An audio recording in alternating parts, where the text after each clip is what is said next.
Hello, hello, hello. Final outside and away we go. Yes, more or less. Hello. Welcome. As you can see, I'm already kind of started testing. Currently in Austin, first season. Things are going well. But yeah, we'll be going over a few things here.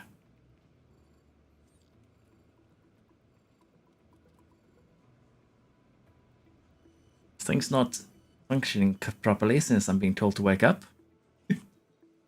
Let's see. If we start off scuffed, like last time.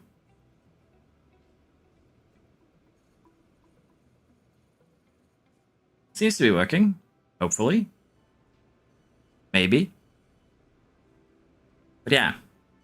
We are going to be testing the patch notes today. That's basically the idea. Hello BKK, hello Noble, Edster, welcome, Hamburger, welcome. JDG, Tia, hello. Contracts are totally blocked again? I haven't run into that yet, but I found a couple of other interesting things. Hello SK, Marcus, welcome. Hello Nit, hello Brian, hello Kemi. The bug that I would mention is kind of funnier. I don't know yet. Seems like they fixed maybe sponsorships a little bit. Made them make more sense, which is good. But apart from that, I'm seeing some very interesting stuff. If we go into the standings here, you can see some very interesting stuff with RB and with Aston in particular. So there is some fun stuff going on here. Red Bull isn't flying ahead of everyone else. They're still in the lead, but they're not being, completely overrun. I did snatch Piastri for this one though, so that's why McLaren is a little bit weaker. But I think it's gonna look pretty decent. No problem, Noble. Hope it helped. Hello, Christopher. Hello, Alex. But yeah, so far the patch is looking good. However, we might as well just start by taking a look at the patch notes, and then we'll go through and kind of test a few things. I feel like the patch is mainly focused on the car development aspect here, so we're going to try and get to maybe season 2 if we power through during this stream to kind of see if the AI is doing research, how the AI is developing, and kind of get an idea on how things are actually working. One bug I found, logo and library don't always save right away. That's a little bit annoying. Hello Archie. Is AI car development fully fixed? I haven't played enough to really test that yet, which is kind of the purpose of this stream. But what the patch did in fact fix is various stability fixes for crashes and stability, a soft lock when selecting compare staff on a vacant staff member profile. I haven't actually run into that one myself, but it's not every time a soft lock gets fixed, it's very nice. Reduced mentality impact on attributes, we'll take a look at that in game. The car development fixed AI starting races with major powertrain faults, which probably, had an effect on why AI was so far behind on certain races. But this one is going to be a double-edged sword, because I feel like the AI is just going to buy a lot of components, because when you simulate a lot of the races, you're going to end up with a lot of weird faults that don't really make sense. So maybe lower the amount of faults on White's components. It'll help the player, it'll help the AI, and it's also going to help with the financial issues that the AI are facing. And we might have to take a look at that again today, because as far as I know, there's no mention of dealing with, say, one of the main reasons Haas into second season is picking 60 rated drivers is just because they can't afford anything else. Improved AI assignment of engineers, increasing simultaneous projects in progress, which should mean the AI is, having 4 projects available to them again. AI's utilization of CFD and wind tunnel allocation, so hopefully they're using their full allocation. We'll have a look at that as well. Adjust the start dates for AI research projects. We're going to have to see if the AI actually does any proper research in second season, and that's kind of the crutch here. Do they do research second season? Personally, I'd say the AI should be spending probably 75% of their time doing research in the second season, because that's really the only thing that makes sense. The sponsorship fixed secondary sponsor payments not being received, reduced financial penalty for not meeting engagement targets, fixed inconsistencies in UI presentation of sponsorship payments. So there's actually some pretty decent fixes there that I've seen for the most part. Also the annoying bug with the strategy being reset when you made changes to the pace mode before starting a race. And fixed price sometimes being stuck in garage after the red flag during qualifying. I haven't actually seen that one personally, but it seems to be some pretty decent fixes all around. Can't change the position of the sponsors. Did that bug out? I haven't tested that myself. Nice to hear, bud. It's going good, Zach. How are you doing? Do I know if the AI refurbished facilities now? I don't, but we, as I said, once we've done a couple of seasons, we can take a look at it. Hello, Fredo. But yeah, I think I am just going to continue what I have been messing with here off stream.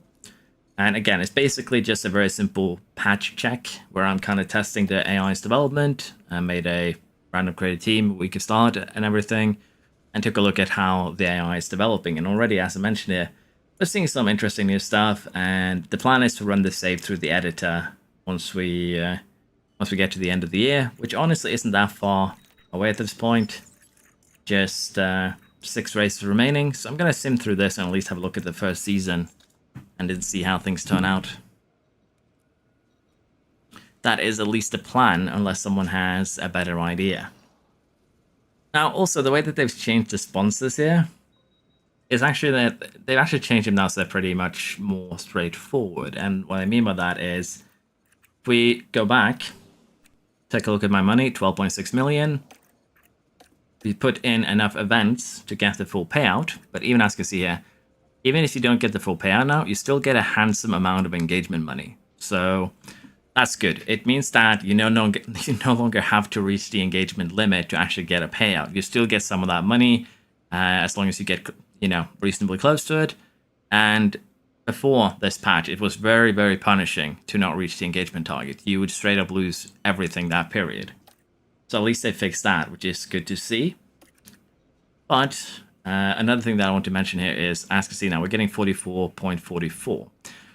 I'm pretty sure that the way that they fixed, quote-unquote fixed, the sponsorships is that the mandatory payout is no longer happening. You don't get a independent payout for mandatories, but you get everything in the engagement pool as a whole now. And we're going to take a look at that also after the end of the season to see how much we got from engagement. But generally, I believe the way that they fixed this is if I click accept now, we're still at 12.6 million. So at the end of the sponsor period, we'll take a look at how much we're actually getting. But I've been getting 4.44 million for every kind of sponsor period in this save. And basically, they've gotten rid of the mandatory activities paying out individually. They've bundled it all into the engagement, which is honestly a okay way of doing it. It's basically probably the better way of doing it, and it makes more sense. How do I know what the AI has done when it comes to refurbishing buildings? There's some text edit file you reference. Save.f1setup.it is a online save editor where you can check check if the AI has been refurbishing the buildings. You can check a lot of stuff there, which is what we're going to be messing with. Is the game playable now? I think so. But yeah, we'll have to see. As I mentioned, we're still running 6 with decent drivers. There's still, by the way, the worst start. Started with the worst cast, worst everything. And if we look at here, I have made basically just 8 upgrades. 1 upgrade to chassis, rear wing, sideboards, suspension, and I've run CFD through the underfloor and the front wing, like I usually do. And we're still somewhat competitive with that. So I don't know yet. Again, needs to see exactly how the AI is using their projects. If they're still running everything on balanced sliders, it's not really going to have a huge effect. So we'll have to wait and see exactly how it works out. However, the race targets here have not changed. It's still still does make sense. You have a 7th performance, ranking grid, overall ranking 22nd. The car is still scoring points. We scored 2 podiums.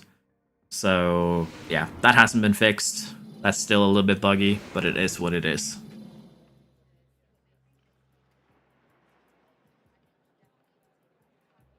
To be fair, Zach, you should be fine as long as you don't have to spend any money on making new parts for the most part. Yeah, I'm going to be making a more in-depth video probably later tonight after stream, where I'm going to sit down and go through some different save files to compare. You kidding me? Yeah, this is kind of what I'm talking about with the AI having problems.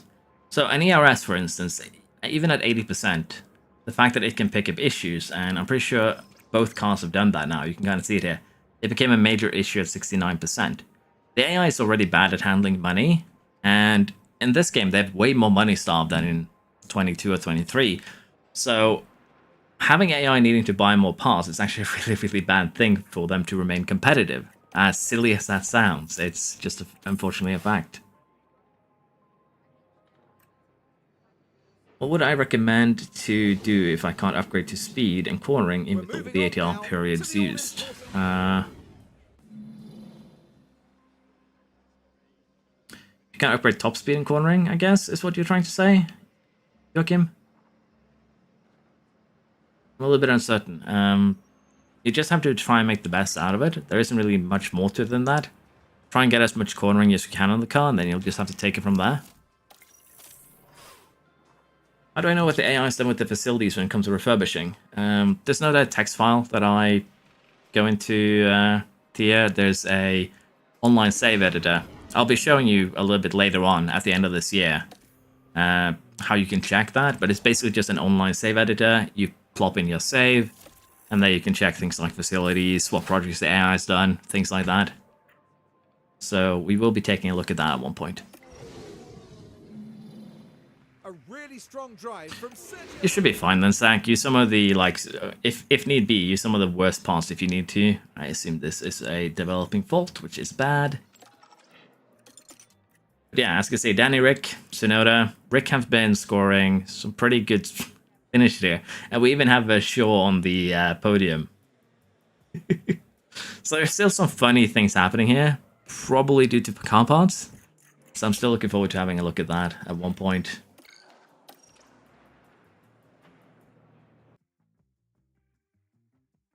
How do I check the performance of each team? As I mentioned, I'll go through that through a save editor. But other than that, before the last race, you can go into car analysis and compare to like earlier saves.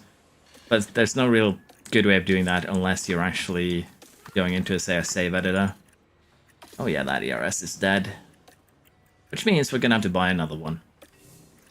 Which means my poor little budget is going to get even tinier.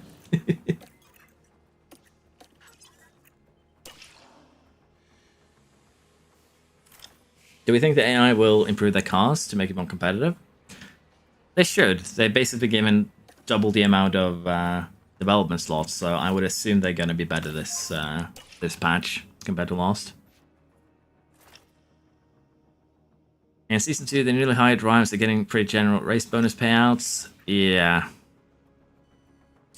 The race bonuses payouts is a little bit weird too, because I'm pretty sure the AI is basing it on this here. You know, current car performance. So if you have a car that... So if the AI has a car that's actually better than the current overall ranking would, you know, insinuate, you end up with a... We end up with race bonuses that don't make sense and bankrupt the teams. That's the best way I can put it. We return once more to the...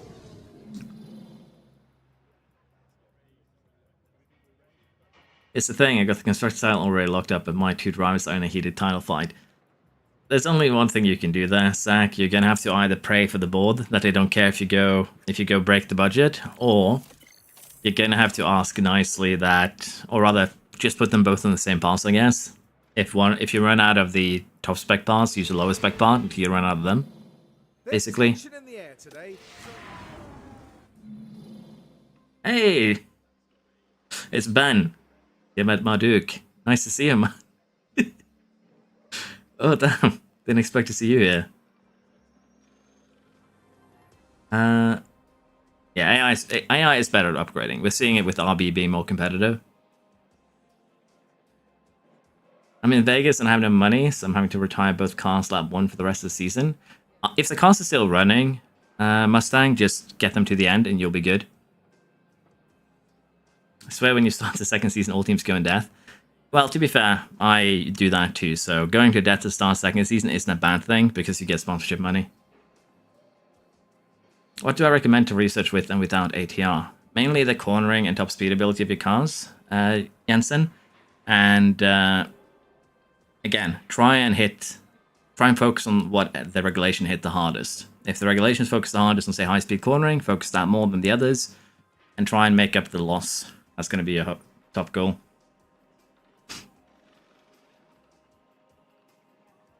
Did they fix AI poaching? Let's see here. Did they fix AI poaching and paying penalties? I don't know. I haven't tested it. I haven't seen anything about that. Is the current overall car performance broken? It seems highly incorrect. Yes, it's been broken since the game came out, basically. It just seems like it takes a very, very long time to update, and that's one of the main issues with that. Yeah, the ERS is all dead, and it's so important in this game too. Like, if you go with an orange ERS, it's basically a recipe for being 3 laps down, which is unfortunate. Let's just put it like that.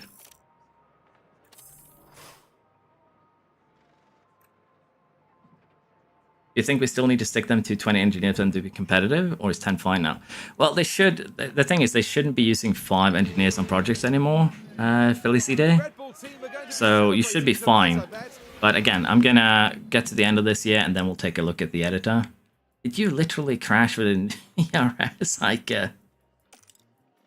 also, we have a Dietrich in the car, which of course is gonna piss off Red Bull, so a little bit funny. Yeah, that's bad. Let's hope the car isn't totally wrecked after we spent a little bit of money. Would you recommend me restarting my save if I just finished Coda? The patch is fully save compatible, so you should be fine, Brad.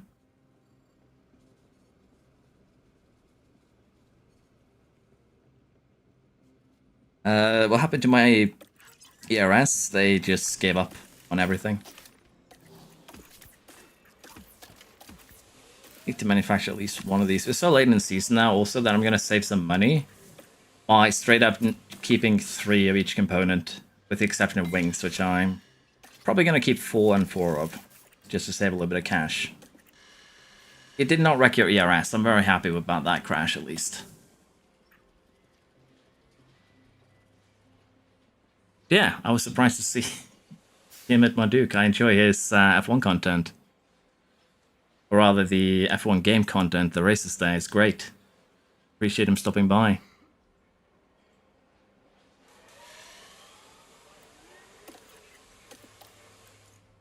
Okay, we have our final ATR period. I'm going to put that in the front wing, I think is what I'm missing.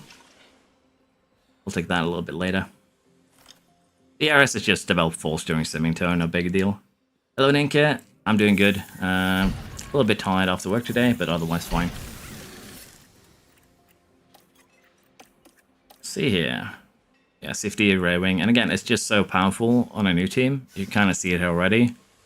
I'm going to try something a little bit different this time around. Since I'm simming a lot, we're going to be trying to invest a little bit in DRS Delta as well. Just to see if that helps.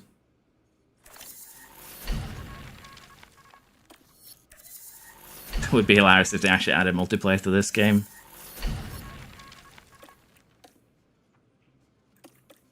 It would actually be rather interesting if they did that, to be fair. But it's gonna be...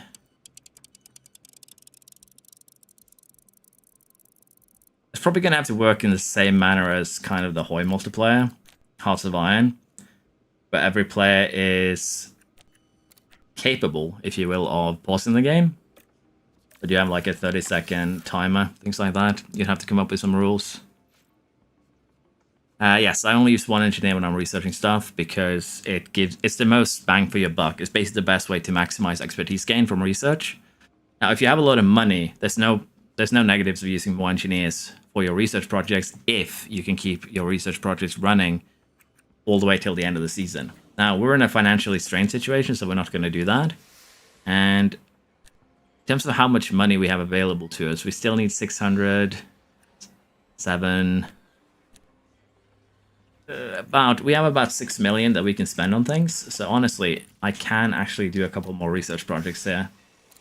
And we're going to invest in the chassis and the side pods, I think.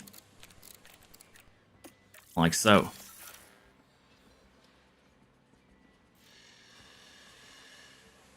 Yeah, I don't see them adding multiplayer for 20 for this game, it would have to be for 25. Let's see, the chat is moving a little bit too quick for me again. Sorry, if I miss any questions, feel free to ask again. I'll try and address it as quick as I can.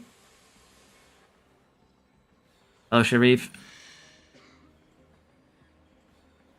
Should 100% play Hearts of Iron 4, like playing for the Kingdom. The thing is, I used to, if you go very, very far back on my channel, I used to play EU4, I used to play Crusader Kings. I played basically everything Paradox has come up with. So I've already done basically every achievement that Hoi 4 had until they started releasing a bunch of DLCs. At least all the base game ones. Do you get more expertise for regular development of a part on One Engineer 2? So we might as well take this opportunity to talk about that. So the best way I can actually showcase what's happening is by using the research system. So if we say maximize our... This is actually a bad part to showcase it on, but we'll go for Dirty Air Cornering to give you an idea. So the way that putting more engineers on both development projects and research projects works is that this is how much expertise we're expected to gain over the course of the next 33 days if we run this project with one engineer. However, if we put more engineers on it, the project gets finished faster and we get less expertise. We cut the time down by 11 days. We cut the time down by 33%. Now, because expertise gain is daily, we end up with less total. But if we run the project again, basically, I suck at explaining this. The most efficient way of getting expertise is to run any project with just one engineer. However, if you are capable of running a project with 6 engineers for the entire year without running out of money, you can end up with more expertise total than if you did that with just one engineer for the entire year. So one engineer is financial stability, or rather the most efficient way of getting expertise, but the more expensive, because you'll be doing more project, what's going to cost more, is to run 6 engineers, and you'll end up with a little bit more expertise total, but it's going to cost you, you know, about 30% more to do it. So if you can afford it, great, but generally there's no real wrong or right way to use one engineer or use more. Just keep in mind, expertise gain is daily, and depending on how many days that how many engineers you run, you're going to get it less efficient with it financially. So that's kind of why I recommend just doing one engineer. And again, the expertise gain is kind of the same for research and design. So one engineer is kind of the same for both of them, really. If you run 1 or 6, you're going to see kind of the same gains. It's just a little bit different. And again, I suck at explaining the expertise gain. I need to sit down and just make a video of it because it is kind of rough to explain with my English skills. Let's put it like that. Have they given us any way when you design research to factor acceleration score? So acceleration, you don't really find it anymore. As you can see in car performance, there's no acceleration score here. You go into car analysis, that's where you're going to find it. So generally this is heavily tied to your engine. The only real way to increase your acceleration score is by doing things like, say, your underfloor, and you increase the top speed. This will generally give you a very, very small acceleration buff, but as you can see, even doing this, where we focus on drag reduction, is not giving us any benefit. You're probably going to see it more on the rear wing, maybe. But generally the idea is, if you reduce drag reduction, you will be getting some small amount of acceleration gained. You can basically see it here, I think. I don't think the numbers really change, but... So it's massively tied to engine. The best acceleration is found on a Red Bull engine, unsurprisingly, so that is the main way of getting it.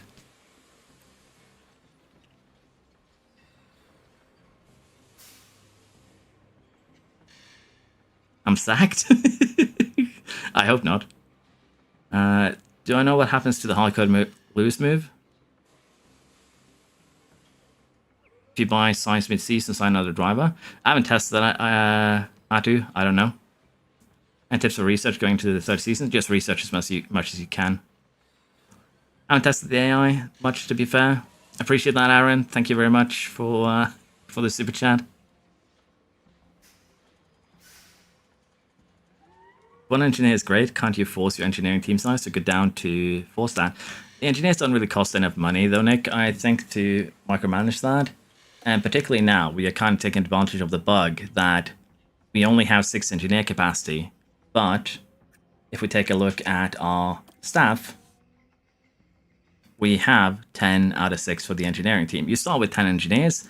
So if I lower this, I'm kind of getting rid of a advantage that I have. And particularly early season, you want to have as many engineers as possible to get a new car set up before the first race. So can't really say that I would recommend that. Personally, at least. There's a lot of other streamers in it. I'm just glad that they're stopping by. I appreciate it, honestly. I think I'm going to be a little bit lazy here. There's also something you can do with your pit stops. If you have hit the point here where we have... Well, I personally enjoy getting the chance of aero down first, but you're free to do it any other way you want. To speed this up, we can actually just go pit stop time and edit from here. Now, generally, we're going to get slightly, very, very slightly, so minor that you're probably not going to even realize the gains by doing this. But it's not really a big deal. Just need to make sure that we are rested going into the race itself. I'll have to admit, I'm a little bit flustered. I didn't expect this many people to show up this for this little impromptu stream today. I'll be perfectly honest. I can put in one more session here. Put in a couple of pit stop drills, like so.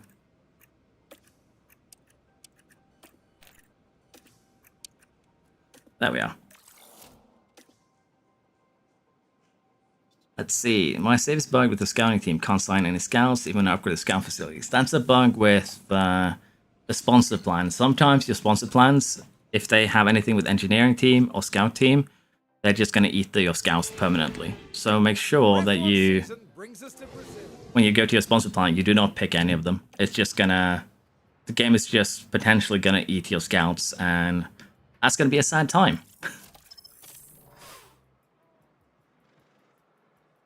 What's the best car part to upgrade after the patch?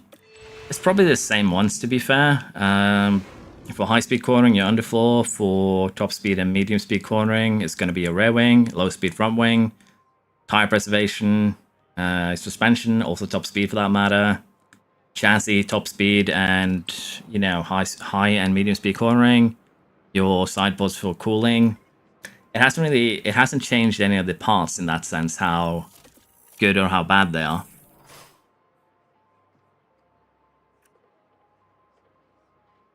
This menu is the worst thing in the game. It's so tedious. I assume you mean the pit crew management. Welcome to the much anticipated.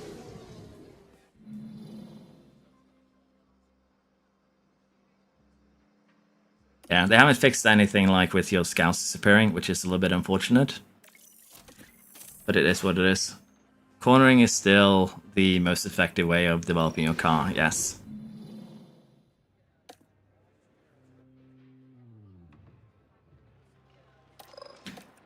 Okay, let's get to the end of this year, and then we will, as I mentioned, just take a look and compare a little bit with AI development. See if they've gotten better at it. Hello, Floof. Well, what a race that was. And there, of course, we see Lance Stroll. My scouts got eaten on one of my saves. Upgrading the scouting facility doesn't fix it. Yeah, it's a little bit of an unfortunate bug. Dietrich. I assume this means that the error on the gearbox has evolved into a major one. That's what makes sense with that result. Unfortunately, but yeah, as you can see, RB, Williams, is this what we're going to be seeing? This is what we're going to be seeing in future? Verstappen on the top step with Rick and Albon. Everyone lapped. Sargent with a 6th place finish. What has Williams done to their car? That's actually insane. Williams scored 23 points there. But it's nice to see that every team is now scoring points, so the changes has definitely shaken up the team somewhat in a kind of interesting way.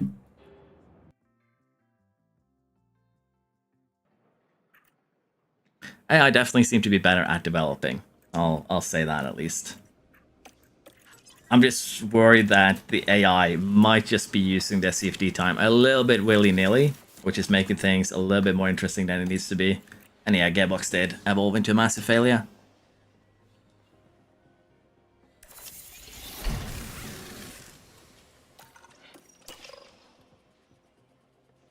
I will start as a complete newbie. Renault return? Yeah. Hey, just got a... What changes it made with this patch? BKK was nice enough to give you the patch notes there.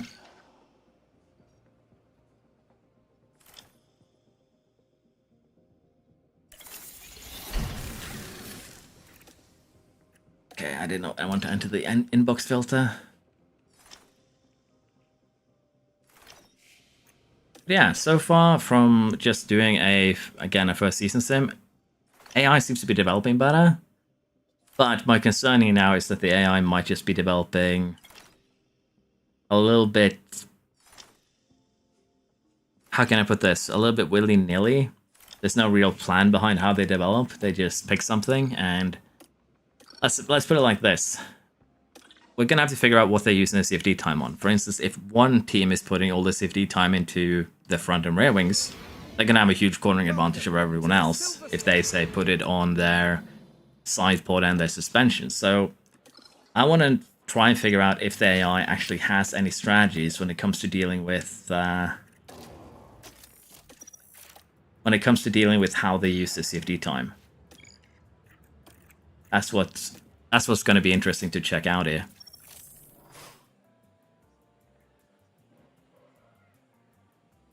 Does simming practice still lead to bad setups? Generally, yes. How's the game overall compared to launch? I'm actually thinking of sitting down sometime this week and making like a review a month after, basically. Kind of thing. But it feels better than it did on launch. I didn't have any incident with the passing avocado. People will tell you you're lying, hamburger, for that one. And that's another race done for Fernando Alonso. Yeah, it allows you to test things a lot quicker, which is good. Danny's still on the podium. We need to get through Qatar now and then get to Abu Dhabi so I can actually take a look at and compare some of the cars to each other, because the RB rise is it's not stopping, let's put it like that.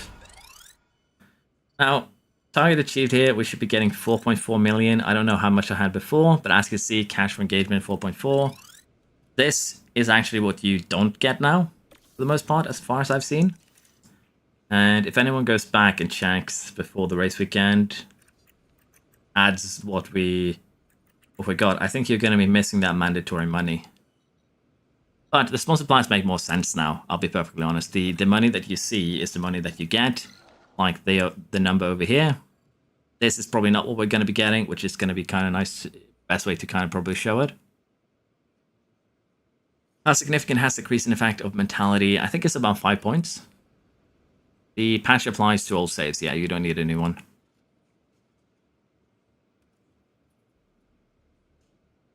I don't know why not every F1 Academy driver is there, Martin.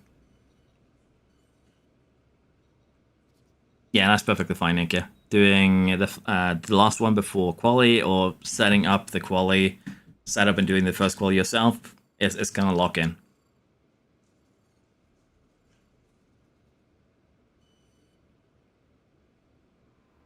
It should be fine to put those 20 engineers back down to 10.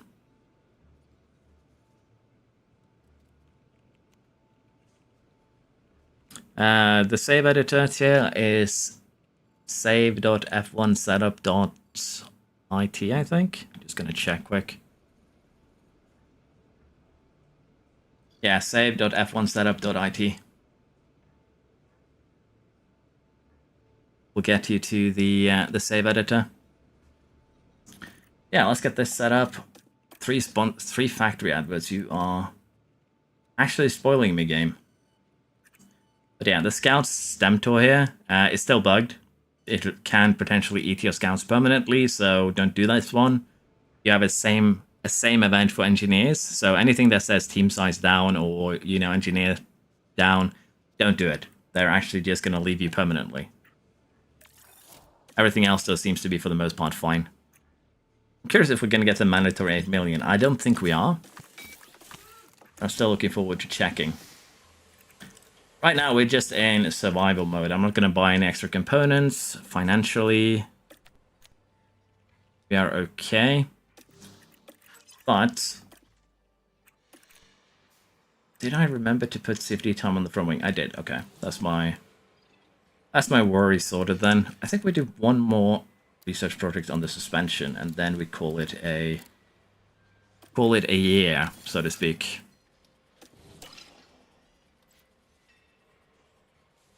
I miss. Can you summarize the changes that impact the most? The AI is now using all 4 slots. The AI is supposed to start research earlier, but we'll have to see exactly how that pans out.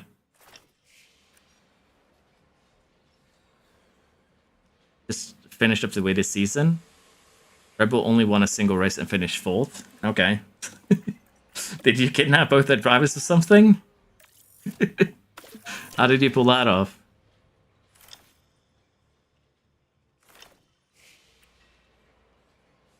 Yeah, sometimes you get your scouts back, but it seems to be a chance they just get eaten and done, Petrov, which is a problem.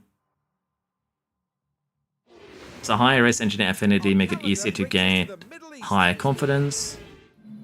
Yeah, the race engineer affinity has an effect on both the loss and gain of confidence. So basically, a low affinity, you're going to lose more when you get overtaken. You're going to gain less when you overtake, and that's generally why your first season is just pain in that regard, particularly in Creator Team, because everyone basically has low affinity unless you say coach a real life or a current driver engineer pair. And as you can imagine, that's going to be a little bit problematic to have to deal with. But it basically means, yes, less confidence gained when you overtake, less confidence gained when you, or rather more confidence lost when you get overtaken. And also the confidence bar is more geared towards debuffs than buffs, if that makes sense. So it makes everything a little bit harder.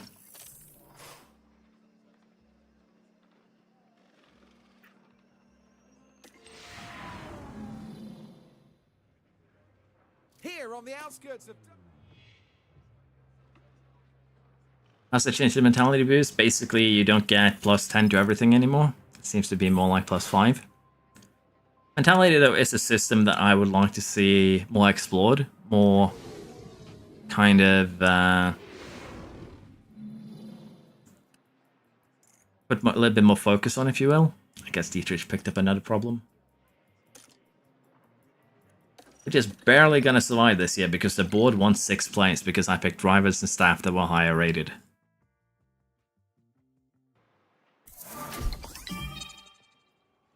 Bull kept on fumbling. My weather center is still bugged. That sounds rough. Is this game in a state where you can start your series? I'm kind of trying to figure that out at the moment, Alex. I'll make a video on the patch itself, probably, as I said, later tonight. Sit down a little bit, compare some save games. But it does seem to be maybe in that window now where I can sit down and get started on probably the speed run, unless someone has a different thing they'd like to request.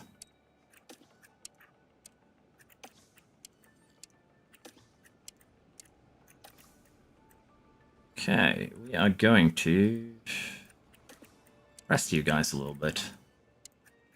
I'm being a little bit lazy with how I'm doing my picker right now, just a heads up. But it should get the job done. Okay, we're going to head to Yase and then we'll take a look at how the teams are comparing to each other. Should be good. And in terms of research, do I want to try and do any more? Financially, we can do 3 more projects. So let's put in one on the sideboard and one on the chassis. They're kind of the things that do end up suffering when I play. So we're going to put in a little bit of effort here. And we are going to have to use engineers to get it under the limit. I don't think we have enough engineers to actually do the chassis as well. We'll see, though.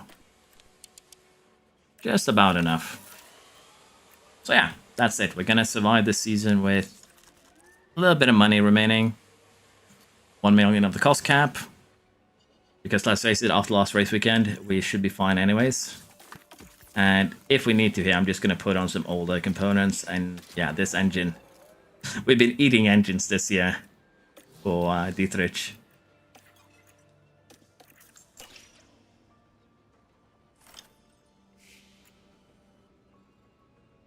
How's it going? Do I know if this patch works with existing saves? Yes, patch works with existing saves. It's normal to finish a whole season 2 days if you don't sim a single session. You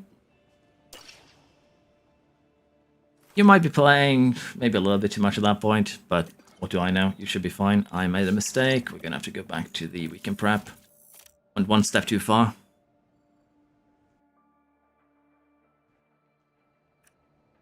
Why would I ever not just do gym training all the time? Because I don't like pit stop errors. They make it cost a lot more than the 1.8 seconds.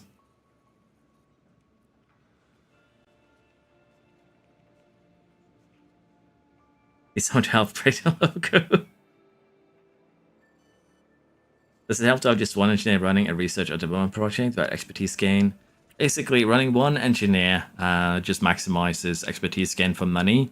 Basically, it's just an efficiency thing. If you can run 6 engineers on a project and have it run for the entire year, you can end up with more expertise than if you do one engineer for the project for the entire year. It's basically just a question of money. And again, I don't feel the financial side of things to be worth it to run more than one engineer on a research project unless I need to get it done before the end of the year. That's my personal opinion.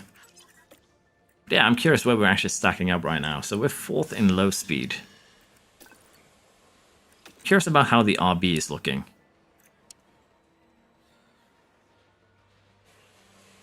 Okay, this is interesting. We're actually pretty comparable to the RB. They have us beat in top speed. We have them beat in low. They have us severely beat in... Sorry, I mean cornering. They have us beat in top speed. But this is actually pretty decent from the AI, honestly. If we compare it to the Red Bull right now, they're still far behind the Red Bull. But it's definitely looking way more competitive than on any other save, I'd say. If we compare our team to the Red Bull, they have almost 5 kph on us, 4.3. They still have speed in basically every stat, and then 9.4 kilos, so it's looking a lot better already. Let's see, if I save here, and we load up... Do I have another save from the first year? I have this one. The Kickstarter one is one. I made some mistakes there. I should have saved before we went into the last race of the year, just to have an easy way to compare. Because the reason why I'm saying this is very simple. The research for each year is different. So unless we compare, I think the Sauber is actually the best one that I have here to compare with. So I did save, I think. Looks like it. Let's load a Sauber save and see if we see something different with the Red Bull car.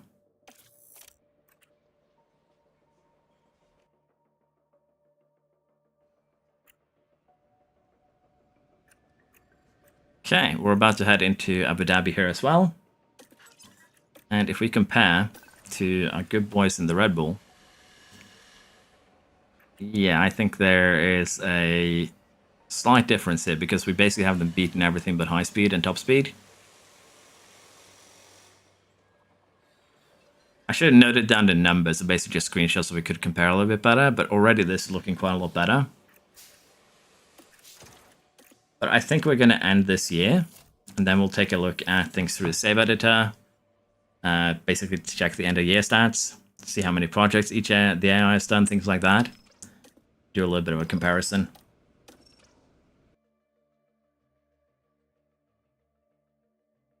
Why do I have so many saves? Because I save at the end of every season for comparison purposes, testings. That way I can test different research strategies, some of the other things.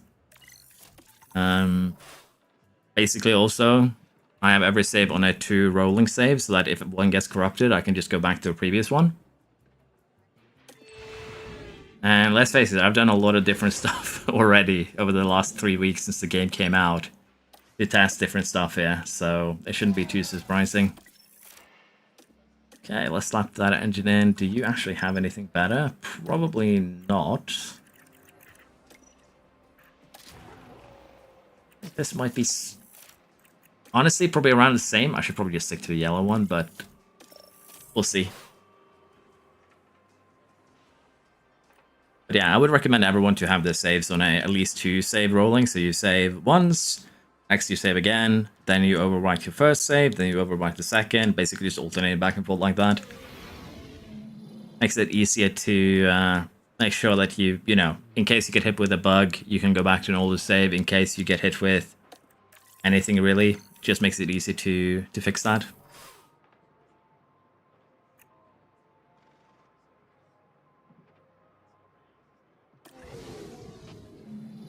I'm impressed that I can remember which save is which. Basically, I'm just looking at the dates. Oh, both of the cards had a terrible run-in. Let me guess, we're gonna have 2 orange component failures.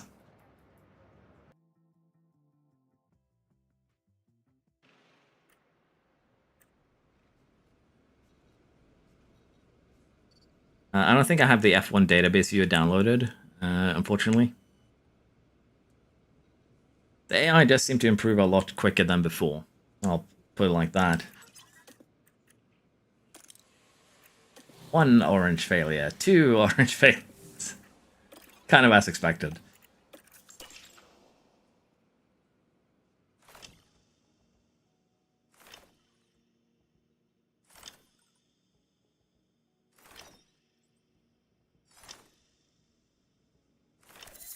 Yeah, let us get... I need to just go and find my saves.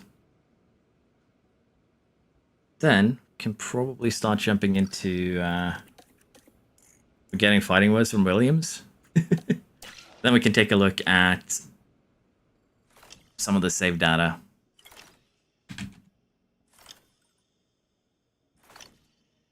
There we go.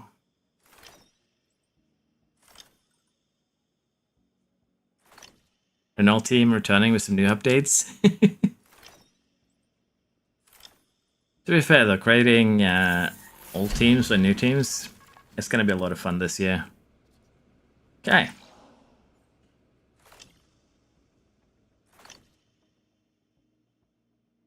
I think they nerfed Mentality's effect on development. Antonelli and other affiliates are on max development now.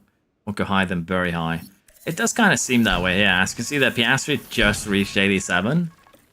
So it wouldn't surprise me if they slowed down development a little bit, because it was insane before. Like, let's be honest, you could make 97 rated drivers pretty easily. And while mentality buffs are still fairly strong, they aren't as bad as they used to be. Let's see, we're on the 30th of December. We're just gonna save again. Then we're gonna load this save. So pre this save, I would do like 10 projects for the most part. Let's see what they do this time around. Hopefully I don't show anything I'm not supposed to. Like so, I think. And let's put the save in. No, I don't want to open the save in a Microsoft Store app. I want to put it in the editor. That's always funny. As 1.5, it seems promising. Asla, honestly. We're actually about to take a look at that right now. So, see, I want to actually see what Red Bull's been doing. They've still been winning a lot. Let's be honest. Verstappen, Perez has only had... Well, he actually had a row podium say towards the end. How did the LB boys do? So Ricky actually had 5 podiums. Sonoda had 1. That's also, again, a little bit interesting. Okay, financially, let's see how we're looking. So Haas and Aston Martin are both already in the negatives. Remember, this is before we roll over to next season. They're going to be hit pretty hard here by negative finances. And we're probably going to see some pretty fun transfer moves of both of them. Ferrari having 60 million in the bank, though, and 40 million for Red Bull is kind of insane.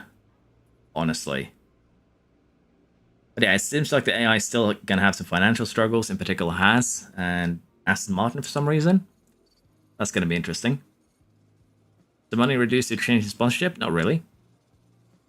How long I've been an F1 fan? Probably since I was a little kid. So quite a while. But yeah, financially, we're seeing kind of the same thing. Haas struggling, and for some reason now, Aston Martin struggling. Looking forward to seeing how that's going to pay out. Cost cap spending wise, the AI hasn't actually broken it that much. Again, the cost cap, the AI does not care about it. They will break it. Mercedes has spent the most, then Red Bull.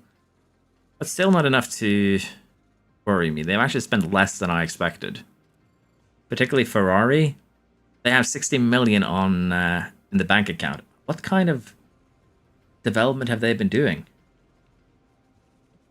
Okay, so we are looking for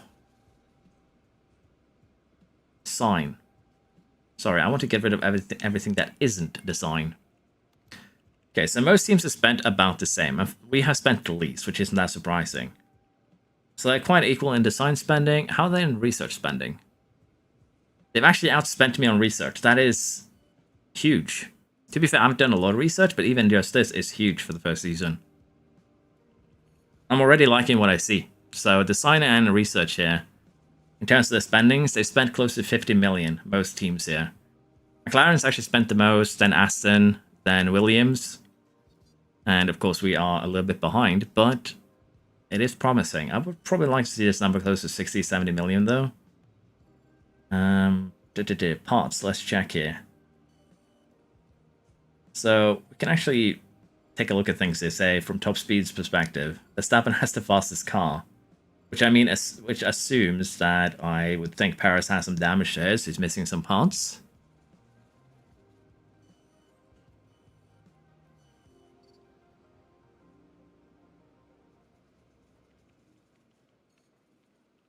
Okay, let's see. Current expertise gains. So we did barely anything to the chassis. They've done a lot. We use CFD on the front wing, so this kind of makes sense. I would assume the AI has not, but the 200... Now, this concerns me a little bit. But it's nothing too serious. We should still be fine. It seems fairly balanced also how they've done things here, but I would love to look into a little bit more how they use their...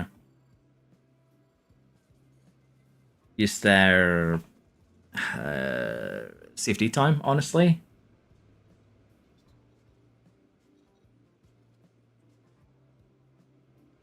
But this looks a lot better. There's no 11 parts made. And remember, the reason why I would say that we made 11 parts is straight up because... straight up because you would end up with... they wouldn't do research. Sorry, I'm getting a little bit lost in this. But already it's looking a lot better, honestly. 23 to 10.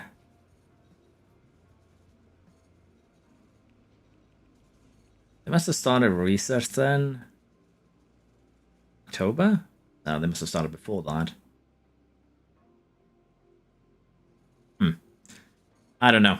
But we might as well take a look at the facilities. There was a question if they're actually refurbishing them this year. And by the looks of it, they are. At least the design centers. That could also be because they've upgraded it to level 4 for McLaren and Mercedes.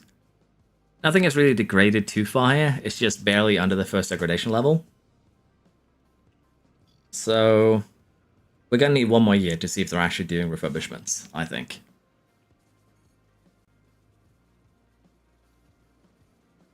We actually have the highest level team hub and race sim at this point, which is good. I love that McLaren, Alpine, Kick, Sauber has joined us in no boardroom. And we're the only team without a weather center.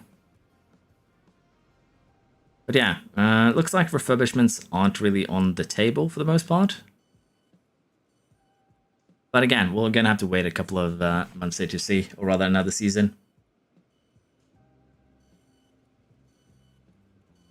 Difficulty, hard. I think we'll take a quick look here too at a pre-save. I just need to find a correct one. So I'm going to jump in here a second again into the game and take a look.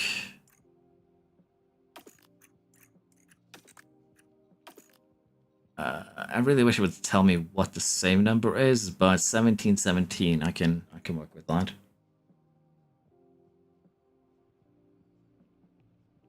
And I just need to find the time. I think this one is the correct one. It was not the correct one.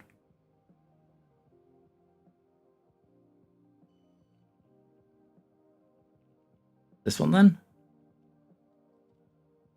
Yeah, there we go. That's the Youth Academy save. So, if we take a look here, we're still the wrong date.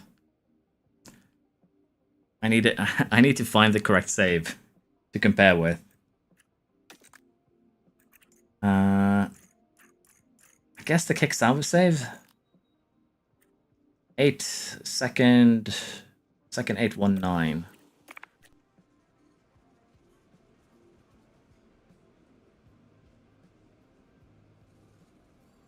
Should be this one. Sorry for the fumbling and bumbling. It's because I'm not actually trying to look at the game. I'm trying to look at this thing right here, the save browser. I'm gonna fix the game zoom in a second. Don't worry about it. But I want to check the paths here in comparison.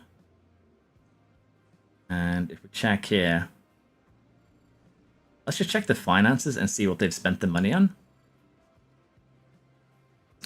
Spending breakdown. This is basically the same kind of area. Almost, but you can already kind of see the difference here. So we are Kicksauber. This is us. And this is pre-patch. So you can kind of get an idea of how silly the spending was. But this is pre 1.4, I think. But yeah, this is how silly it used to be at one point.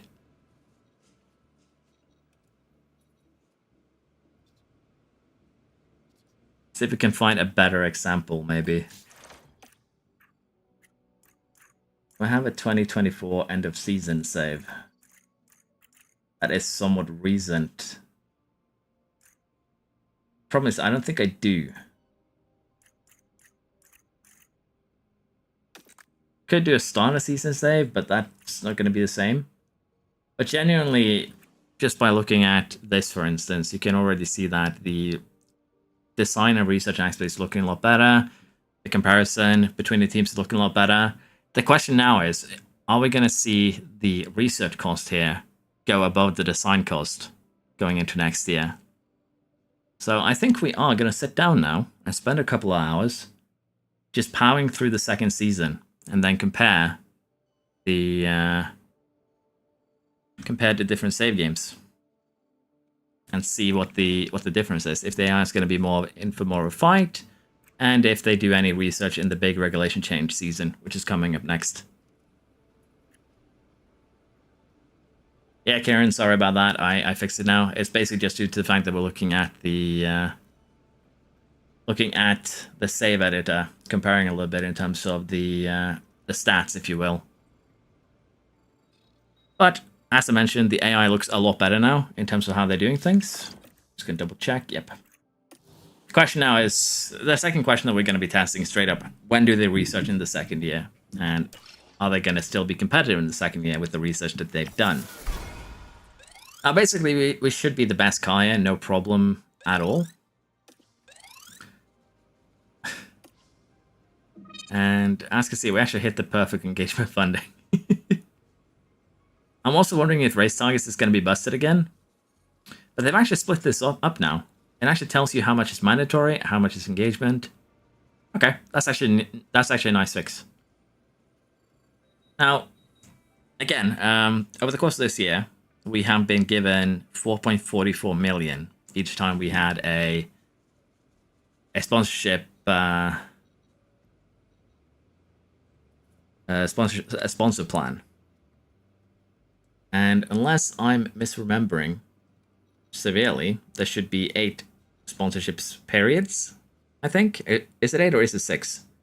I'm getting confused at this point. If it's 8 times 4, 32. It's too much. Yeah, we got 4.4 million for each, and this adds up to 27.9. 8 times 4 is 32. The math doesn't math here. Yeah. So it's still a little bit weird here with the numbers, but I think it might be a little bit better. It seems to be a better way of doing things. How is 2026 season? We're going to jump into that right now, actually, and take a look.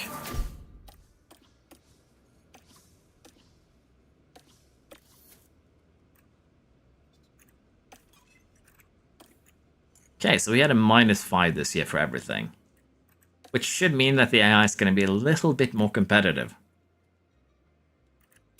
So let's get into the preseason and see how they stack up. I spent half a season in a 3-hour stream. You could do more if I actually focus. Yeah. If I ignore you guys, then I could definitely speed things up quite a bit.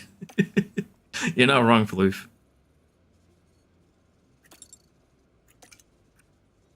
Okay, so in our case here, we've done quite a lot of suspension research. We're barely losing anything here. 1 to 2% basically across the board. And we're getting close to 20. 25% in low speed and airflow front. Underfloor, kind of same deal here. Side pods. Honestly, should have put a little bit more focus on chassis and side pods. Maybe need to do a little bit of work on them.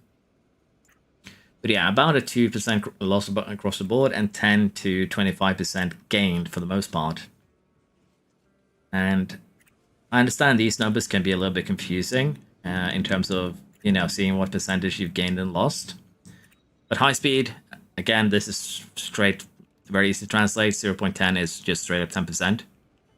High speed goes from 0 to 100, so 10 kilonewtons is 10%. This would be 3%. Medium and low speed is a little bit different because they work on a 0 to 200 scale, so 20 out of 200 is 10%. In that same manner, 37 out of 200 is almost 20%. It's 18.5% if you want to be precise. But you can also see the expertise numbers like that. It's not super hard to calculate in that manner, but it is a little bit annoying that they've chosen to use kilonewtons. I understand why, but it just makes the expertise calculation a little bit annoying to do.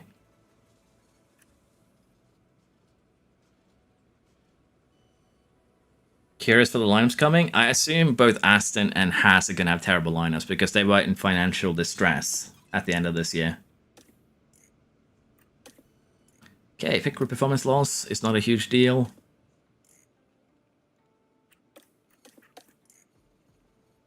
Drivers are still developing nicely, don't get me wrong. But it looks to be a little bit better than last time around. Do I want to go with... I'll see what we have available to us the secondary because we need more money up front. If we can't get a lot of money up front, then there's no point. I think we are going to be choosing Pharaoh. There we go. Need more of the upfront money because we're already 8 million in debt. Serpent is a good one. I would love to have a little bit more upfront financials. I don't want to do this one. I hate anything that has mentality and development rate. So let's get that one.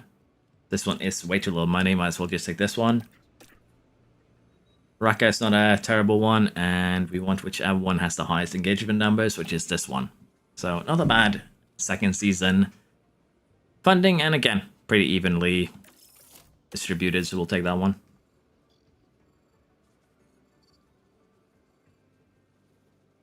Finish 1-2 in the sprint, and Austria but second shows... What? So that bug is still in the game where they just randomly snatch the win from you?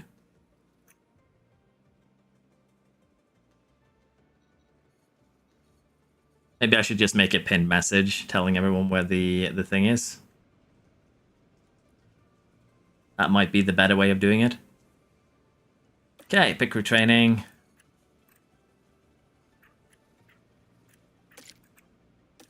Say we get the error chance up to, or rather, the start up to 90, down to under 5%. And then I'll focus on getting the time down. Do we want to manually do Bahrain? See how we stack up against the rest of the grid, or do we want to speed through? Because I'm fine with setting down tonight and streaming a little bit longer if people are interested.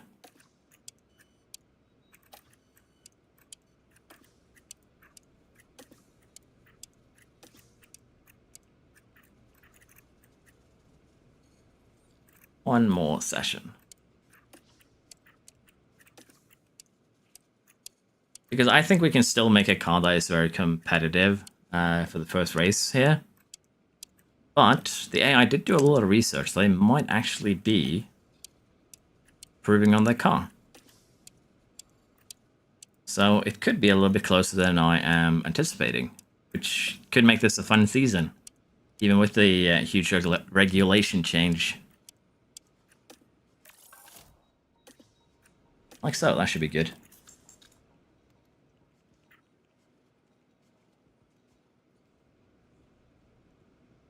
Manual? Yeah. Let's see Bahrain. That's fine. 260 people in chat right now. We're getting closer to PewDiePie numbers. I'm fine with doing Bahrain just to see where it is. Thanks, Aaron. Honestly, you should give that to BK instead of me. Was I born in the dark? It's unfortunately only a PC thing. You're gonna have to extract your save somehow, and I have no clue if that's even viable on Xbox, extracting and putting it back in. Okay. Let's see what we do. I think we just do this classic one where we put... I'm kind of tempted to put this into the side pod, to be fair. Let's first see what we can expect if we go full cornering build like we usually do. 48, 23, 23. And if we boost this, we're not really getting that much of a gain. We're going to get a little bit of a bigger gain, of course, because we're using CFD time. But we're already 60... Sorry, not even 60. We're already facing...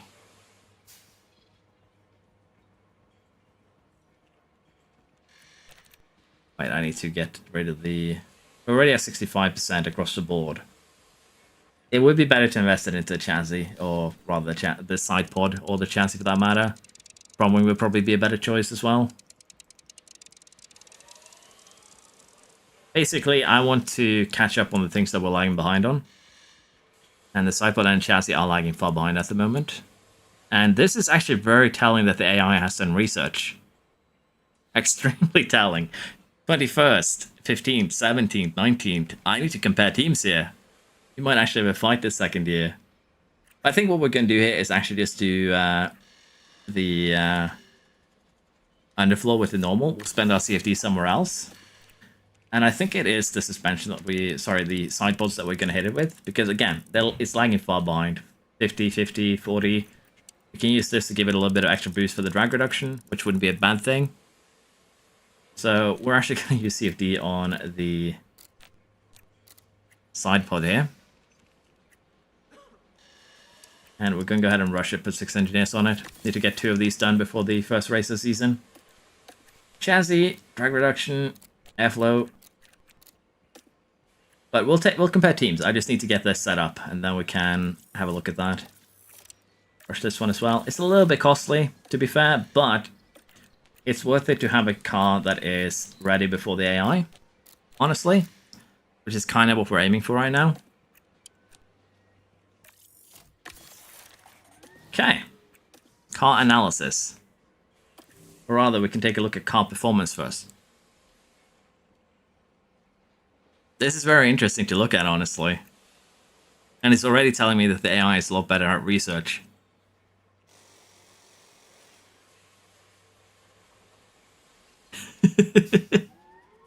Above all the other mods, you mean me?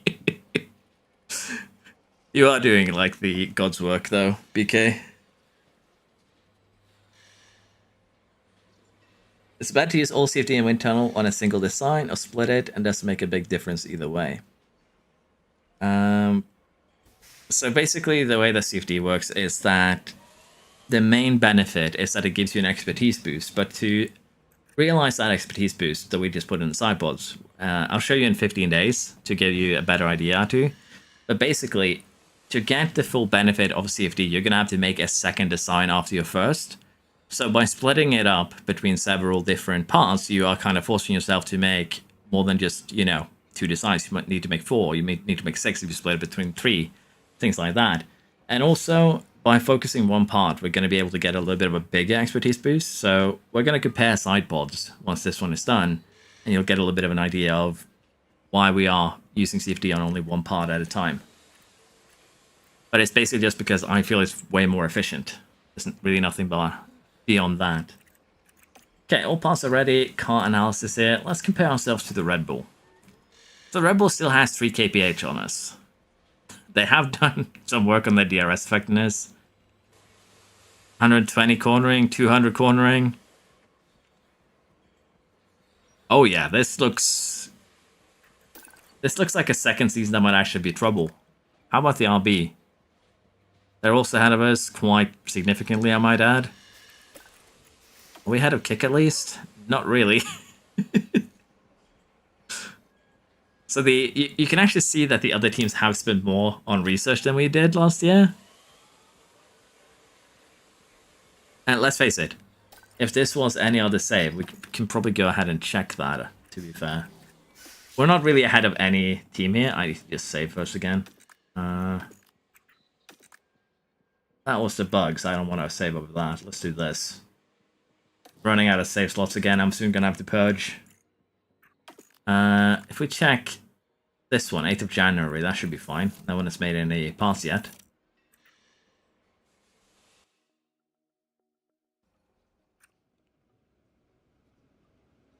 The Switch will get 1.4. I believe Switch is already on 1.4. Unless they got 1.5 today, like everyone else. Should be 1.5 if you update. Why waste my time on Color Pinto propaganda when BKK propaganda is way more fun?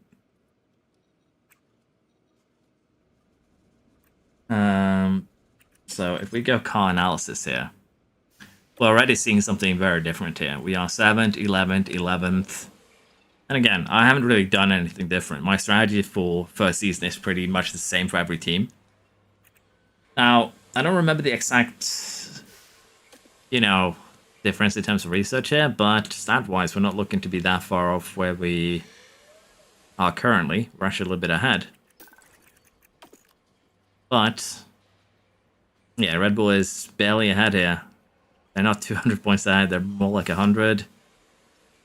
So they definitely gotten a little bit of a boost, but again, I don't remember exactly the regulation change, and that's one of the problems here.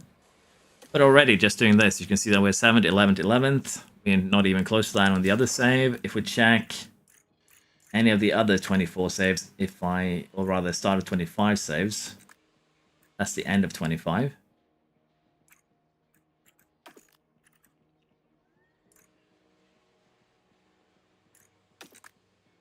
That one, for instance. This is one of the very early ones where it's just basically survive your first year save. 7th, 11th, 11th kind of follows that same pattern. And if we go back to our current save, we're not even close to that. So the AI is definitely more punchy. They're going to be more competitive, which is kind of what we've been asking for. And honestly, if this was how the game released on, was on release in terms of the AI developing, a lot of the complaints of the last 3 weeks would have been gone if they just took a little bit extra time and made sure the AI was developing proper. In terms of upgrading car parts, how many upgrades should I do per safety window? I do 1. Honestly, it just feels more efficient. I might be wrong, but I don't think AI put new parts on the car until race day. They don't, but we are comparing the 1st of January.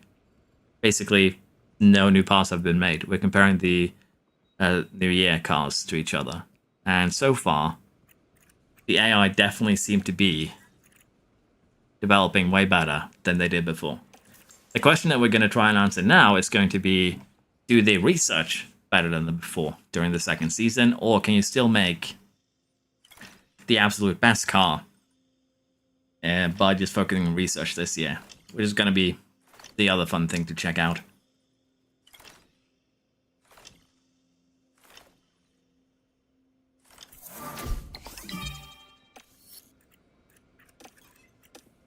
Okay, there comes the fun things. Team roster updates. Do we have any bets?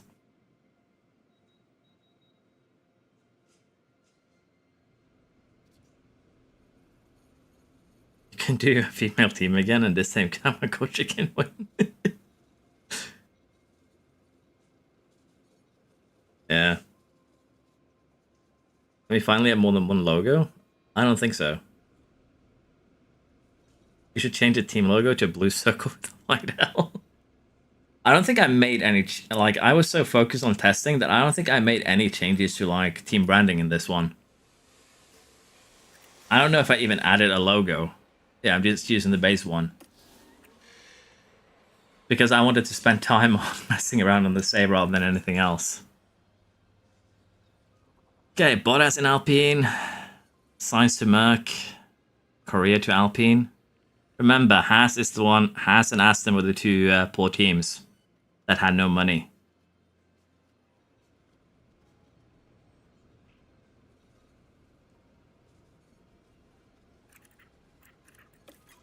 Can see Sainz to Red Bull? Yeah, this is that's kind of cheating. Flush to Aston confirmed. Okay, we're gonna unveil McLaren and Mercedes. Alonso in the McLaren. Did anyone have Alonso to McLaren on the bingo card?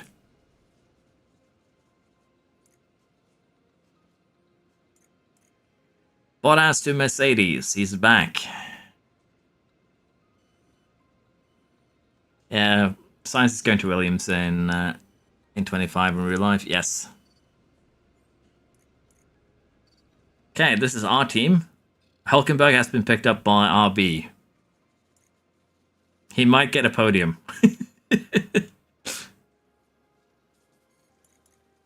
Magnussen is also... The RB boys got picked up... Like the high... sorry, I'm short-circuiting here. The Haas boys got picked up by RB? Anyone had that on their bingo card? Patch seems to be very effective at making the AI develop, Andrew, so far. They also do a decent amount of research. GP2 engine. Oh, Albon is still in Williams. Rick has gone to Aston. I don't think they would be able to afford that. Show is in Aston. Gasly to Williams. Lance in a Sauber. Paris in an Alpine. Ocon and Stroll in Sauber. Lawson has gotten a shot here. Ivasa and Tsunoda. Okay, so maybe we also have a little bit of a fix to the AI picking lower than, 80 rated drivers. To be fair, Ivasa is 79, but you get the idea. There's no huge surprises here, I'd say.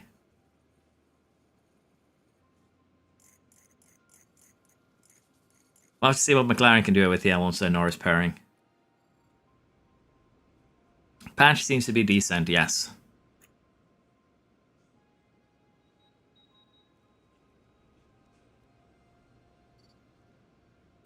Yeah, I'm actually surprised. We have Ivasa and Lawson. That's basically two new faces. So McLaren's gotten rid of a Shaw. Is there anything interesting here in F2?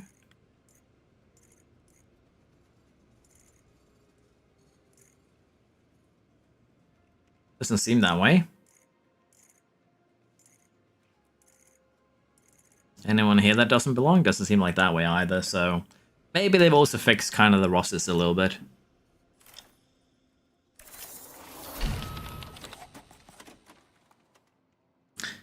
The patch has basically fixed a few issues with how the AI designs the car and does research, and they do seem to be far more competitive now.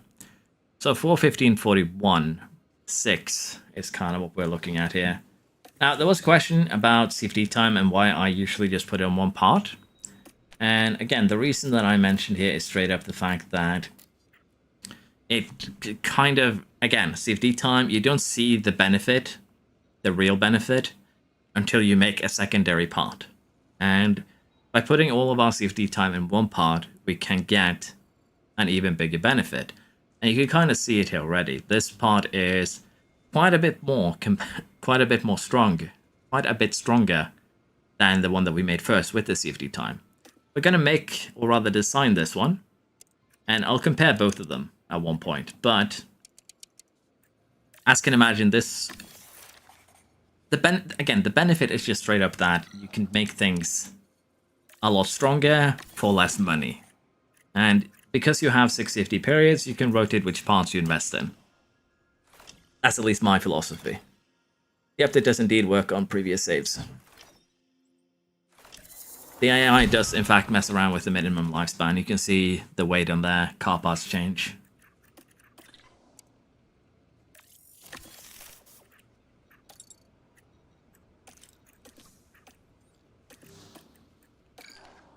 No, it was the chassis that finished, wasn't it? There we go. Get that made, and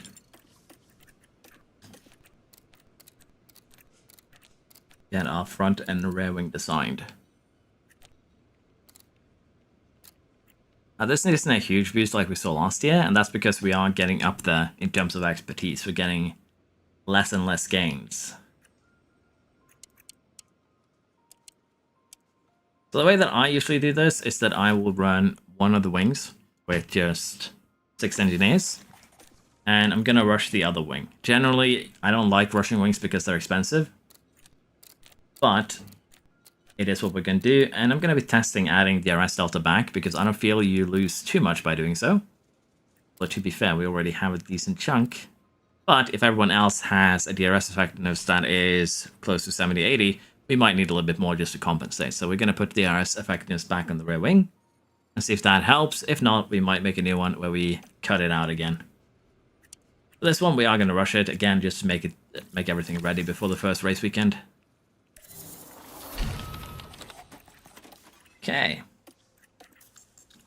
We are ready to continue, and we should probably also start doing a little bit of fixing, if you will.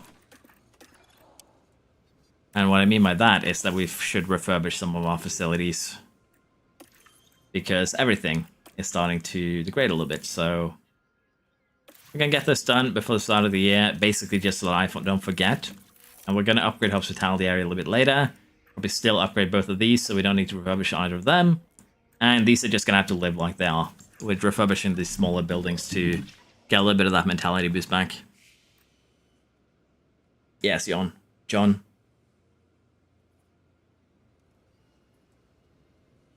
Already mentally preparing myself for Alpine to flop.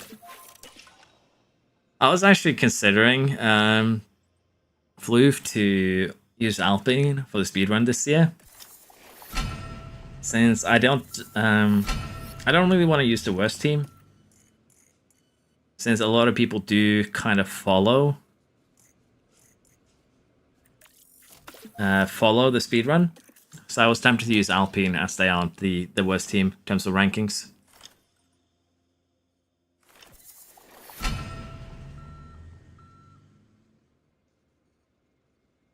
That's why you'll have more fun when you win the game. Use Alpine to save Loop a little bit.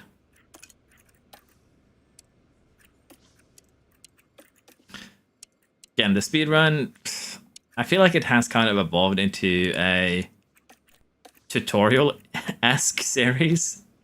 At least the first season, and then it just becomes complete mayhem afterwards. Which honestly, I'm not against. I feel like that is kind of a good way of doing it. And already what I'm seeing so far from this is that seems to be very much maybe something I get started on tomorrow. Does it cost more to refurbish facilities that are more degraded? No. The basic cost the same, I'm pretty sure.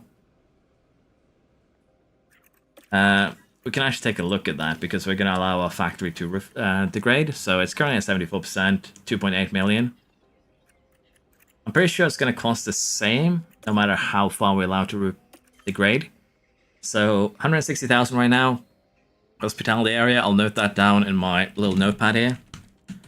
But I'm pretty sure it doesn't cost any more by allowing it to degrade even further. So we'll allow it to go down below 50, which should bring it to orange levels. And then we'll take a look if the cost increases. Did I see that EU might use legal action against Twitter? What?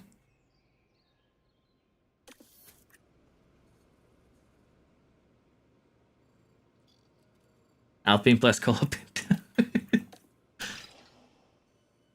If we develop too hard, we might have to add Colapinto to the mix. But yeah, this is probably kind of the best example that I have of just how strong CFD is. So here is the part that we use CFD time on. It looks pretty decent, 6%, 41, 15, 04, 27. But if we go to the third version here, we basically double our cooling gain, we double our top speed gain. We don't get a lot of cornering, I'll be honest about that. But the huge gains there are actually found due to the fact that we used all of our CFD on one part. And again, if you want to spread this out on 2 parts, if you want to spread it out on 3 parts, that's fine. But it's going to be more financially expensive because you're going to have to run more designs double up to get the benefit.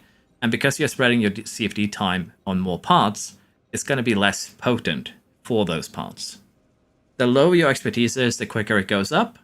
So by using all of our CFD time on low expertise parts, we get a bigger boost than if we spread it out between more, if that makes sense. So the lower your expertise, the bigger the boost, and spending all of our expertise on one part at a time does allow us to do quite some pretty huge jumps, if you will, in the expertise gain. And it does definitely help out. Now, we're actually going to save a little bit of money here. We're going to allow these slots to remain open, because financially we can't really do much with them. And I kind of want to focus on research this year and see if we can still keep up with the AI. Or if the AI is just going to develop mostly and not do any research.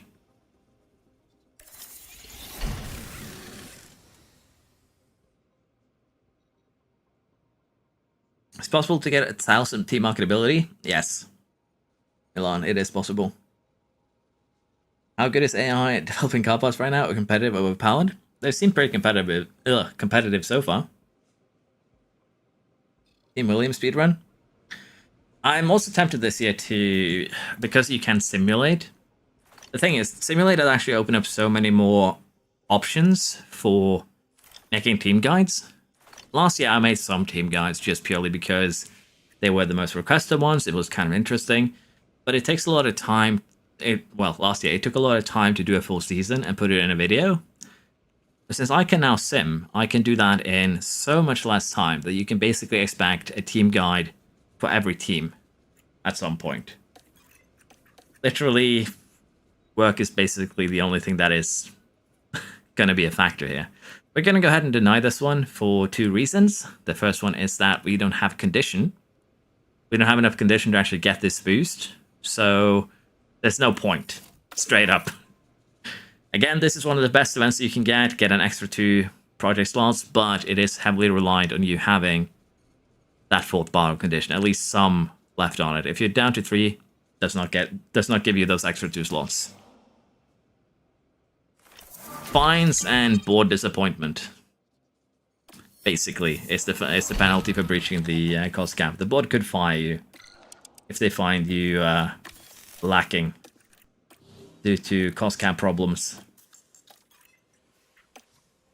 Okay, I think we're getting ready here.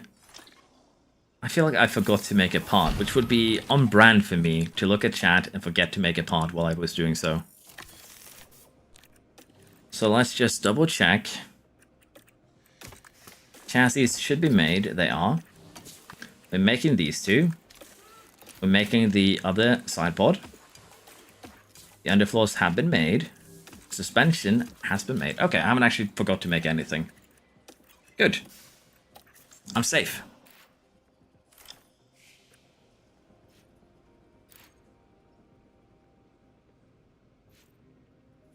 Still no changes on the driver's confidence. They have changed mentality a bit. As you can see now, we're positive. We have 87 overall. We're not getting any insane buffs right now, so they've definitely lessened it quite a bit compared to what it used to be. And also, this is something to keep in mind when it comes to confidence.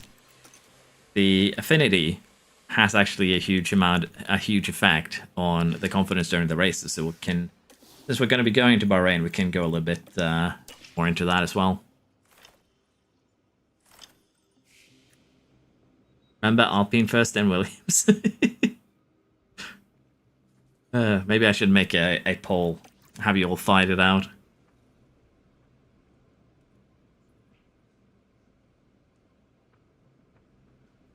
Yeah, don't worry, Jasper. It's fine. PKK is just doing his best to keep the peace, I think. So don't worry. It's okay. Let's see here.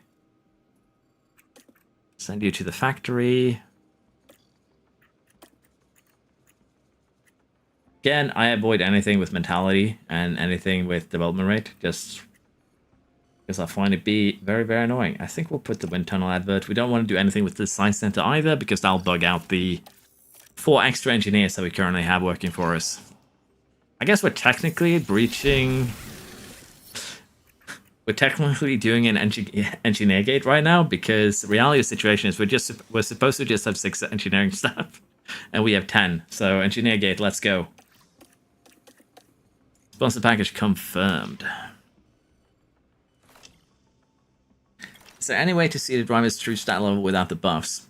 Basically, only the start of the month driver stat update package will tell you it. But other than that, there's no real easy way, which is of course a bit frustrating. We're gonna keep the design slots open for now. And I want to put the last couple of pieces on the cars. And then take a look at what we kind of are looking like versus the AI. I don't think this is enough to boost us up to first, but 3rd, 6th, and 11th. That's AI being a lot more competitive. And keep in mind, we've used every single part right now. We put all 6 parts on the car. 2235. Let's check Red Bull here. They've already shed over 7 kilograms of weight. We barely have them beat on low speed. And again, they're going to have a lot more that they can develop over this year. Yeah, that looks a lot more competitive already this season. Let's check Ferrari. They have speed on everything but low speed. Kind of same as Red Bull, and they even have more weight to shed. McLaren, straight up has speed on everything. We're equal on the low speed. They do have GP2 engines though. They're definitely running the Renault. Oh no. Poor Alonso. What's my favorite movie? I don't think I have one really. Probably watching the Harry Potter movies when I was a kid. But other than that, I don't really watch a lot of movies. Did like the Deadpool X Wolverine though. That one was good. Do you make a poll people vote Williams just to see you suffer? Yeah. Does this patch make the first season strat for Create My Team obsolete? Not really, because you're still gonna be very limited on your funds for your first year. So you're still gonna have to follow something similar to that, I would think, or do something similar to survive the first season. The first season is actually gonna become a lot harder because the AI is developing properly. So you're actually gonna maybe be more forced to follow a strat, or even turn down difficulty. Like, I was kind of struggling a little bit with this save, just getting 6th, so can be a little bit difficult. How does the car look still so weak? Because the AI is actually developing their cars right now. They have a lot more money to spend in the first season. They have a better starting point. It shouldn't come as a shock that basically every AI team should be better than you. That's kind of the thing here. And also, as I said, we have made every part. I don't think the AI has made half their parts at this point. So, in a couple of races time, we're still going to be suffering. As silly as that sounds.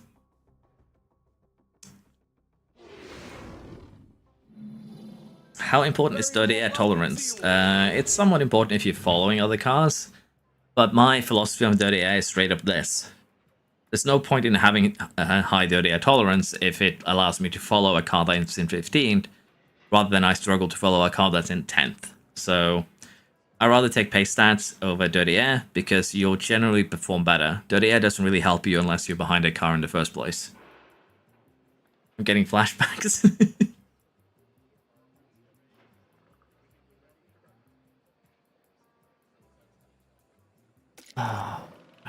Probably the cavalry, honestly. I was watching it with a couple of friends, and there was some screaming. Let's put it like that when that popped up. What's my favorite Harry Potter movie? Probably the first one.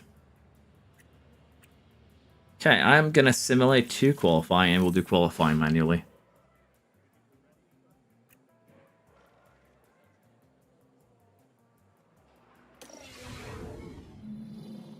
Will practice pay off I for the will keep the drivers? stream up, yes, paranormal. If you want to look at it later. I'm probably also going to make a more condensed video where I compare things. I don't really take down any of my streams. They should all be up, unless YouTube has done something silly. So, should be no concerns there. Guess that is decent enough.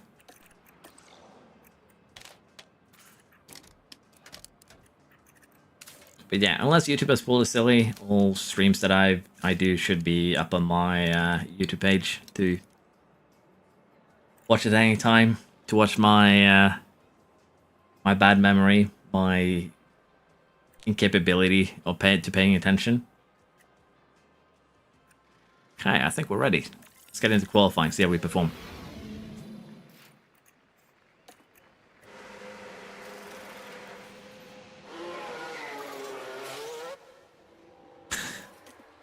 That yeah, can be beneficial. I definitely need to switch colors. We're currently running Black Hole team.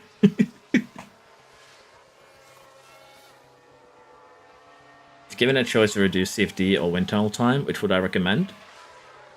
They both basically do the same thing for the most part, so I would have to look into exactly what each one of them do, because I don't remember that on the spot.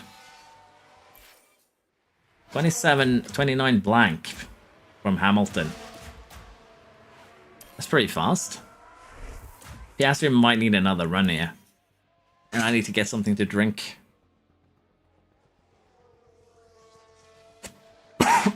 Excuse me. Had to restart my team because I went bankrupt. Yeah, that's a real problem. At first, yeah. Which is also kind of why I recommend, like, make the first 7 or 8 parts or designs. Then only use your CFD time, wind tunnel, on research.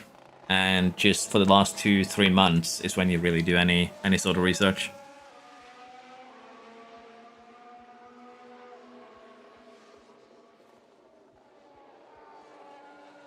Does it improve mentality a lot if you purposely quality lower than game positions? Not really. It's going to help confidence, yes. But it's not going to have a positive effect on your mentality. And the reason for that is very, very simple. Mentality only cares about results over the course of a race weekend. So if you qualify lower than expected, then you're going to get a mentality debuff from that. But from a confidence standpoint, yes, you're going to be able to build confidence by getting some early overtakes, not getting overtaken. But it's kind of difficult to calculate, if you will. This is Race 1, Season 2. We're going to be sending Piastri out once more. I hope I can get him around here before the rest start their final laps. Might need to take manual control. I think we're just about fine, though. I needed manual control there to get out ahead of Verstappen, but he actually got out of the way nicely. We do kind of look like Haas, though, I'll be honest. So probably should do a little bit of redesign if we're going to do some races manually.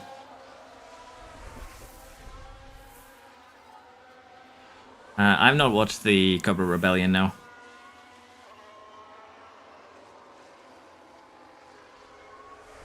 Do you think surviving winning in Season 1 is hard now with the worst everything? It's going to be harder, yes. It's going to basically be key now that you score probably a lot of points. Well, at least some points early in the season, because the AI, like the season that we just did, every single AI team scored at least 2 points, 3 points, I think. And I've never seen the board want anything less than 9th, so that's going to already put you in a bit of a tough situation, I think. We're playing hard. Okay. We're not too far off the leaders here.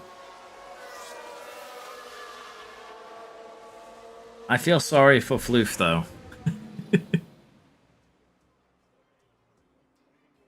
I'll be perfectly honest. I feel a little bit sorry for Floof here, seeing how that went for Alpine. Also, we want to make sure that we get, or rather take care of 2 sets of softs here for the race itself. Do I have any plans for new challenge videos after the patch? Well, the first video I'm going to make is basically just see how well the patch did. Like, how well did the patch actually do the fixes that it said it did. I'm going to be sitting down and making that probably after the stream.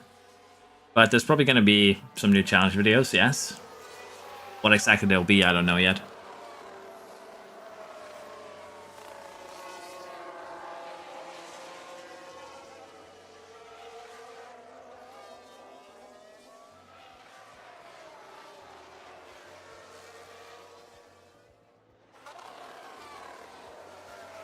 I think we can gamble on being safe. Oh, maybe not.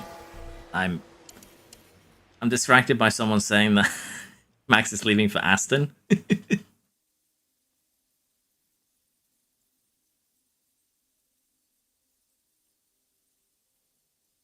When do I start research next season? You can start anytime you are safely within what the board wants.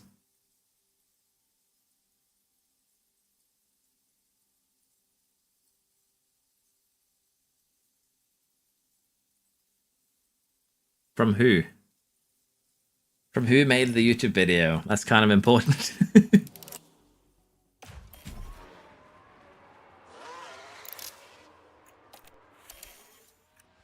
Okay. We are gonna take manual control. Push down a little bit less fuel. See if we can improve here. We're also slowing down the Red Bull ever so slightly.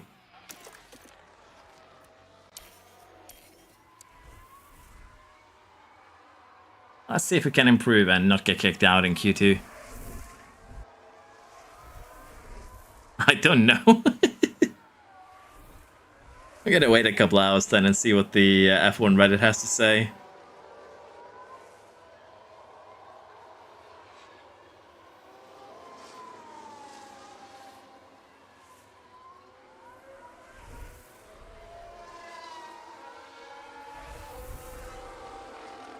When you are XAO, when you are within what the board expects. If the board expects 6th and you're running 5th, you can research the entire season if you want. It's basically... You're basically free to do things kind of the... Ugh. We are fairly safe with Piastri. Basically, in terms of research, there's no right or wrong answers. It's basically the best way to make a car stronger for next year, so if you're safe this year, start researching. Formula Action? I've never heard of them. I just Googled that quick.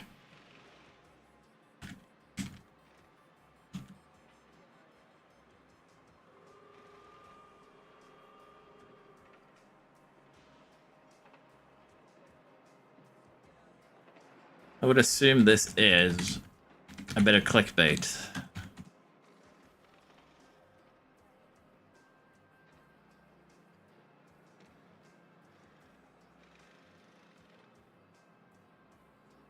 It seems to be an incredible...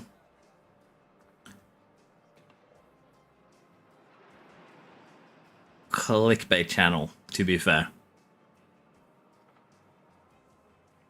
Saying that 3 weeks ago, Sainz to Mercedes, Danny Rick in Red Bull, Antonelli to Williams. So yeah, I think the man is just farming clicks. Let's be perfectly honest.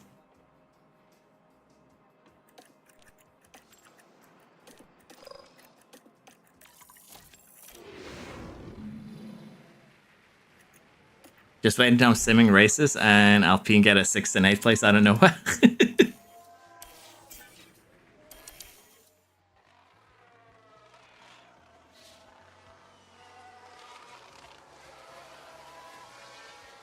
I see you just let them drive in qualifying and might allow acid tires to push and then max out fuel later. Well, to be fair, I rarely do manual qualifyings nowadays. When I do, I basically push fuel immediately because less fuel, faster car. General rule of thumb.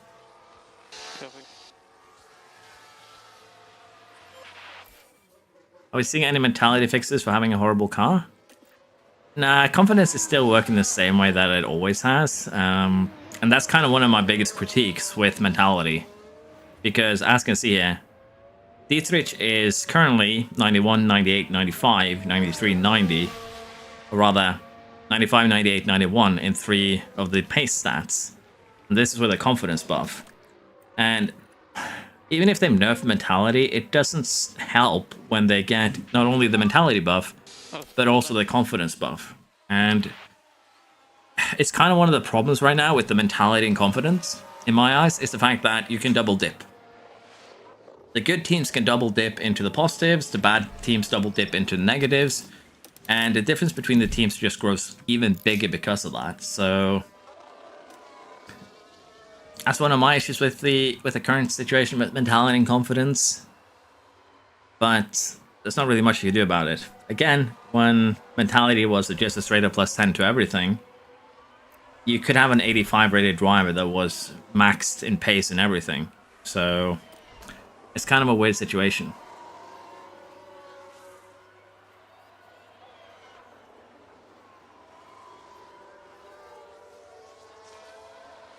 It's like driver always expect the best versus know what kind of car they are. I think it's just thresholds. Like most of the mentality system works on thresholds. If you're building, if you have your facilities with this number of total upgrades, then yes, we're happy. If they don't, we hate you. If the overall of your staff is this, then yes, great, great, great. But if it's less than this, no, we don't like them. Things like that. It seems to not be very fluid. It seems to just straight up be, if your staff is rated worse than this, we are not happy with them. If they're rated higher than this, then we can tolerate them. And it's just a little bit of an unfortunate, because mentality to me could make an amazing system where you can add in more mental states, to put it like that. Let me, I'm probably going to go on a little bit of tirade now, so if you would not like to just mute me. But basically the mentality system to me could be a huge change to the game, in the sense that you can add a bunch of different mentalities. You can add excitement, you can add expectations for drivers, for staff. Let's say that you make an upgrade that suddenly boots your car to theoretically first and low speed cornering. Your drivers can get excited, can get expectation for that. You can get different mental states. Let's say that your driver crashes a lot. They can get doubtful of the car. As a result, they're not able to push as hard because they think they're going to put the car in a wall. An actual mentality system, not just like, oh, you have reached these thresholds, now you get a buff. You haven't reached the thresholds, now you get a negative modifier. I was expecting a bit more, and that's probably on me, to be fair.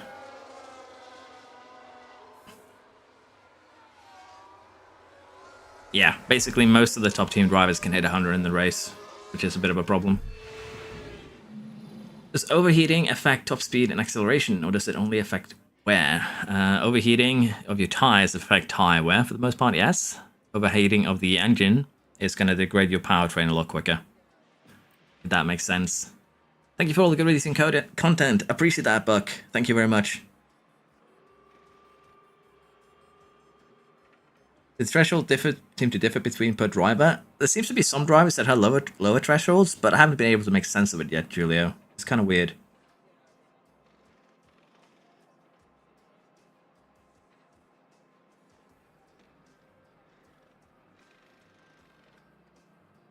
Yeah, that's the thing, though. Again, the mentality system now. This is how I view the current mentality system.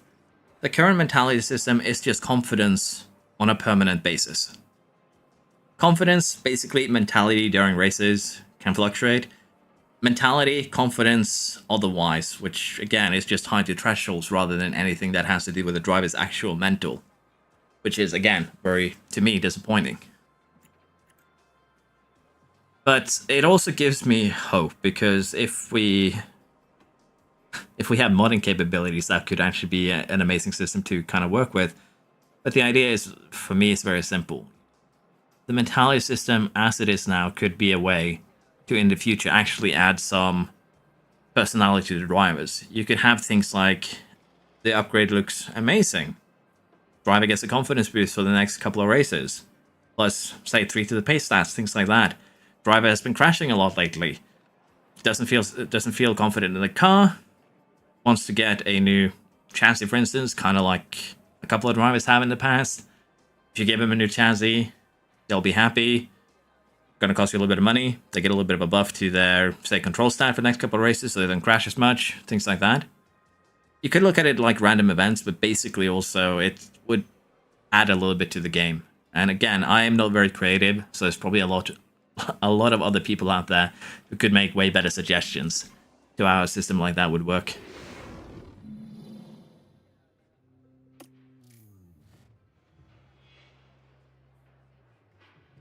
How much in cash have we spent on design versus research post-patch?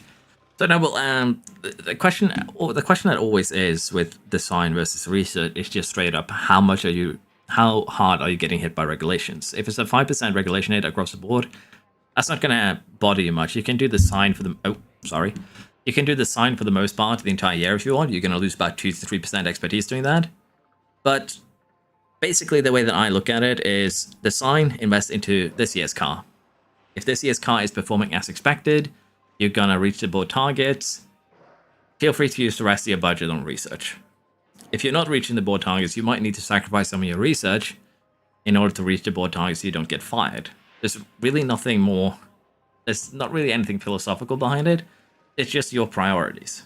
If you want to push the car this year, try and go for a race win, design is what you're looking at. If you want to make a car better for next year and play it safe, research is going to be your best bet.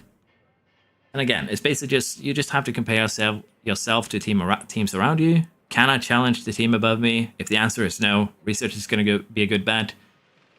Am I about to get overtaken by a team below me? And is the board going to tolerate that? No. Then you might need to do a little bit more design. There's no real, again, right or wrong answers, if you will. It's just very dependent on your situation, which is why it's kind of hard to give any definite answers on what would be a good or bad idea for your particular situation. It's very, very different from team to team. Okay. We are going to be running a light to make the most out of these soft tires. I think we can experiment maybe, see if we can find a faster strategy. I don't think that's necessarily viable. This would actually be faster. But, to be fair, we are going to be running attack on the in-lap anyway, so we're going to end up with a very similar time. The only different thing we could do here is put on a hard tire, but already you can see we're losing a lot of time doing that. And even if we run aggressive, we're not really going to end up saving time, so running hard tires is just a no-go around here. And just using as much of the medium as we can, rely on the softs, and then attack towards the end of the stint does seem to be the better option. We are also going to be underfueling to the maximum. Underfueling is definitely worth it in basically every race. It's what the AI is doing. Funnily enough, AI underfuels basically to this level. They will go 1 or 2 laps above the minimum. That allows them to push for the first 5 laps. And it's also why they're usually so incredibly quick on those first 4 or 5 laps. It's because not only are they underfueled, but they're pushing as hard as they can. So that plays into, again, the AI top speed, if you will.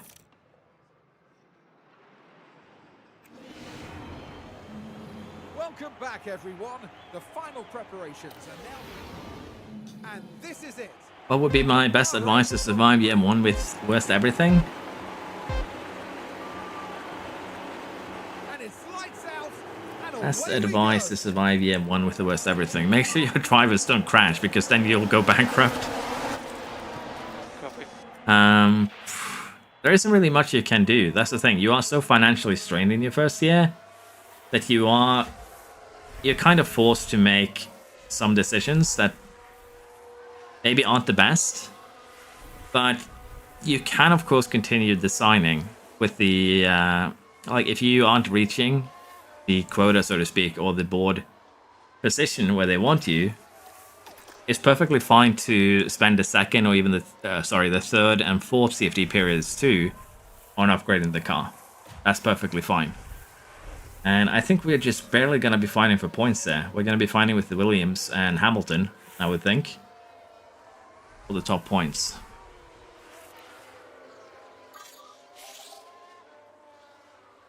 Sophia with an enthusiastic mentality became, yeah, totally improved driver. That's the plus 10 does, yeah. Also, the internet is screwing me over. That is an unfortunate side effect of living in Australia.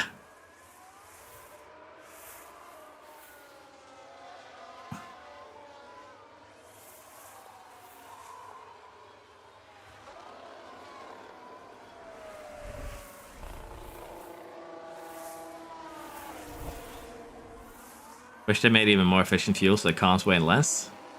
Yeah. May I ask when we should new patch drop on? The patch drop today, Stanislav.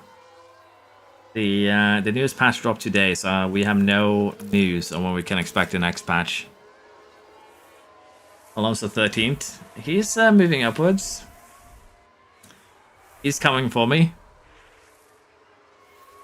Yes, under fuel to the maximum.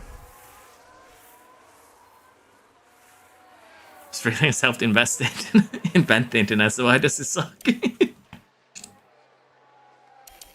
I do feel like the DRS is a little bit too powerful in this game, kind of like it was earlier as well. Could also be the fact that we don't have energy. But we'll see here. To run a little bit of top up. Yeah, we're definitely going to be fighting for the last 2 points there with the Williams boys, because Alonso and Hamilton are coming for us. Wait, why? Oh, I made a mistake here. Piastri's on the... I didn't even realize Piastri was on the medium tire. I need VAR to go back and check if I didn't switch him back to the good strategy or if the bug is still present. Because that is very unfortunate if I made a huge mistake here for him.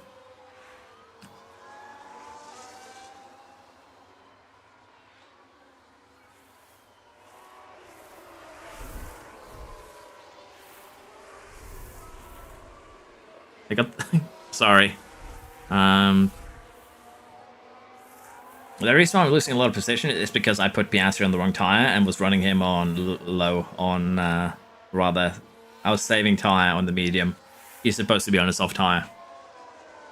That's why it's falling backwards. Can you explain again how to survive Season 1? So, because the AI is better at developing now, surviving Season 1, you might be forced to use your third and even fourth CFD period on designs this time around than research. And if you have to do that, that's perfectly fine. It's just how things are going to have to be. But it's not really a problem if you do that. It's just going to have to be the choice you're going to have to do. Again, because the board is going to request 9th at a minimum. So if you have to use your 4th and even 5th CFD period, you might have to. But research is basically just focusing on XCS cars, so...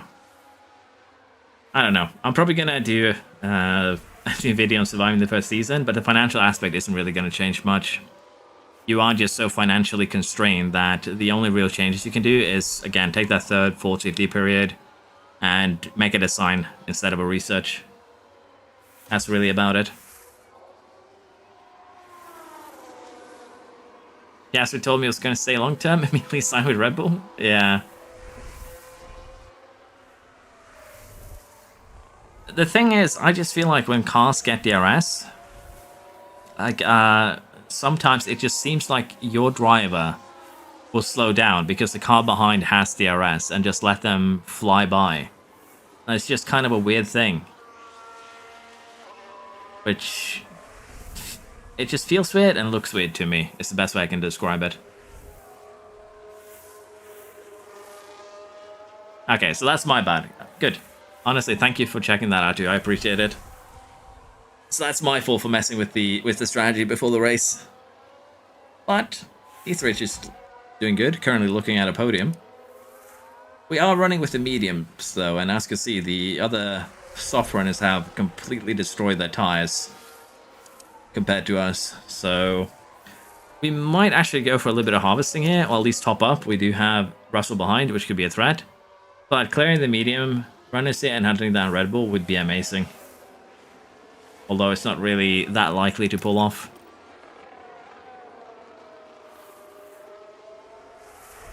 Yeah, you can research without CFD and wind. There's no problem with that. It's what you're going to be doing for the most part in terms of research.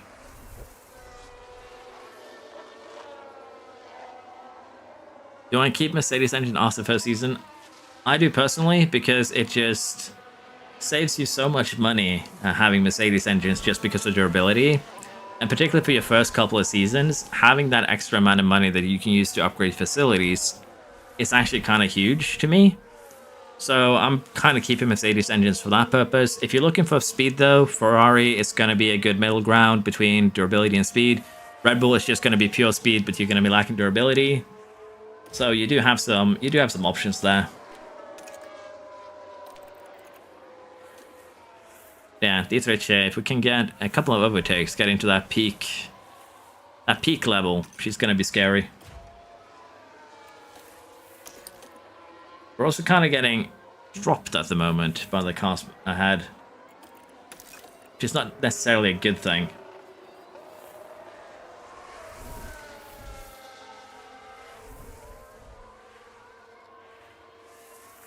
Have I heard anything from Frontier offering track packs or driver packs? Nah, I don't think that's happening. Do drivers crash more in simming? Doesn't seem that way. Personally, it seems like they crash just the same. And I feel like a lot of the people who are crashing are probably just clicking, oh, take more risks overtaking while not weighing the pros and the cons, which wouldn't surprise me. But because crashing is so expensive in this game, I would rather lose a couple of positions than risk crashing. So that's me though. Yeah, Perez is sneaking up in this Alpine. I think I'm safe though. He's a good 10 seconds behind. And the fact that we're stuck in a DRS train here is not necessarily a bad thing, because we are running a medium tire. It is a slow tire around here.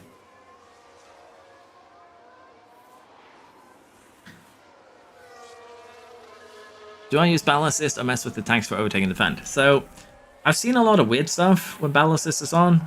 I feel like they slow down a lot more, and generally the energy usage is kind of wild at some parts around the track. There seems to have been a little bit of rework to the ERS this year. It just seems way more powerful, but it could just be placebo. As such, I personally just toggle it off and try and manage it a little bit more. And in terms of strategy here, I still keep them on low, rarely defend. If I'm in danger of getting damage to the car, I can toggle on avoid high risk curb sometimes. I will also use high overtake aggression if I feel like I need to get past this car immediately, let's say after a pit stop, so I can undercut the car in front, things like that. But other than that, I keep them mainly on, again, low overtake unless I really need to get by. And let's be honest, there's no real need here to push and get by in this current scenario. Sainz is about to actually have his tires explode. He's actually kind of losing his time here, but he should either be pitting or get overtaken with DRS right about now. So yeah, there he goes.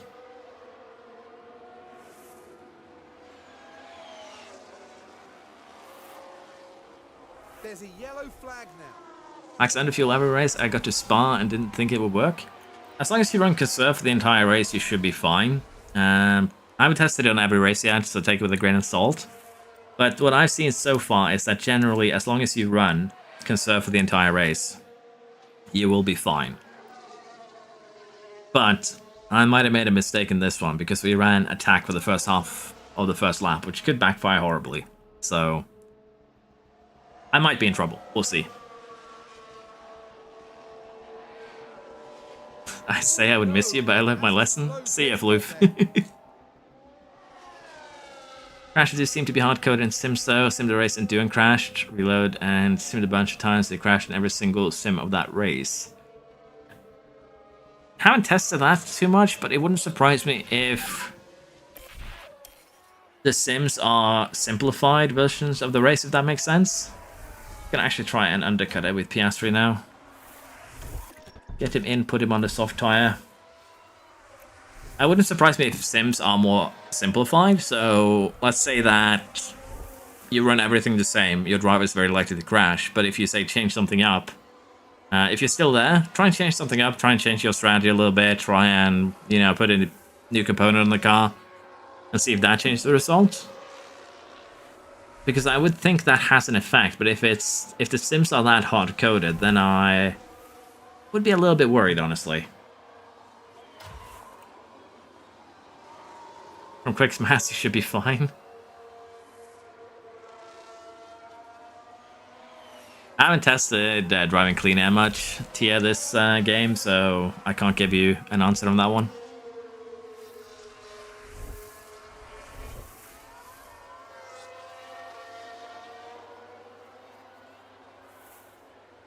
Play the sim or play the race, honestly, it's up to you. There's no right or wrong way to play a single player game. Play it how you enjoy it.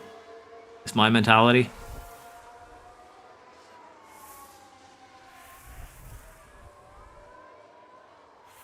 If you don't think you're going to enjoy the race or, you know, think it's going to be boring, you're very free to sim it. You can do that no problem. There's nothing really stopping you. Okay, so Piastri's strategy here needs a little bit of help by the looks of it. Probably also pitted him slightly too early. We're in the lead. And Rick is back on the... Well, he was back in the podium spot for a second.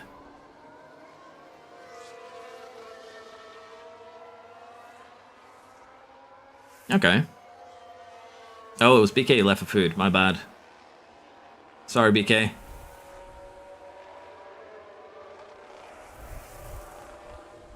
Being in Season 5 and miles out of the AI, it's probably going to take a couple of seasons still, Robert, because they need some time to catch up.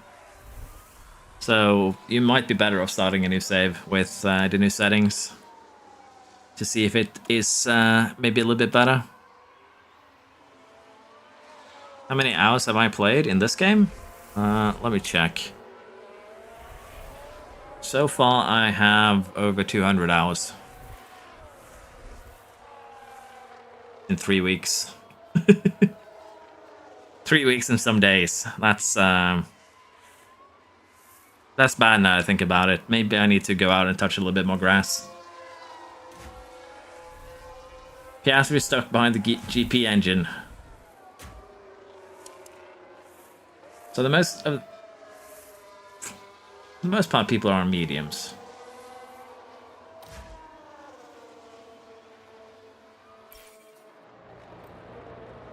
Paris, no, you were supposed to get closer, not drop away.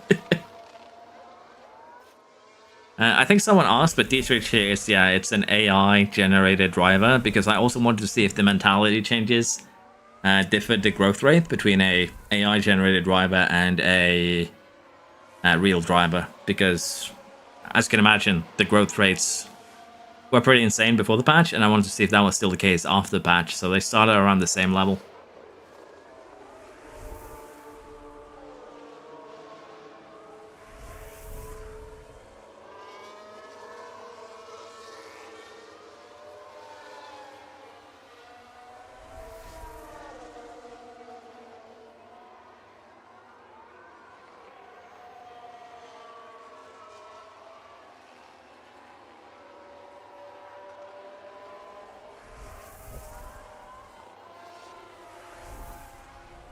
I was given the game a little bit before release, Jasper, but unfortunately I didn't really get to test it out a lot.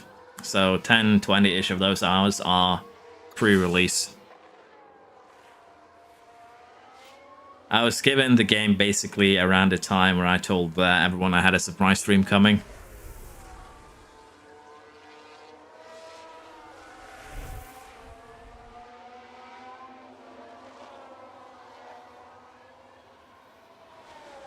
Is there any optimal ERS change to try and maintain or no? I would try and maintain probably 30% charge. Like, we're actually running a little bit lower in charge. We probably want to run a little bit top up. Harvest seems to just lose you 2-3 seconds a lap, which is kind of insane. So top up seems to be the better option. Particularly if you are DRSing of another car, running top up is definitely going to benefit you. But as long as you don't reach 0% over the course of a lap, you're actually perfectly safe. Your driver can use your entire battery, but they're also limited to only harvesting 2 megajoules a lap. So you can manually kind of account for that. Basically, the way that recharge works is that they will harvest 2 megajoules a lap, basically no matter what you do here. By putting them on top up or harvest, you're basically telling them that you're harvesting 2 megajoules. You're only allowed to deploy 1. That's how you recharge your battery. You're using less of it than you would usually, rather than charging more.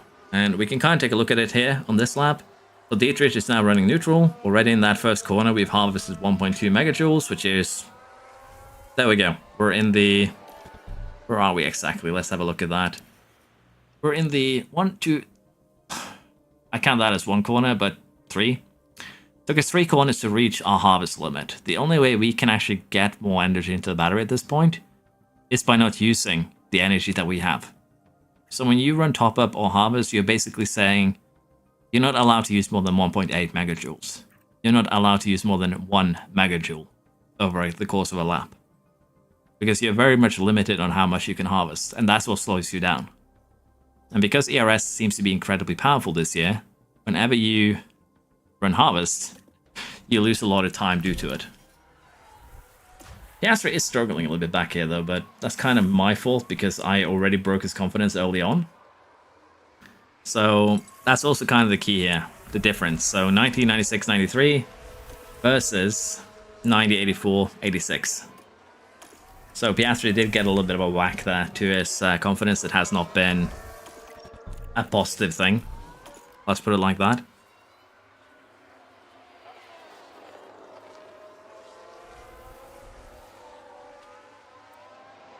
I probably also kept the game on while doing other stuff too. So I wouldn't say all hours are played hours. Some of them are probably just idle.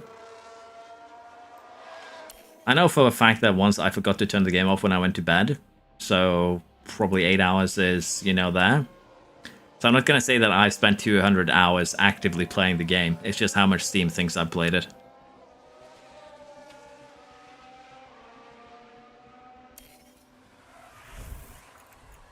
How come the AI burned through their soft and yours is going strong? So if you look at this, we were running the sauce on light until we got to this point. This is where we toggled hard, or rather attack, and then we burned through the rest of it. So we didn't actually run the entire stint on attack. We ran just the last 5 or so laps on attack. And that's kind of how you have to do it with softs around this track, I think, because the thing with the soft tires here, they have such a huge advantage. 32.3s is the average lap time for a soft tire. 32.9 basically is the average for a medium. You lose 0.6 by just running a medium tire over a soft tire. So we want to minimize our time on the medium, we want to maximize our time on the soft, and because of the degradation difference here, 900 is what the soft lose every lap, 600 is what the mediums lose, 300 is between them. It takes a good 20 laps. Like, you can start on a soft, if both cars start on a soft tire, one car on the soft, one car on the medium, it takes 20 laps before the softs start running at the same pace as the medium. 20 laps, the softs hold an advantage over a medium tire, and only after 20 laps does a medium become better than the soft. And by running light, we are slowing down this degradation even more. We're losing a little bit of time because we're running light, but because there's such a huge difference between the tires to begin with, we end up with a lot of time saved just from running the better quote-unquote tire.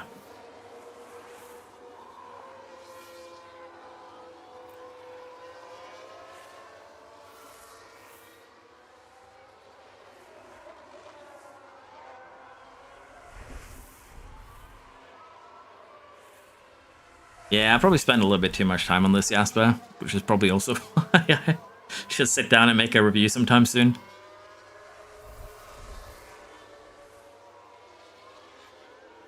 When using top up, basically I think I went through this a little bit earlier, but basically you limit the deploy here to 1.8 per lap, so you can harvest 0.2 a lap out of the 4 that is maximum.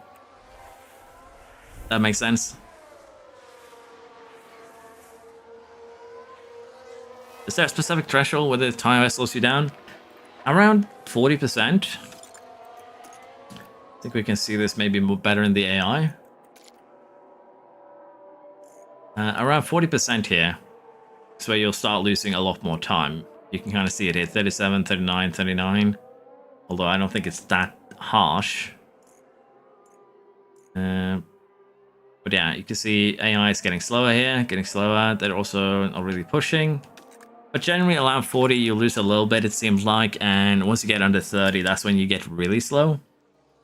So you want to try and keep yourself at least above 30%.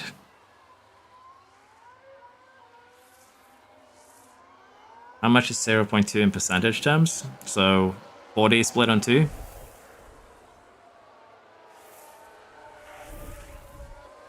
$20 split on 100, about 5%.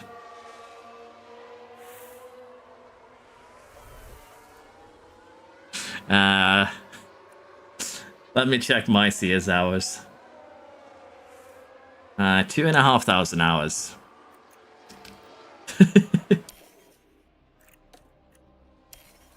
So yeah, I've played a lot of games for a long time. I think my first game, like the first game that I kind of got me hooked on gaming, was actually CS 1 point something that a friend brought. Or rather, I visited a friend, and he was playing it, and I tried it. And that's kind of when I started playing games. Before that, I was basically a sports geek until my legs said, no, you are not allowed to do any more sports.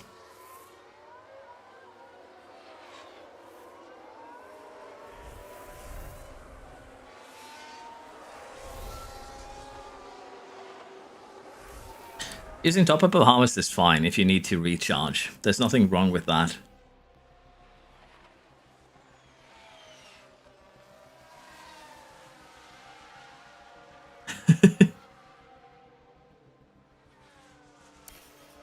Any else to have in EU?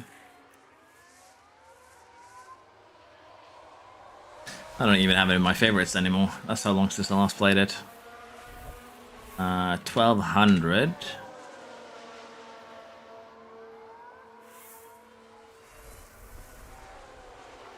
1200 and 1400. And to put it into perspective, the most recent Crusader Kings game I've only played for 200 hours. So, as you can see, the interest did fall off a little bit there. If the AI can research, I'd probably give it an 8 at this point. I'll be perfectly honest. But that is also because I do like these types of games. So that is having an effect on my bias. I will admit that. But yeah, I'm pretty sure Piastri could be running with Dietrich right now if I hadn't screwed up his strategy to begin with. To kind of highlight just how important it is. I think we're also going to go ahead and do a little bit of harvesting here. Because we have pace enough to break away from Sainz and Leclerc. And we don't really want to... We don't really want to pull them along. If we can avoid it. So I'm going to try, because I assume Sainz is going to be pitting within either this lap or the next. And when he does, we can try and pull away from Leclerc and create a little bit of a gap there. So having extra energy would be nice for that purpose. Okay. I don't know if this is enough energy to break away from Leclerc, but it should be. Maybe not. Maybe we run a little bit more harvesting. But yeah, we lost a lot of time there when he did the overtake. I think the overtakes that they've added are good. But they're a little bit too much on the aggressive side, I'll be perfectly honest. We lost 6 on the overtake, and then you lost another second there because we tried to harvest, so it also gives you an idea just how powerful ERS is and just how important it is. I think also Leclerc is going full attack here which makes sense if he's planning to pit very soon. And him setting a faster lap does kind of underscore that.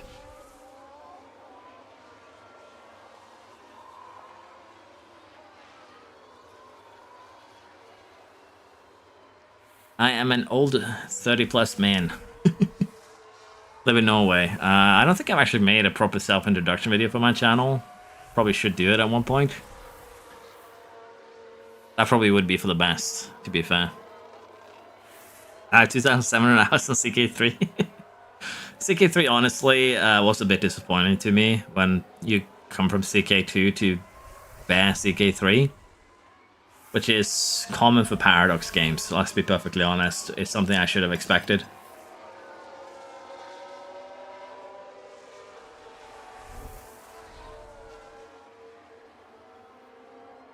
How much would I rate this game? As I just said, probably 8 out of 10. It's highly dependent though if the AI is doing proper research. If not, probably 7. But I'm also the rose-tinted glasses kind of guy, so I'm probably a little bit biased. Keep that in mind. But yeah, I think the game is good. A lot better with this patch.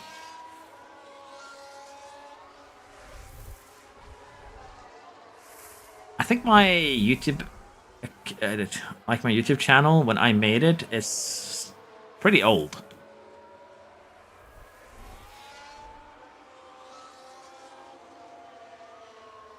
Like when I originally made it. Let's have a look here. It was created in 2013, so apparently I had a child's voice back then. I guess.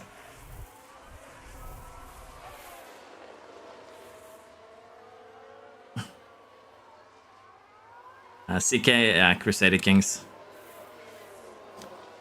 It's basically a family simulator, Middle Ages family simulator. With all that entails. Well, Piastri's actually doing a good job. He's just now 10 seconds behind. He's actually catching up. And we're going to get Dietrich here over onto the final soft side also very soon, as Verstappen and Leclerc are both pitting. I love the kicks. Like a couple of watchdogs following me because they're not allowed to overtake. They should be allowed to overtake and lap themselves. I understand why they haven't, you know, made that a thing. But I just feel like I have a couple of watchdogs following me. Particularly when they were running side by side behind. I think what we do is actually jump into the pits now. Alonso is going to be pitting as well. We could try and overcut. I think we get in. The soft tire is just so much quicker. That's the thing. It's kind of what the entire strategy is about. Get on a soft tire, take advantage of the fact that it's a lot quicker than anything else. Could use Piastri to hold them up, but I don't think that's going to matter too much. Can you change your team name Season 2? You can with the editor. You can't in-game, unfortunately.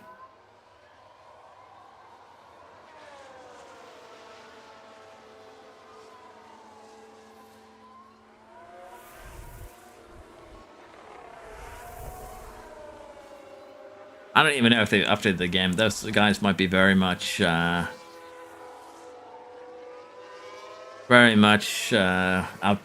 Let's put it like that.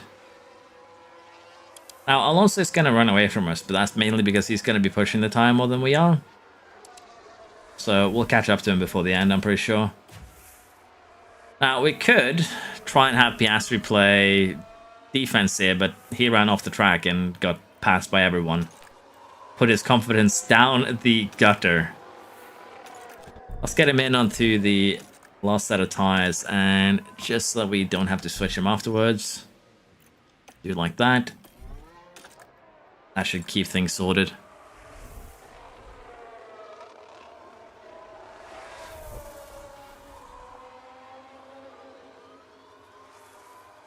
Yeah, I'm not surprised there's a lot of library mods. That actually makes sense.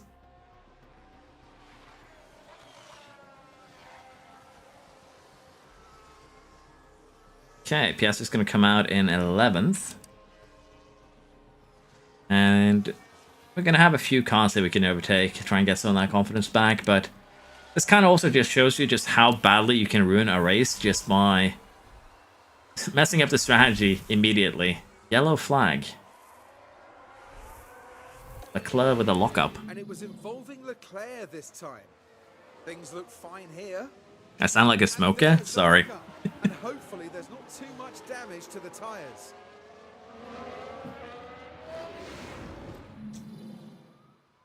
My parents used to smoke a lot, but I just can't stand it. I can't even stand the smell of tobacco smoke. It just makes me feel almost nauseous. So I do not smoke at all. You like the custom libraries for YouTube made? They're pretty cool. Honestly. I think they're a cool addition to the game.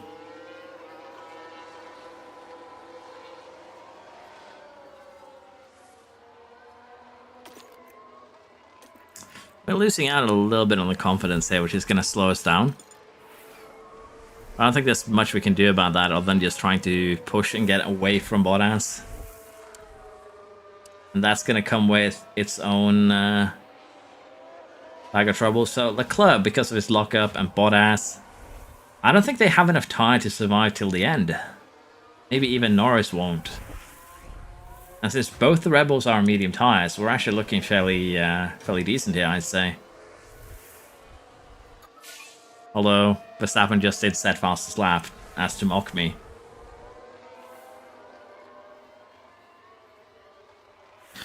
Does staying outside tire temp slow you down a little bit? I believe it does, but on some tires it's actually kind of worth it. What's the chance half the grid DNFs the Paris can score some points? Not high, I'll be honest. I wouldn't put money on it.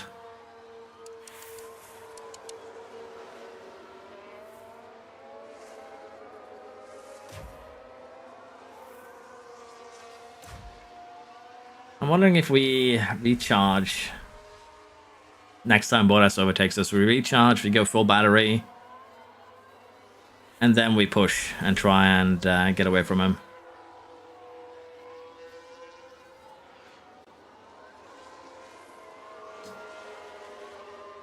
Does track temp affect DAG? Because where I see you maintaining your tires in full attack, we're actually running light right now, but you can kind of see the difference in DAG. Goes down pretty quick. So track temperature does play a part. Yes, it's actually pretty cool this time around, 25 degrees. It does have an effect, yes, and particularly on days when you have 40 degrees or so, you can see your DAG be a lot higher. But things like driver smoothness, things like your tire preservation stat actually has a pretty huge effect this year. So you can keep tires alive, if you will, a lot easier, I guess you could say.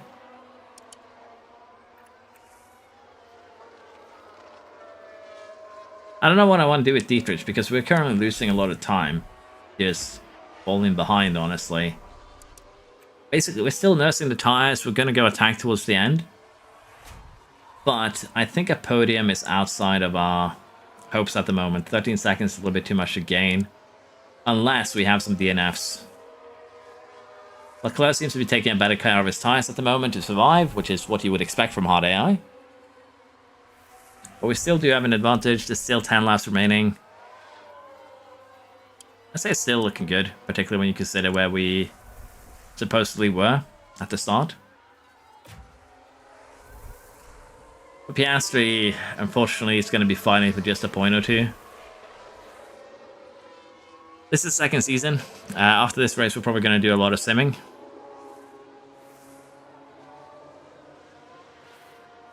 My brother built me a small PC from parts he had as I needed close to my bed as I'm disabled. I'm sure I could really run it. If you buy the game through Steam, Catriona, if your PC can't run the game, you can, as long as you don't play more than 2 hours, if your PC is struggling with playing the game, you can request a refund, and Steam will give you a full refund, no questions asked. So, as long as you get it on Steam, you can buy it, download it, try it out. If it doesn't work for your PC, you can refund it and get your money back.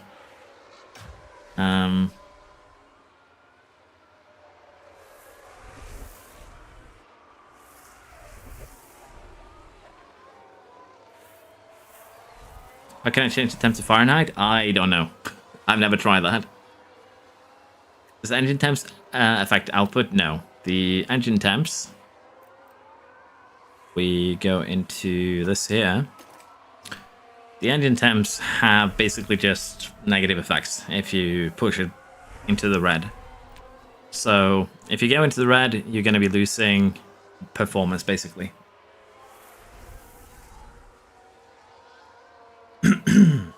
I'm understanding why you think I sound like a smoker. I can feel my voice about to give in. After I have been at work today, so my voice has been strained to begin with. So streaming might not be the best idea right now.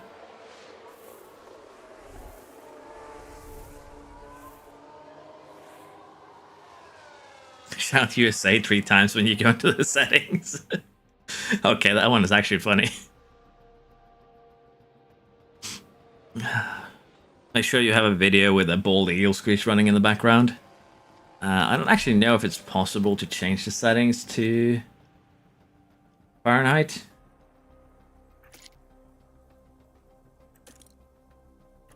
I don't think it is possible. I'm sorry. It's not something they've added to the game.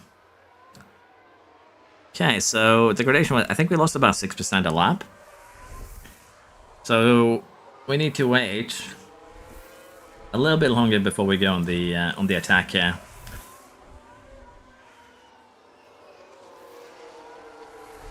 But we're definitely starting to get that tire advantage I was talking about. It's starting to show itself. And currently we are running 33.5s. Norris is running 35s. We have 35s for Sainz, 34s for Alonso. Leclerc is actually pitting.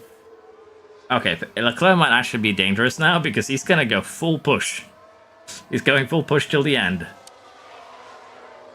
Which is kind of what we expected with that lockup. How good are his tires? 92.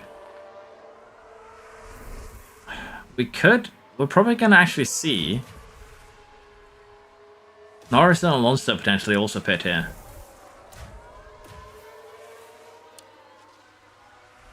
So podium isn't necessarily out of our grasp just yet, but if Norris pits, he's going to be incredibly quick. And again, for us, it's just taking care of our tires until we can run attack. So this is going to be an interesting end. Can you sim in between race? Yeah. You can sim quali, you can sim practice. If you think about simming from race weekend to race weekend, no. You're still going to have to manage the in-between races part.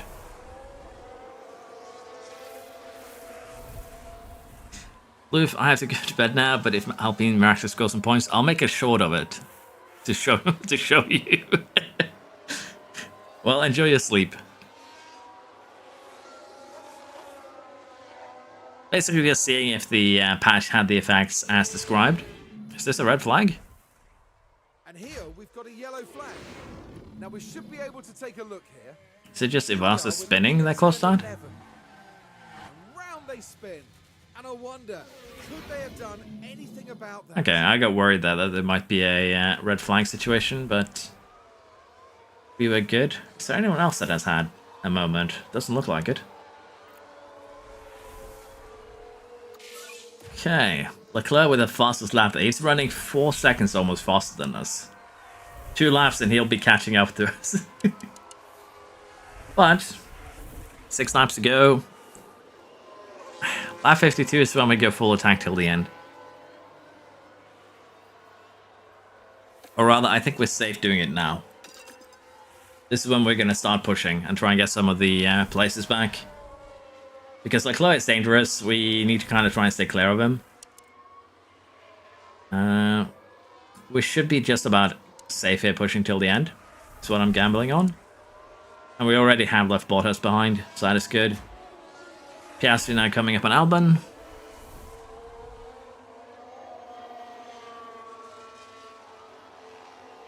I think this game has run off a lot of American fans. That could be. No, you can't sim to the end of the race. If you have started a race, you're going to have to play the entire...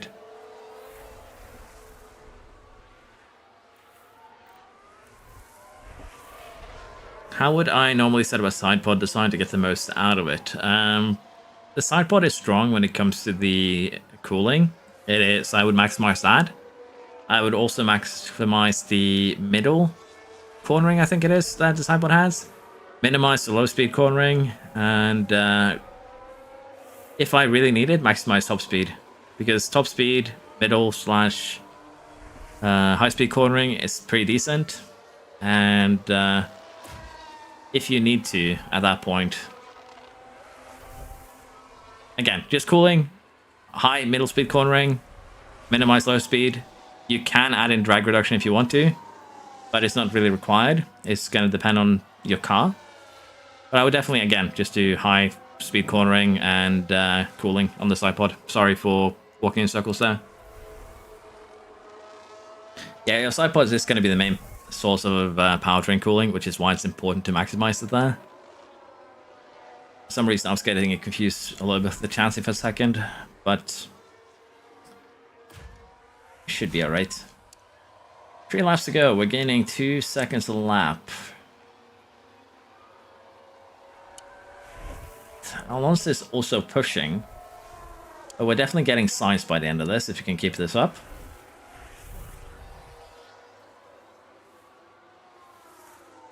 Tires are being burnt maybe a little bit faster than I would like, but should be just about enough here that we make it till the end.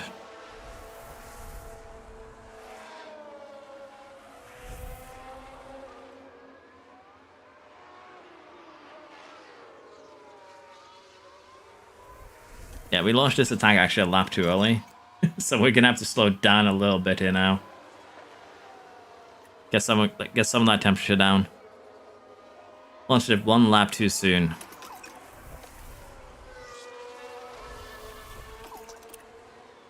But we still hold advantage over car in front. So while we're probably not going to get Alonso, we're probably going to get Sainz. He just doesn't have tires anymore.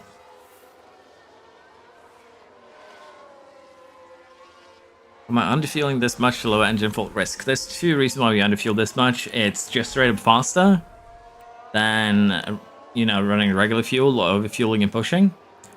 And it also has the added benefit of, yes, you can lower your risk that way. So actually, I had more than enough. I should have just kept it on attack. That's, again, me being silly. For some reason, I thought we were at 48% instead of 50s. I'm getting confused. Too many questions. But yeah, how important energy cooling, if you will, conserve fuel and underfuel anyway. If you sim practice, if you sim quali, the AI is not going to be underfueling. If you're manually controlling it, sure, you can get away with sacrificing some of your cooling. But generally, it's just going to lower the chance of getting negative mechanical faults. And also, a lot of the mechanical faults actually increase your powertrain temperature. So if you don't want to, you know, risk getting more force while running a high powertrain temperature, you're going to need to... we might actually get a podium here.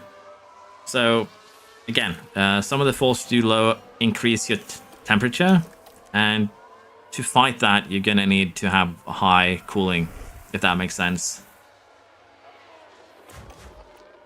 Caster here, we should just go deploy with you too, see if you can get Bottas.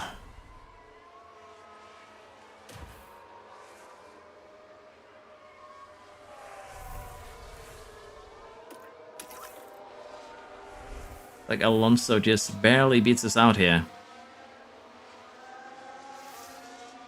Oh, maybe not. We push him off the track in the final corner. That's kind of rude.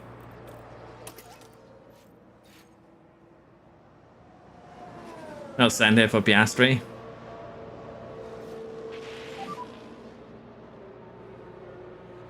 Hello, Ninka. Hello, Dark. AI development is looking a lot better. At least the first season, they're doing a decent amount of research. They're doing a decent amount of development. The AI is far more competitive. Although this race might not give you that impression, the AI is a lot more competitive than previous patches.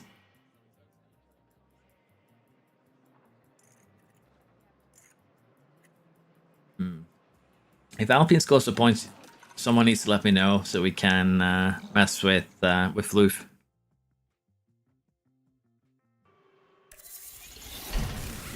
Have you noticed you crash a lot less on this game since Edstar isn't as active in the streams? Edstar? The Edstar is no longer here to curse you. I saw Ed say it earlier. I don't know if he's lurking. But yeah, he was definitely cursing me a lot in last year's game. There was a lot of crashing. Courtesy of his dark magic, if you will. Okay. Get pit crew training set up, and honestly at this point, I'm just gonna sim through the rest of the year. Maybe do Monaco. We do have a low speed cornering build, if you will. But I want to sim through this year. I want to see exactly how the AI develops. And if I want to kind of go through that and make a video on the AI before I need to go to bed and get ready for work tomorrow, then I need to speed things up here. So we're definitely going to be simming the rest of the year. And then we'll take a look at the AI's research. But so far, everything is looking very, very promising. There we go.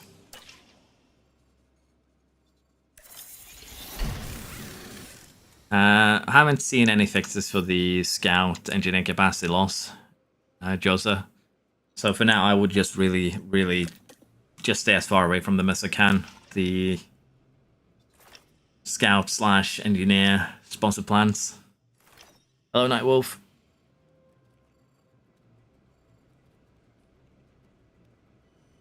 You always need to leave the space. Maybe that's what I should do for the short to mess with Floof. Take that cliff with Alonso and just you must always leave the space while we put him on the sand.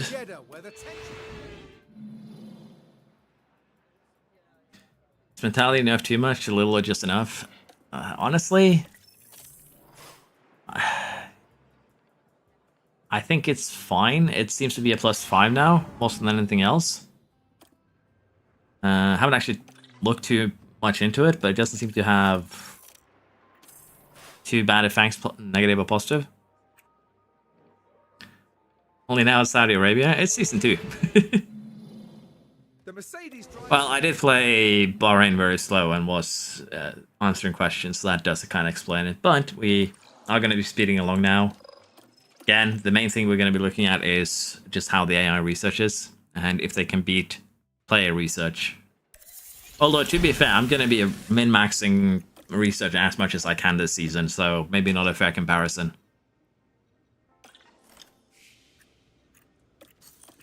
Yeah, the +10 was pretty strong, let's be honest, so it wouldn't surprise me if +5 isn't as strong.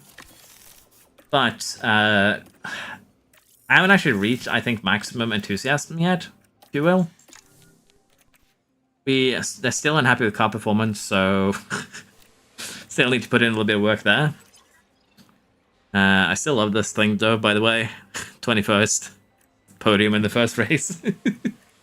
Oh, factory fire. The second I start manufacturing components, the factory catches on fire. That's very ironic.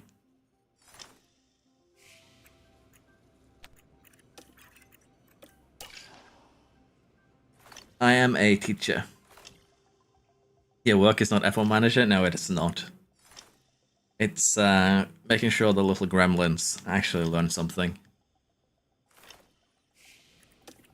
But I might be forced to be something other than a regular teacher this year, so we'll have to see. Oh, my game committed die.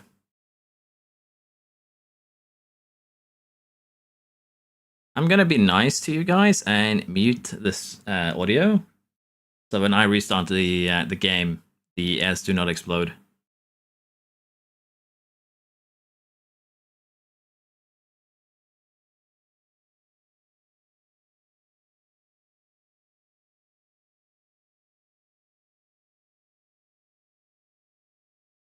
Hope there's a mod to simulate seasons. I think you can actually kind of simulate quote-unquote seasons with the what's it called? The save editor.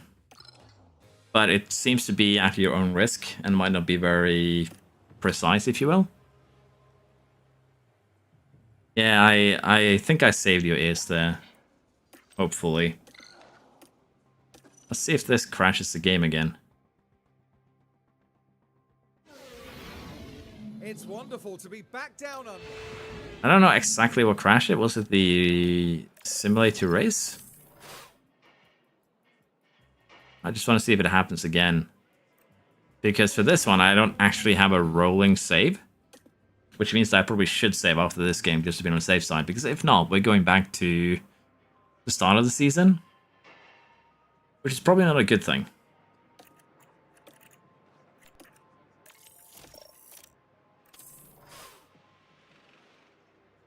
Is this game worth getting at, or should I stick with 22? The AI seems to be a lot more competitive, Dark. It's definitely a huge upgrade compared to 22. I'll be honest, Sensei.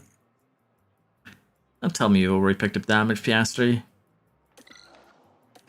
That would make me kind of sad if you did. Just a slow pit stop, then get stuck by another cars. I guess that makes sense.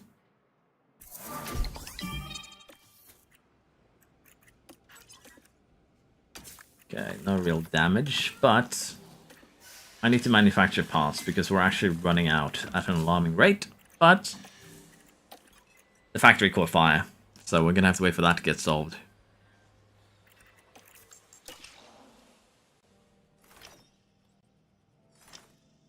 It's just the when you start the game, not really the intro music, but the boom before that. That just breaks the ears. Yeah, the engineer count still assumes you have a level 2 design center on start. So they give you 10 engineers unless you lose them somehow. Hello, Sorta. I think that's the correct pronunciation, maybe. Hopefully. Enjoy your chicken wings. A lot of issues reported for 1.5. Many freezing and random crash bugs. We've had one random crash so far. But to be fair, we haven't done a lot of the races, so could be that it happens there. Okay, let's see.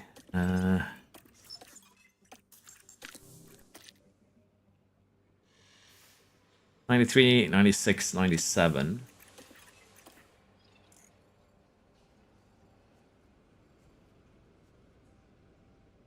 Wait, I hate that the order is different.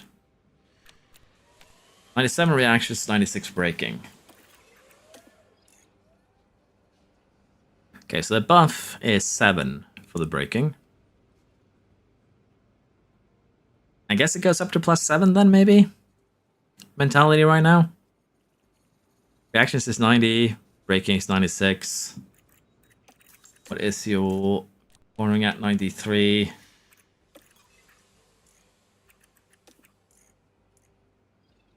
Yeah, seems like mentality in its current form is a +7, which I also would assume that means a -7. I haven't actually tested that out, but at least for the pace stats, it's +7. Again, I don't know if we're actually at max yet. I would think we are close to it. Car is basically the only negative, a little bit on the paycheck there, but let's see here. 92 smoothness, 94 control.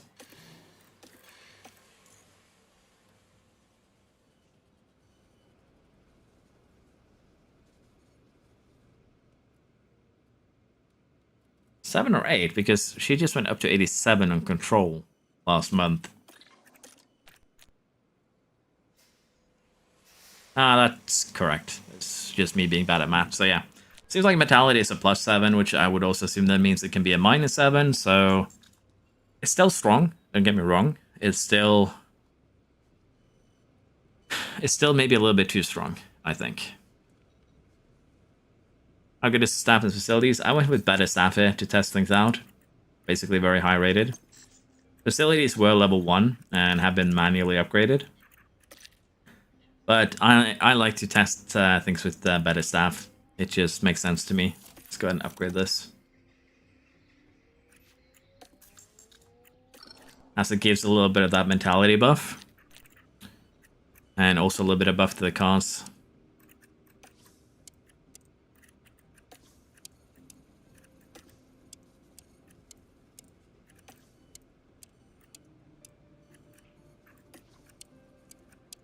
Gonna get the pick route set up here. Then we can speed along to China.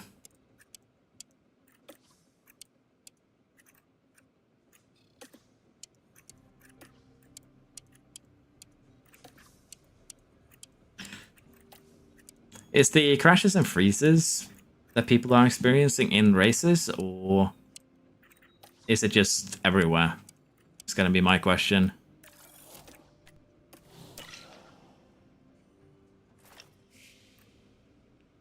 Yeah, that's true, Renz. Thank you for your subscription, Sata.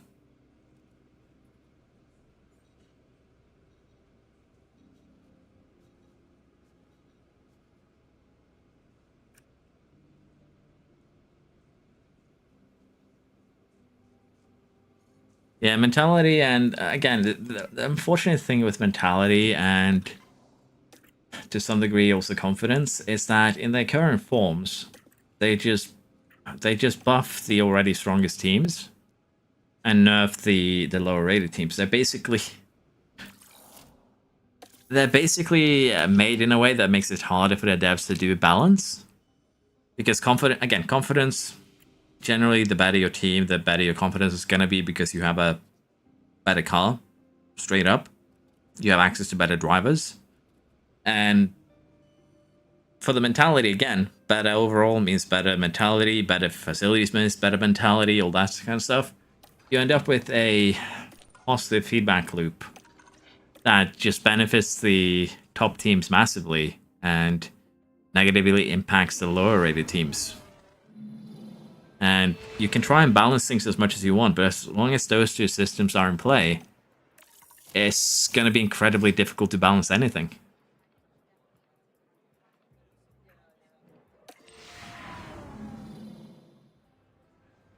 It won't be long before we get underway here in Japan with 50. How big do I think the effect of better staff has on my first season and research for second season? Would you have much worse car and drive at this point with worse staff? Car would be slightly worse. Probably lose about maybe 2% performance or so. It would not have any effect on the research. Staff doesn't really affect research. If I am mistaken, at least I don't believe they do. And if they do, it's, again, just a 1 to 2%, which is very, very little.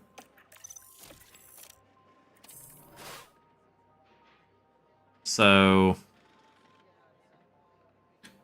it's giving me a little bit of a boost, but the biggest boost that I'm getting is actually the mentality to the drivers to get extra stats. But it's clearly not working for Piastri, but for Dietrich it's working very well. Which is interesting.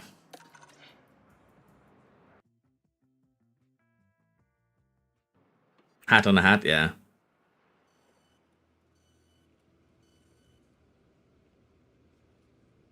Why pay 40 million for Verstappen is we have Verstappen at home. Ocon with a mentality buff. I shouldn't laugh, but that is kind of funny.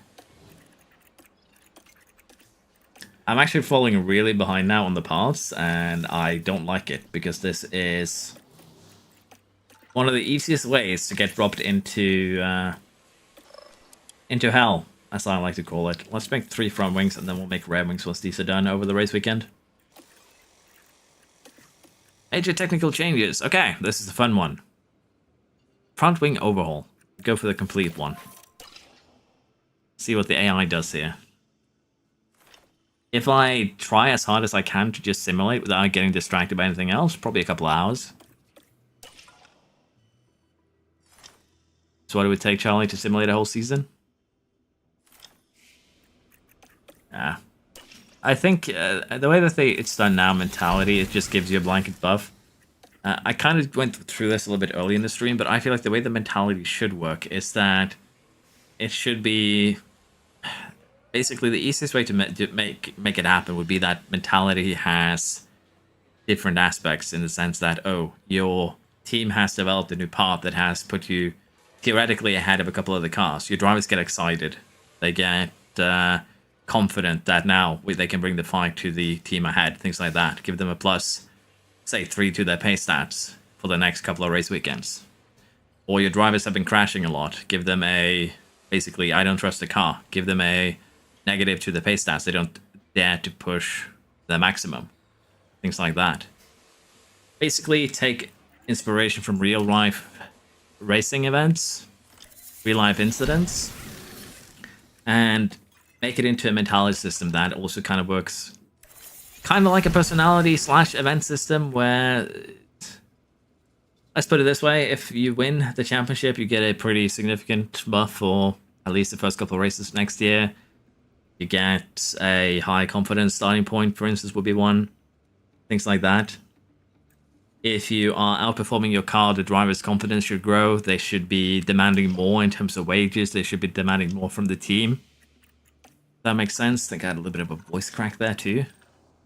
There's so much more you can do with the mentality other than just have thresholds that needs to be met, which is what it really is in its current form, which is very, again, just wasted potential is the best way I can describe it. I forgot to make new wings before the race weekend.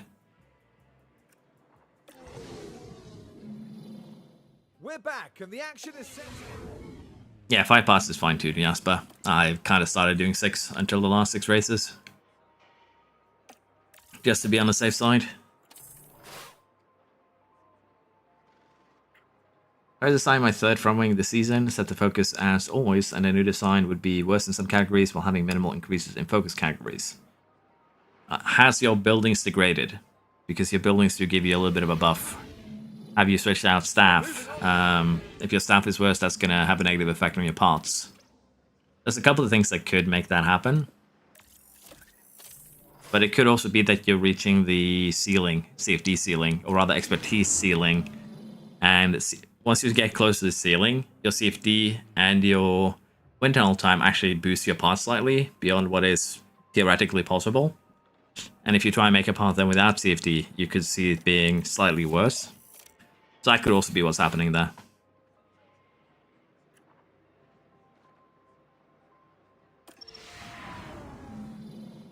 And that's another race done for Fernando Alonso. What I've described are traits in Motorsport Manager? Yeah, to some degree. The thing is, it's not a bad thing, I feel, to take... It's not a bad thing for games to take inspiration from other games and look at systems that work well in other games and say that this works in this game. How can we take this system, implement it in our game, and mold it to fit the game that we are making? There's nothing that's inherently wrong with that. It's one of the things that makes a good game. If everything you are making for your game has to be a new system, that has to be unique, some of them are going to end up horribly bad. There's nothing wrong with taking, again, inspiration from things that work, if you will. My ATR period is ending soon. That's not good. Did we get the reply to research period? Yes, we did. We got the annoying one. But yeah, let us start with research. We are going to do the front wing first, because it's getting hit the hardest.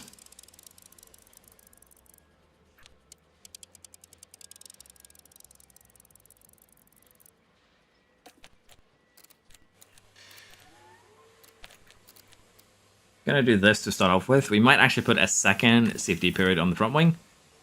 We'll have to see. We're gonna run one project on the chassis the entire year, basically, and we'll do it like this. And we're gonna do that same thing with the sideboards. Run research projects for the entirety of the year, like so. And the last slot, I think, is gonna go to suspension. Or we have 4 CFD periods remaining. I think I'm going to put 1 in front wing, 1 rear wing, 1 underfloor, 1 suspension, and then we maybe put an extra in the front wing because it's getting hit the hardest. So I think we use the last one to focus suspension a little bit, get that tire preservation up. And that should be fine. It's going to be actually very, very nice to have next year.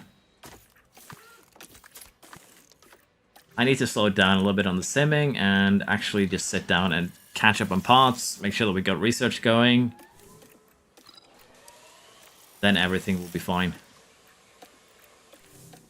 I do have a bad habit of trying to do things a little bit too quick sometimes. So that is what is happening right now. Am I going to do a Around the Grid series? Yes. I've kind of been waiting, though, for the AI to be competitive, because I feel like there's no point in doing Around the Grid if the first team I do it with win the regulation season, and then I spend the next 5 seasons trying to catch up. Oh, 5 seasons is probably a little bit hyperbole. The next 2-3 seasons catching up to the team I made.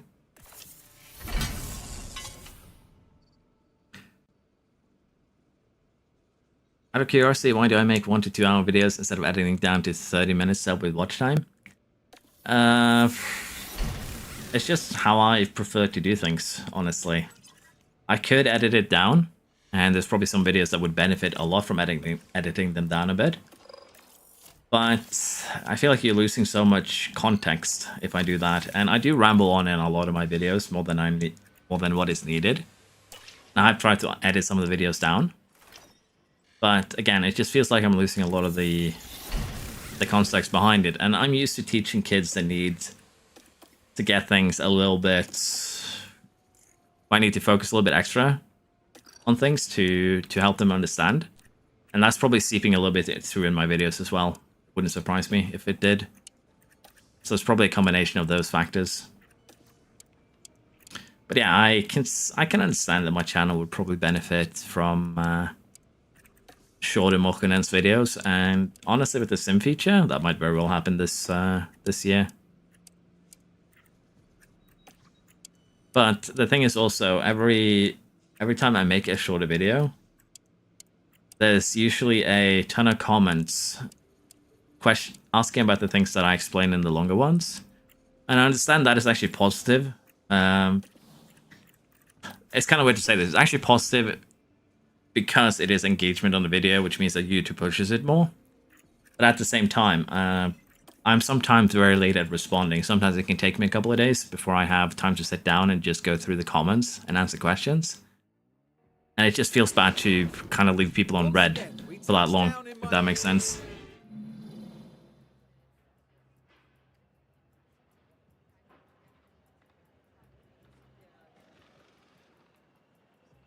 Has the idle race menu performance speed improved? I haven't noticed any slow things, to put it like that. Seems to be pretty much the same for me. Hello and welcome as our Grand Prix.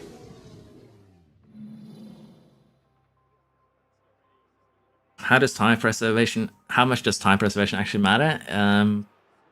It matters a fair bit, honestly. It can be pretty powerful on certain tracks. So it's way more powerful than brake cooling was last year. Let's just put it like that. It still needs some testing, but so far it seems to be a pretty good thing to have in your car. I think it's basically Frontier trying to actually mimic how different cars actually, or rather not really mimic, trying to implement a way to actually have the difference in how cars eat their tires in real life. So I think it's a good change. It does seem to be far more important in this year's game. If you're not designing anymore, why not make like each of each part right now? I am. We are manufacturing parts. I think also that is something that is needed, Rens. Sometimes your facilities will drop a level. Because once you reach, again, all three games have that problem this year, where at one point you're just going to end up with maximum money. With maximum facilities, you don't have anything to really spend your money on, and then you just end up having hundreds of millions in the bank.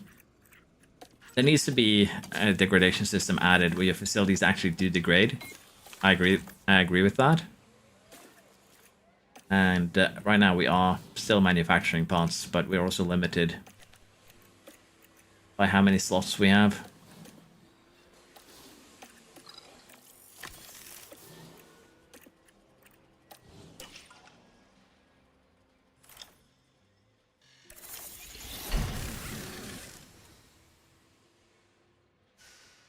Yeah, the pit crew menu is somewhat laggy still. You're not wrong, Spanton. Patch 2.0 in December.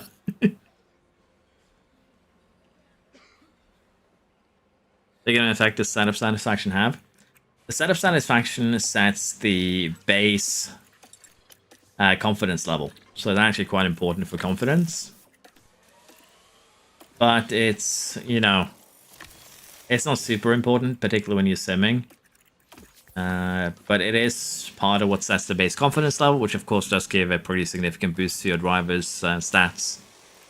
So from that perspective, it's quite important.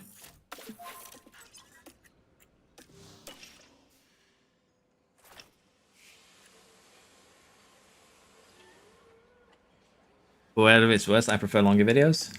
I can see that too. Like, the idea behind the F1 videos, at the very least at the beginning, was that this is something that can show you basically what you can do with the game. It basically started out as a bunch of guides and then just kind of Let's Plays you could play along with at the same time if you wanted. So, at the same time, it's basically let's put it this way, there's two main reasons why I make longer videos. They're easier to follow if you want to play alongside yourself, and it's easier to do more than, say, one race. I understand that I'd probably get more views, I'd probably get more engagement if I did what basically everyone else does, which is to make highly edited video that cuts out a lot of the stuff that is happening, a lot of the kind of dead air that I, to some degree, live in. But you'd also end up with basically one race a day, and that would be it. Maybe 1-2 races a day, and let's be honest, a season would be 3 seasons a month then, max. And to be fair, I wasn't exactly quick. There have been slower periods where I've been running at a pace slower than that. But I do understand both sides of the argument, honestly. So, it's not lost on me.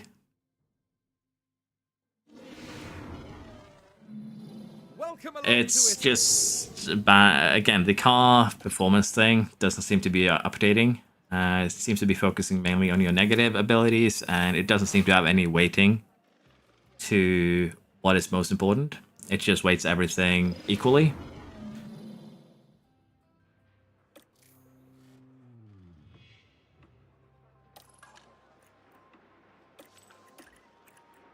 I was considering at one point editing shorter videos too, but I gave up on it because it just takes so much time.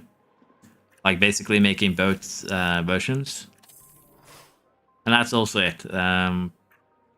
It takes a lot longer to edit a lot shorter videos, which would also force me to leave out a lot of the context.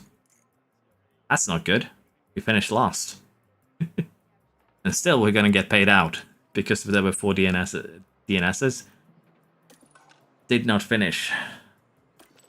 Honestly, I should probably check what the board wants. We're currently running 4th, so we're not doing bad by any means of the imagination. Which could also hint towards the AI might just straight up be researching this year, which would be amazing. So I'm looking forward to checking that. Yeah, powertrain went orange, and same here. That explains why we're slow. I feel like it's fine for the most part to run with yellow components, but the second they turn orange, they become absolutely useless.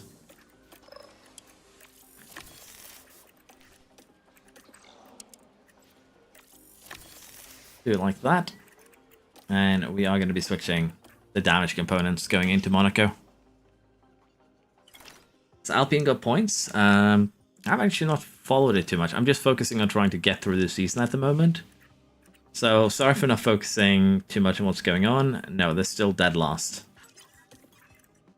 Unfortunately. And again, if there's any questions or anything like that, feel free to ask. If I miss your question, I promise I'm not ignoring you. It's just that I straight up missed it.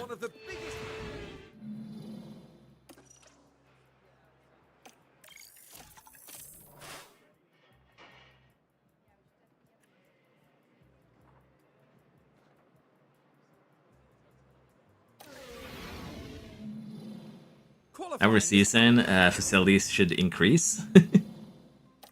The facility upkeep is part of the cost cap, though, so that would be a little bit awkward. So we're gonna switch out Piastri's engine too. We're in Monaco. We have extra components this year because our cooling is better. Inflation simulator.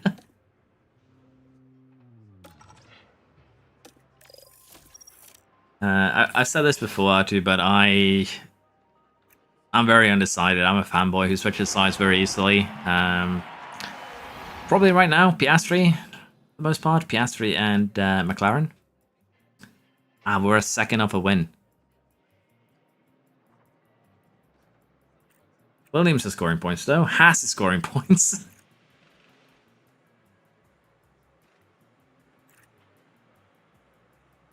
Wait, did Alpine score points? No, I'm just blind. There we go. So Paris is hidden in 12th.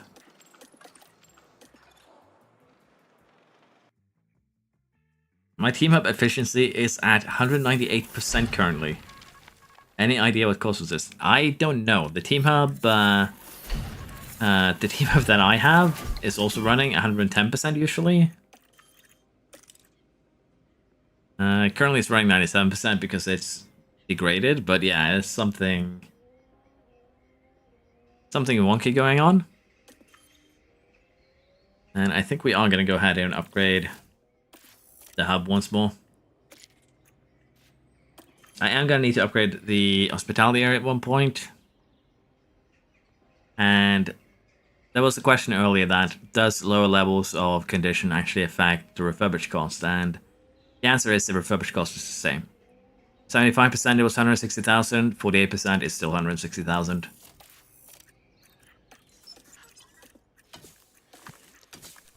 Okay. Let's take a look at the board though. I want to see exactly what they expect from us. 6-star above, but disappointing my finances because we went into depth in January. They basically want the exact same thing as the first season. That's worrisome. We are going to do some research. I am going to get started on the rear wing. And we'll do underflow and suspension. Again, I just work through the pieces safety-wise, top from bottom. This makes it easy to remember what I have and haven't used it on, because last year I would forget a lot. And for the rear wing here, we're just going to do this. Get a little bit of boost at DRS effectiveness. See if we can fly by cars next year. And we are going to continue running a chassis and a side pod for the remainder of the year, because they're the only two pieces that we're not going to CFD.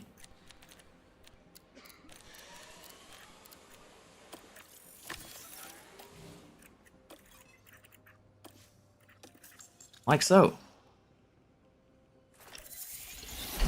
Wouldn't surprise me if the hub efficiency boost is an effect of a sponsor plan, which honestly would be fun to mess around with.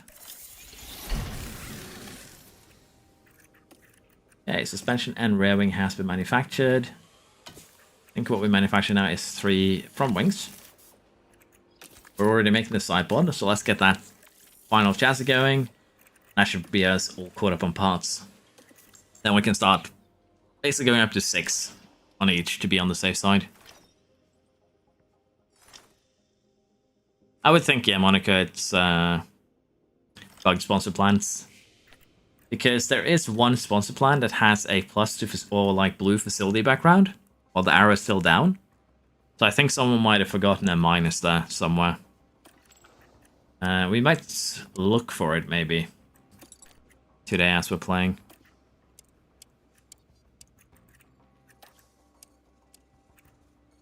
So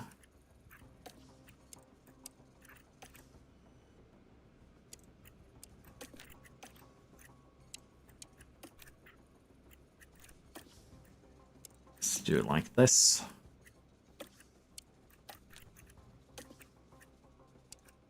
That should be acceptable. Ferrari fan I've always been. Started watching when Raikkonen was there.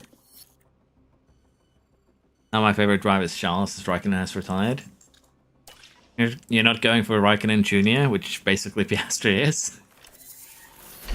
Piastri does seem like the kind of same type that Raikkonen was. Maybe a little bit less angry at times, but...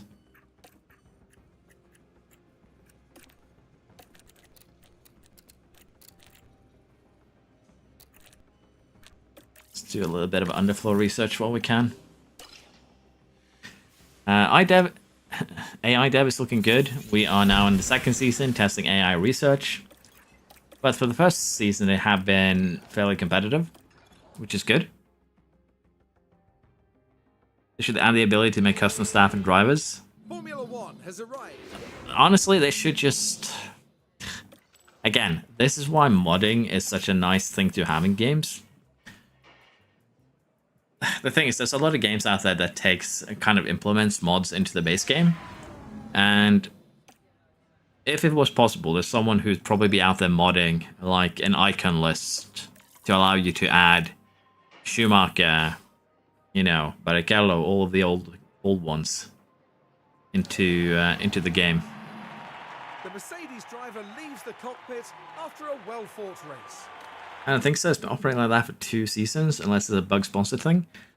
I would assume it's a bug sponsor thing in the same vein as them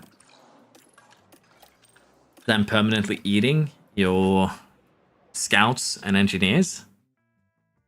Would not surprise me if it's a bug in that very same manner. What exactly have you picked damage on? Your fresh engine, 84%. That makes me very, very sad when that happens.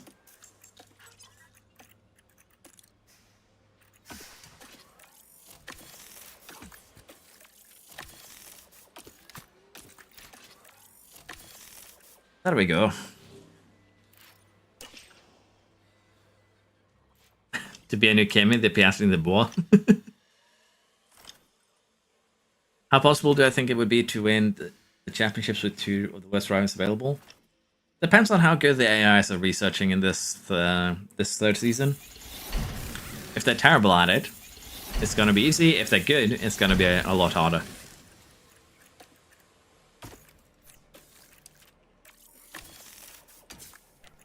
Okay, now we can actually start stocking up on parts, because now we have a little bit of a buffer to work with.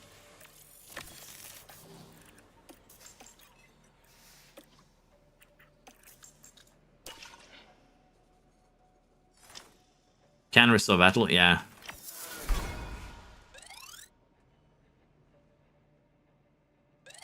The Red Bull implosion does work. If I go with the race suspension, what would be the best to counter the tire preservation? If you're making a suspension, tire preservation, low speed cornering, and front end airflow.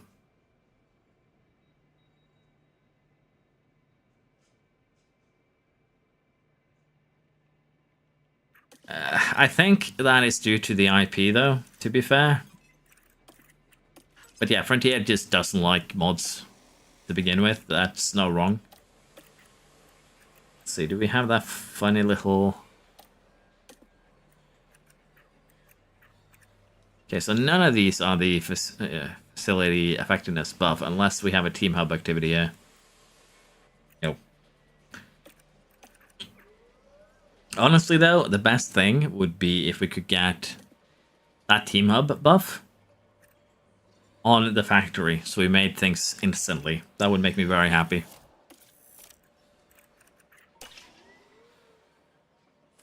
AI development is a lot better now, at least the first season development. Currently working our way through the second season.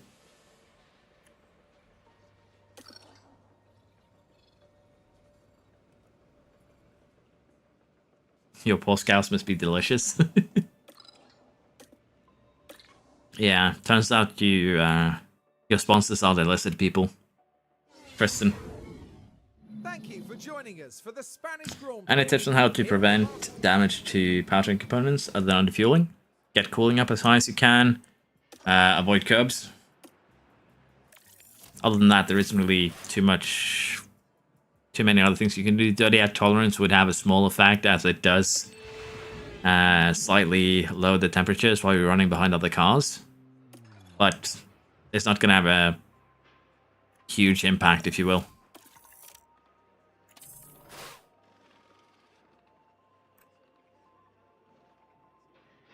Yeah, I would agree with that, Monica. It's been a long run. What is my overall view on the update? Is it worth starting a long-term save yet or not? The first season, the AI is developing well. The question is, do they actually research properly in the second one? So far, it's looking very, very promising, but I'm not gonna give a definitive answer to that one before I get through the second season. I can actually see just how much they research. They did spend a decent chunk of money researching the first year, so it could very well be worth it right now.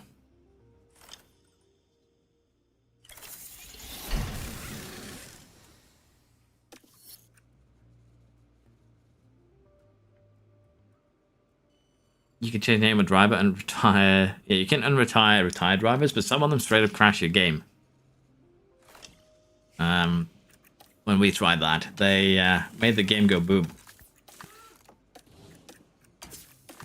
So be careful with unretiring drivers, they might just brick your save.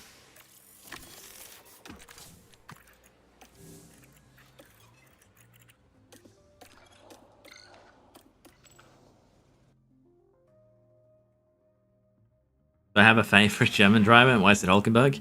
Because he deserves that podium. He needs it. Simulate is actually fixed? Yes, for the most part. It does seem that AI development is fixed. What got me into F1? We used to do kind of local dirt racing-ish when I was a kid. It evolved from that into rallying, and then F1. Gotta go fast.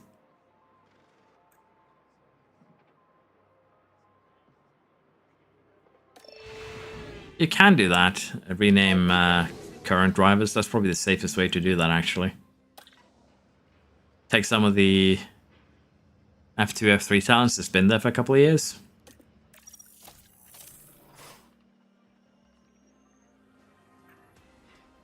I need King Charles to be my driver, and I have no idea why is there a mod for that.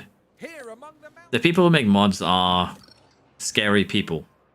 They have so much power at their disposal.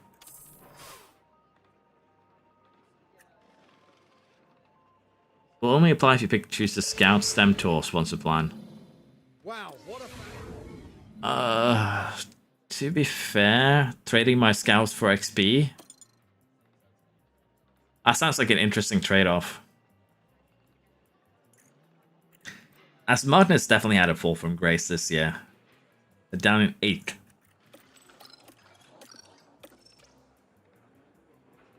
I haven't gotten through the second season yet. The first one is looking good.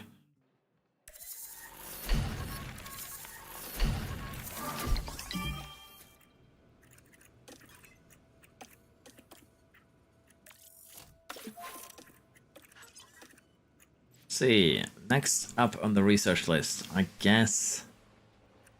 How long? 63 days. Yeah, we wait until we get the underfloor. That way we're safe. At this point, also, we try and invest a little bit in the engine cooling. It's not gonna. It's better to just do that on the side pod. Then we can boost the parts that have low expertise later on. Yeah, we'll do it like that.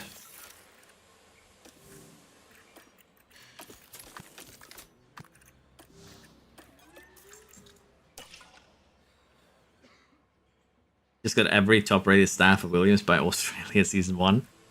Yeah, you can still do the pay to bring people in. To have them agree to lower paychecks. Nothing that stops you from doing that.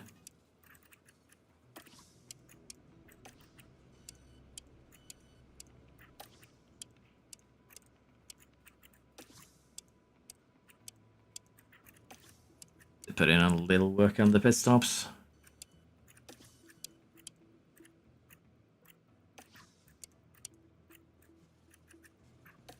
Then we head into summer break. Like this. Should be okay.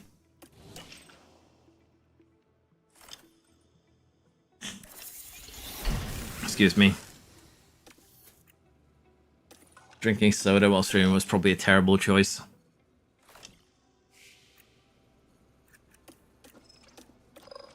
Yeah, some of the same game editors that people made are really, really nice.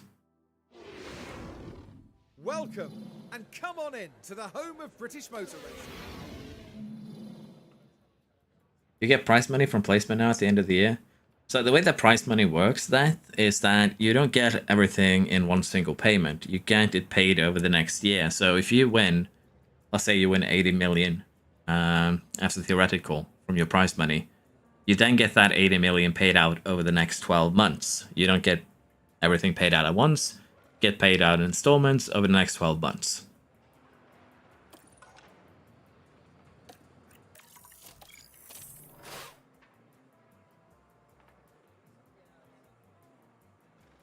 Do the facility bonuses like suspension sim? The facility bonuses only works for designs. It does not have retroactive, like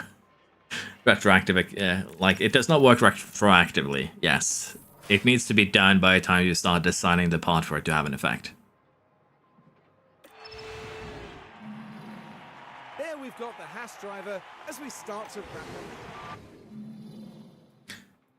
Second place for Piastri is improving. Williams on a podium. Okay, things are definitely shaking up at this point.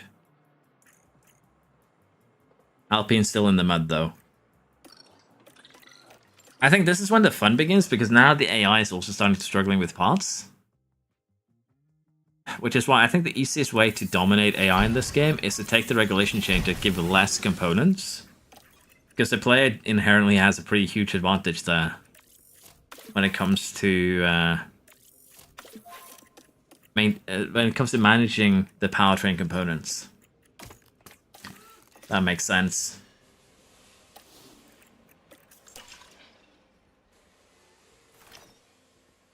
Porsche actually stopping the silent bids. Well, Porsche was kind of wild for that, to be fair. Like they tried to get Red Bull. And they wanted to have a 51% stake in that, so I can see why Red Bull said no. Let's put it like that.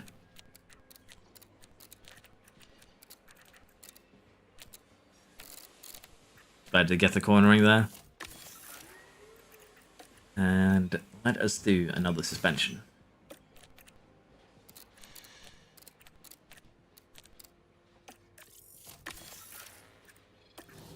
Like so.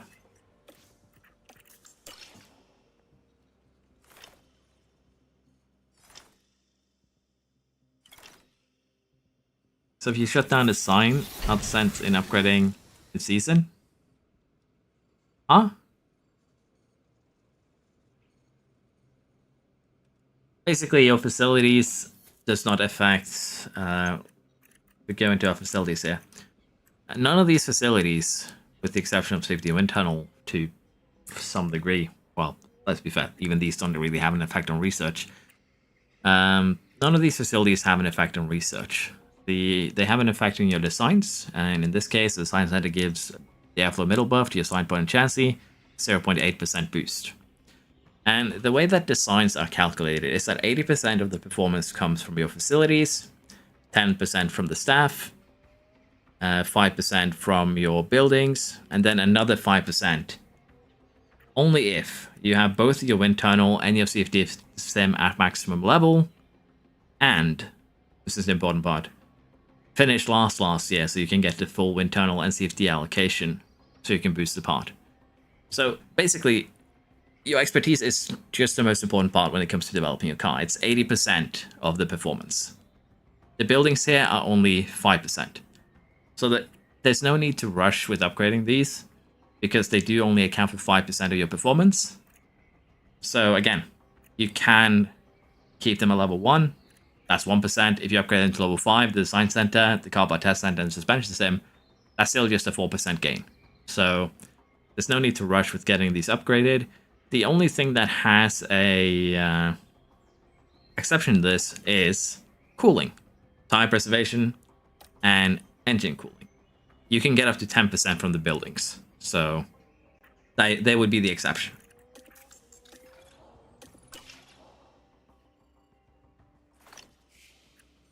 Less components, a single ERS. I've actually survived a season on a single ERS, which is funny enough. So it is possible.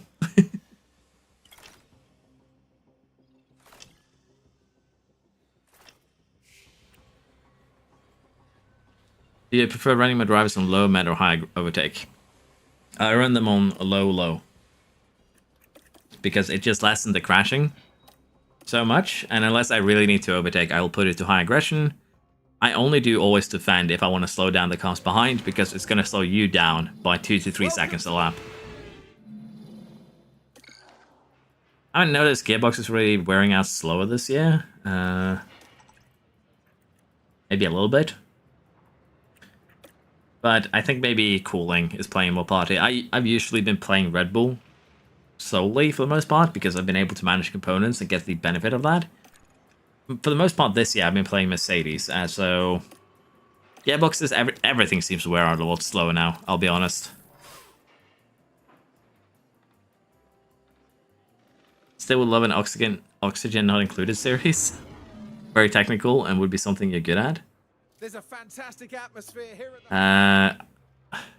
I have played the game. It's been a while though, so I'd probably need to relearn it to some degree. If there's anything you might see in the future, it would be a heist game that I've been messing around a little bit with. And other than that, maybe the new Wukong game. Looks interesting.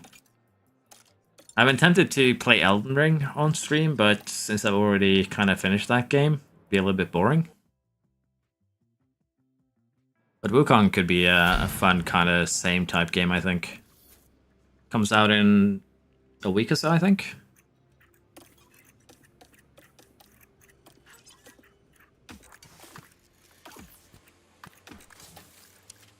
But we'll see. The thing is, I have so many different things that I would love to kind of just mess around with on stream and make videos of, but it's kind of hard to know if people would actually watch it. So if I suddenly put in a lot of effort into something and it gets 10 views, I'd be a little bit sad.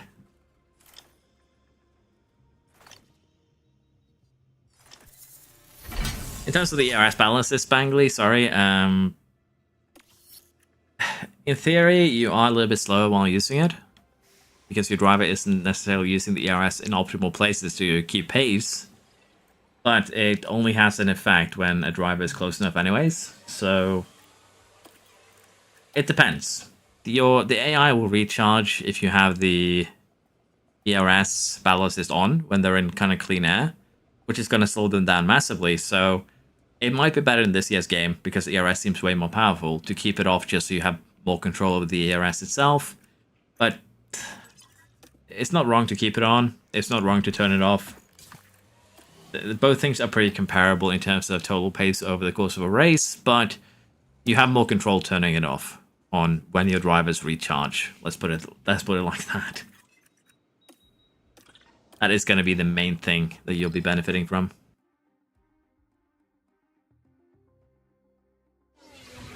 Both my ERS gets falls above 70% wear. Yeah, it seems like, particularly when you are simulating, you have a pretty decent chance of getting minor faults to your components, even at, say, 85% wear. Did I underfuel last year? Not really. Didn't really do much underfueling last year, but this year it seems to be decisively the best strategy.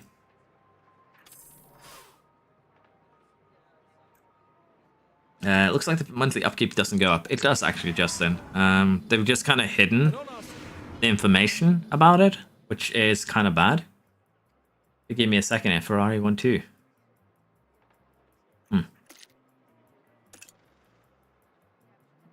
I need McLaren and Mercedes to catch up. I need more safety time. If I'm not winning, I want to just finish where the board wants me to finish. So, before I get lost again, there is still a cost to upgrading. So currently the monthly upkeep is 201,000. If I click here, then click upgrade, you're gonna get this screen. And it tells me here, monthly upkeep increase 67,000. So by upgrading this, that upkeep is going to go from 201,000 to 268,000. So the upkeep increase is there. It's just, as I mentioned, a little bit hidden, a little bit hard to see. And it's also one of the main reasons why we don't really want to upgrade the wind tunnel and CFD sim, I haven't had it fully tested it yet, but at least last year, the way that these worked was they only really worked for designs.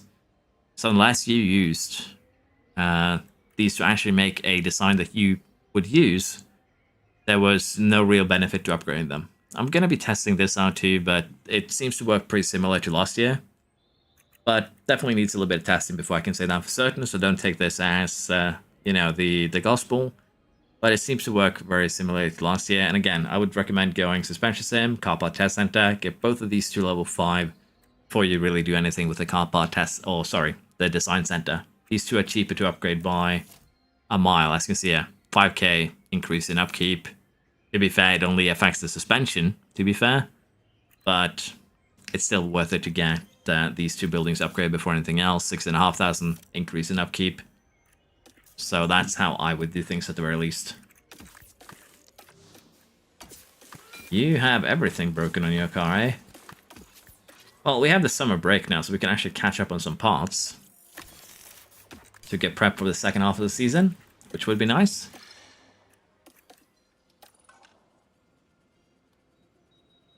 Yes, facility upkeep has an effect. Does go under cost cap.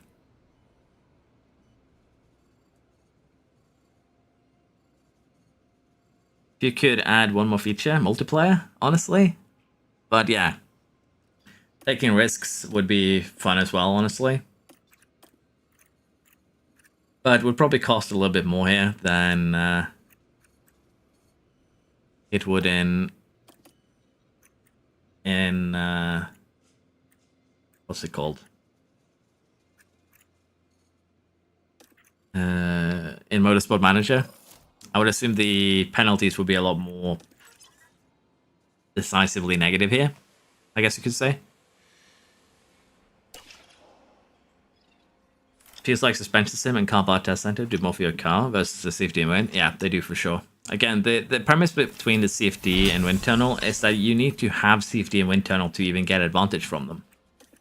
So if you put all everything on one part, you're only going to get a benefit for, 6 times a year. You can get that benefit for 6 parts. And considering the cost to running them, it's just not worth it, in my opinion.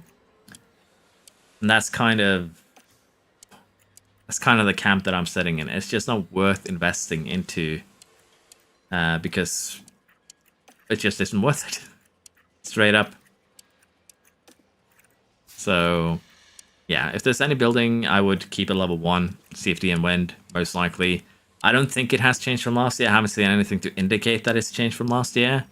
But at the same time, I haven't gone ahead and done any in-depth testing yet. I've just been having fun with the game, messing around for the most part.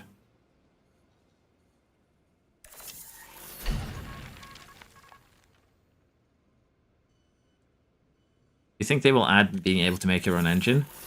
Honestly, everything that they need next year to make me buy this game, engine development would be a nice addition, yes. But multiplayer would be fun. There isn't really too much that they need to do. Let's be honest, if they polish the mentality system and make it actually be a mentality system proper, add in multiplayer. Even if they would say need to outsource the multiplayer component, a lot of people would be happy, I think. The thing is that the game needs replayability. That's kind of what it's lacking right now.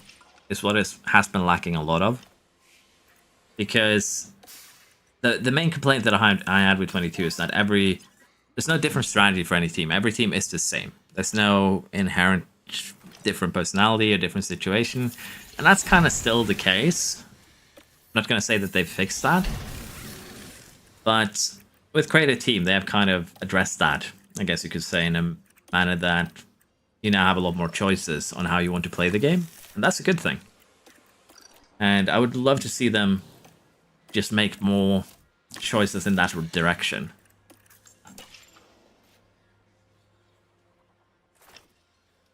What do I mean by multiplier? Tuned not too long ago?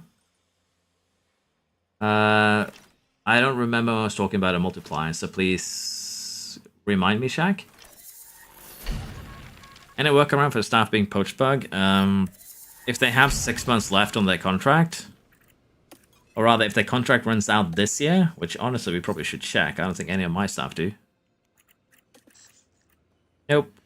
Never mind, we are not safe. We might actually check that out right now. So basically, if your staff has half a year left, they are in risk of getting poached. In this case, Dietrich actually does have a risk of getting poached, and that would be bad. Now, the main way that you can actually kind of fight this is either sign a very early contract, where you give them a next season one, or sign them immediately. That way, the AI will not try and get them, which is probably what we might need to do here. And I might as well go ahead and give you 20 million, because that's going to make you a lot happier. And a lot of people might say that 20 million is a huge amount of salary. It really isn't. 20 million is actually a little bit low for a driver that is close to 90 overall rated. And, well, I could get her for a lot cheaper. Putting a 90-ish rated driver on a 20 million contract, you're going to save on it in the long term. And again, the mentality boost is another reason why we're doing it. Now, we're actually going to be in risk here of getting poached if we don't play our cards right, so we're just going to go with an immediate contract. The only real way to avoid this is to give an immediate contract, but sometimes even that isn't enough. The only real way to avoid it is to, at the start of a season, see who has 1 year left. In our case, actually a lot of them is going to have 1 year left next year, and then just immediately offer them as soon as you can. You can't really do it immediately at the start of the new season. As soon as you can, offer them a contract for next year. As long as they're already signed to one before the AI start looking at them, you're usually safe.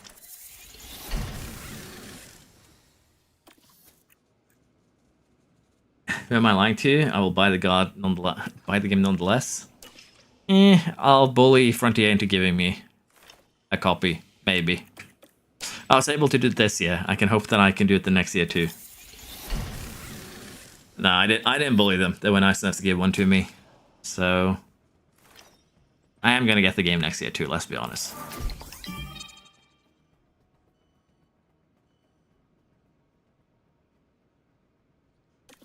You can still do the thing that I was talking about, where you do sign-up bonus to make up for paycheck. Basically, you can pay them 5 to 6, 8 million and then get them on $1 million a year.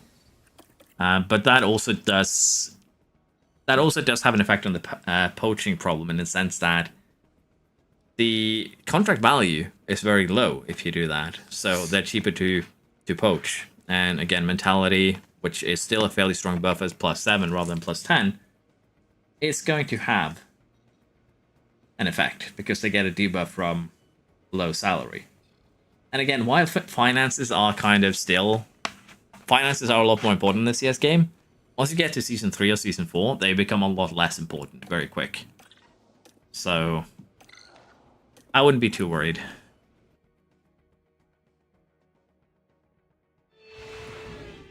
Hello, and a very warm welcome.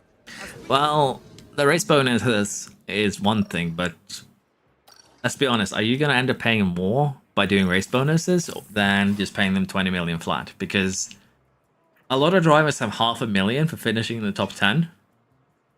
Finishing in the top 10 for the whole season is 12 million added to the salary.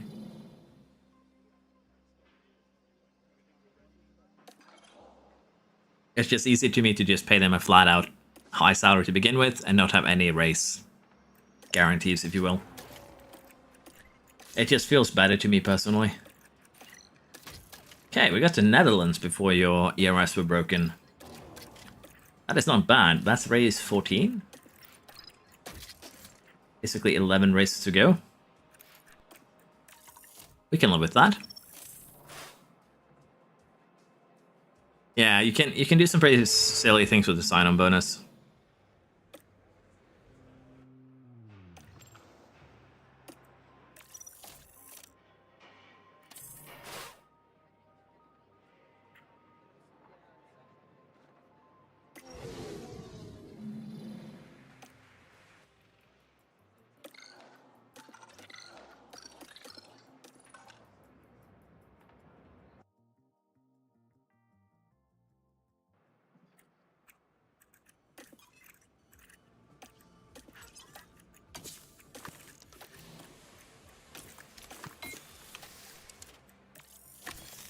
see. Currently, this is also something I would recommend. Get a stock of like 6 of every part going into the last 8 or so races. And you usually will not have to build any extras at that point. Unless you have a huge crash of 3.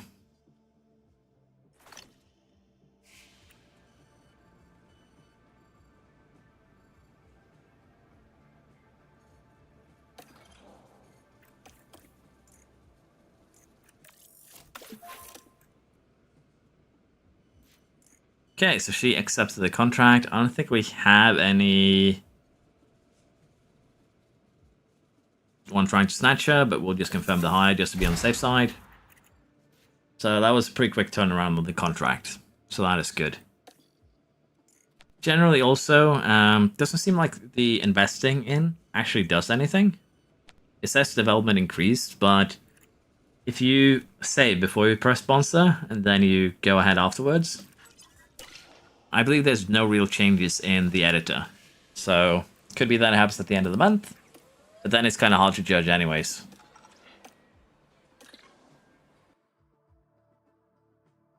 Maybe question, if I design parts, I get experience in the part and that helps other designs and research. But if I do research, do they get experience to help the current season designs? No, research is exclusively for next year.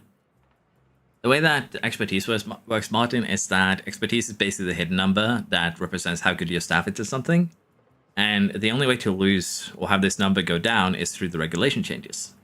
Now, the lower your expertise number is, the quicker it goes up. And if you're set to lose a bunch because of a regulation change, research treats this as if that has already happened, which means that researching something that is getting hit with a negative regulation change is actually more beneficial in terms of getting the stats back than doing more designs. So research will be very, very good for next year. It will not affect your current year, but it will be the best way to develop for the year to come.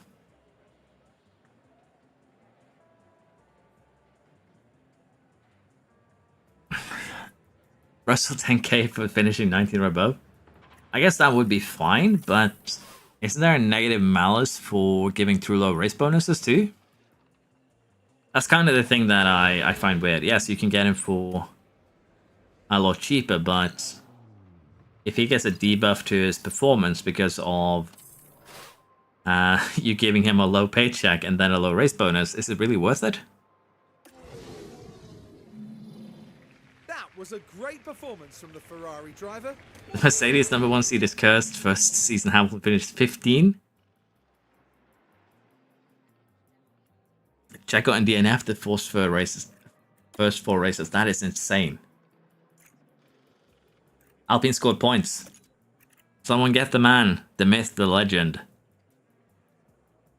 Paris has scored points for Floof.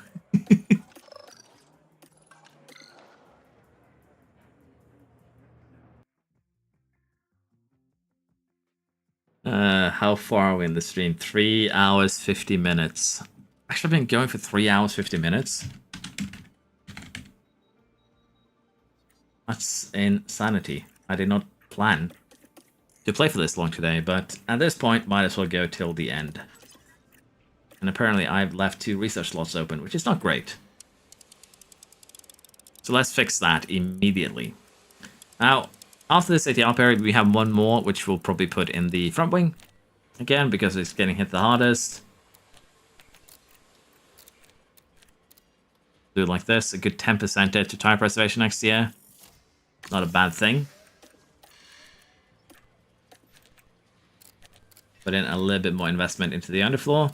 The underfloor this year isn't really that powerful when it comes to top speed. It's mostly just high speed cornering and a little bit on your low and medium speed. So the underfloor's gotten a little bit of a nerf.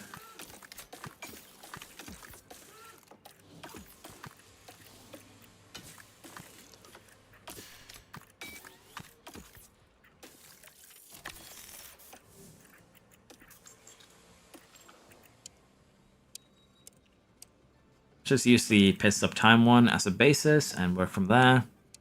But yeah, the pit stop screen here is a little bit laggy at times, for me too. For everyone saying that clicking takes a while. It's also one of the reasons why I want to have like a I kind of describe this in the most sane way that I can. I want to just have 3 buttons where I can just pull them into position even, because if I feel like that would go quicker.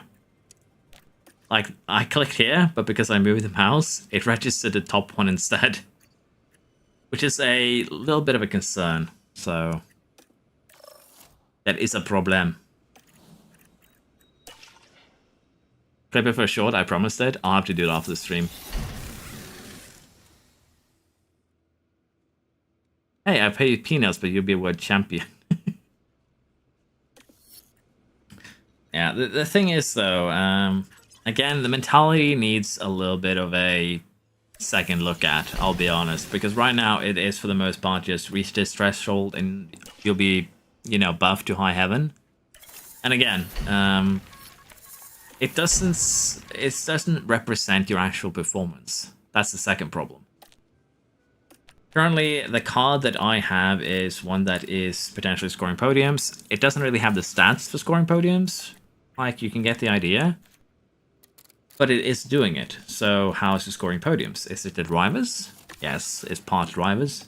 But it's also how the car is set up. Top speed, DRS isn't that important for getting good finishing positions. Your cornering ability is. And as you can see, the AI has actually caught up, and we're down to 16th on high speed now. So, yikes, we're actually in kind of trouble here.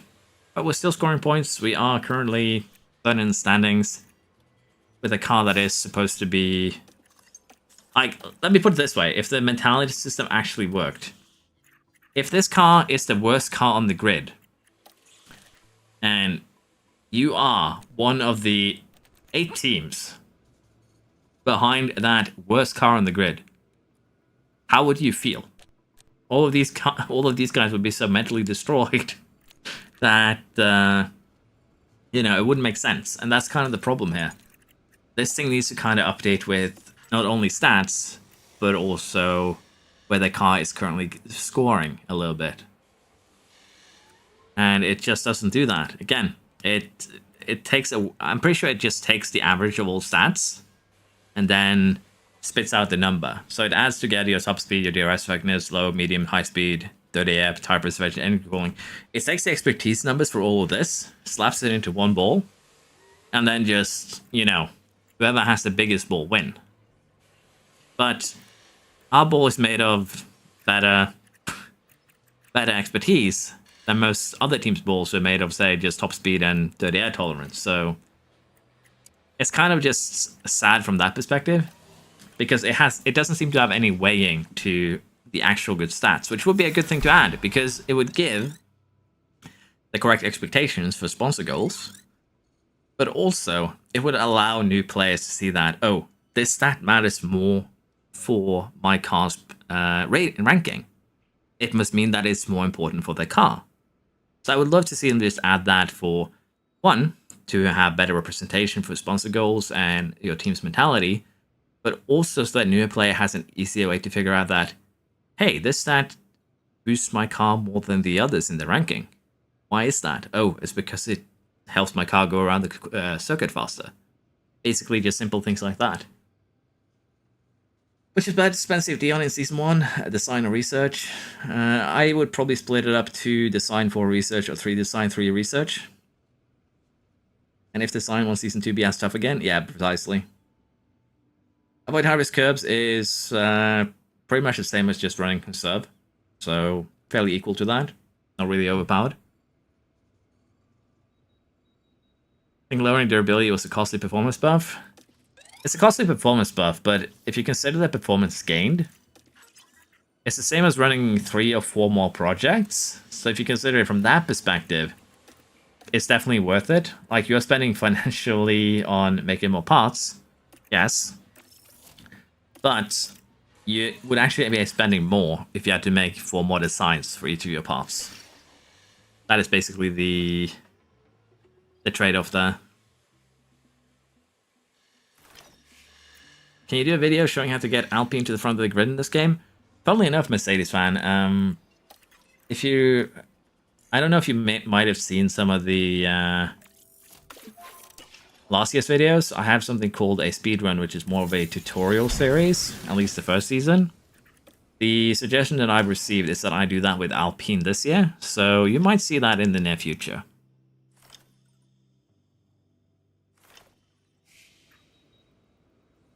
So they changed that actually with the patch today, Milan. The sponsor engagement before, go into our finances here. So the sponsor engagement before would have basically an engagement pool where you would never be able to reach the top because it also counted mandatory engagements. What they've done now is that they've taken the mandatory engagement also in the pool. You no longer get, like, the game still tells you that you're getting mandatory payouts, but it's all in the pool, which means that your mandatory payout of 8.20 million now is evenly spread over the 8 sponsored periods. So they've kind of put everything into the engagement pool, which makes more sense to begin with, but the mandatory wording is still there to cause confusion. So they've kind of done a little bit of a fix, if that makes sense. We have 1 week left of this engagement period, apparently, I believe. I don't believe. I don't know. Yes, we have 1 week left of this one, so I'll go a little bit more in depth once we get a new one. But basically, they've kind of fixed it a little bit. They made it make more sense, but at the same time, because the mandatory wording is still there, there's still some confusion. Greetings from Azerbaijan, where we're back. Yeah, I think it just weighs all... The funny thing is they already have a circuit thing, like where they estimate your car's performance on each circuit. Martin, I can show you in a second. C4 Drive finally finished a race. Congratulations. I think the meta this year, Fab, is going to be the wings more so than the underfloor. The underfloor's received a little bit of a nerf to top speed efficiency, drag reduction.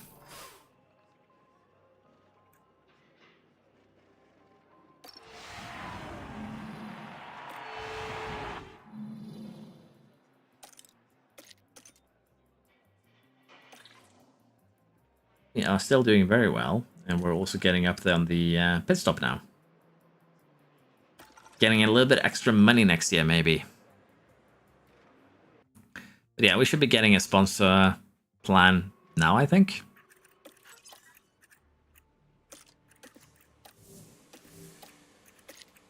Should I switch out this gearbox? Maybe, but again, 75% is just so sad to be hit with gearbox failures with that much remaining. And now we're actually reaching the point where we can stop manufacturing. The financial change got voted down, which is good. Don't want more money to top teams at the cost of the lower rated ones.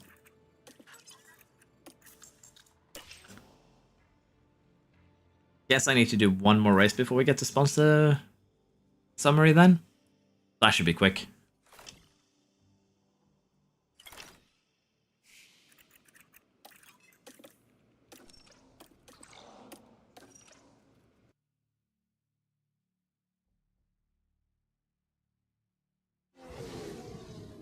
Our Formula One season continues here, in the Republic of Singapore. And the Republic, Singapore. We're gonna have to live with that gearbox for at least a couple more races.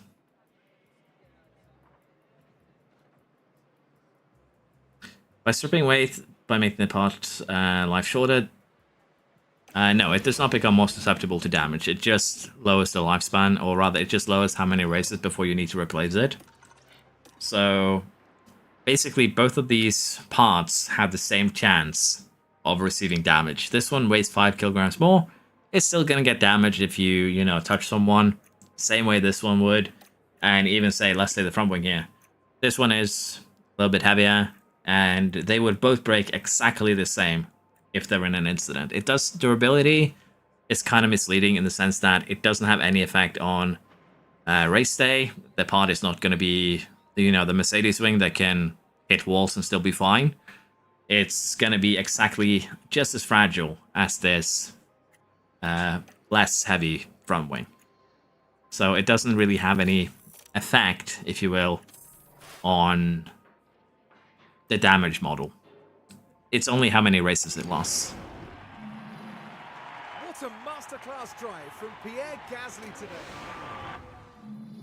Should be a regulation change to remove the cost cap. To be fair, the cost cap only affects the player. AI can safely ignore it. The Williams 4-5?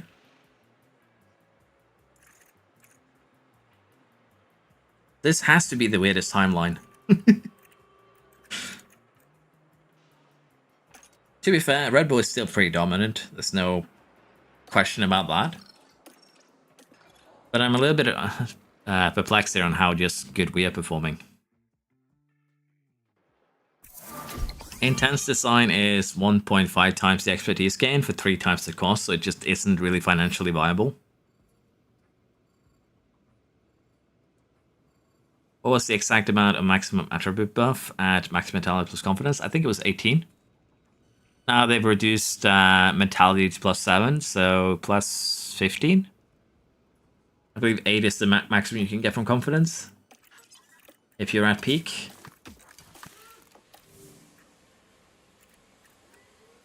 Okay, I think we're actually gonna hit sponsor. It said a week. Are you lying to me? It says still a week left.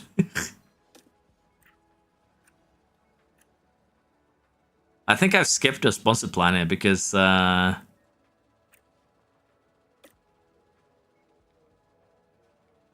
it's at one plan behind, I see. That's another weird bug. So I think McLaren have a chance of winning the title this year. They could, honestly. If I think it's going to be more dependent on Lando just cleaning up his racecraft a little bit, particularly on the starts, because the thing with Lando is that he is a really, really good driver, but it's kind of probably a little bit mean to say this. He kind of crumbles under pressure. He stresses unnecessarily. It's the way that I look at it. He gets too aggressive, and it ends up backfiring horribly at times. Particularly, again, just on the race starts.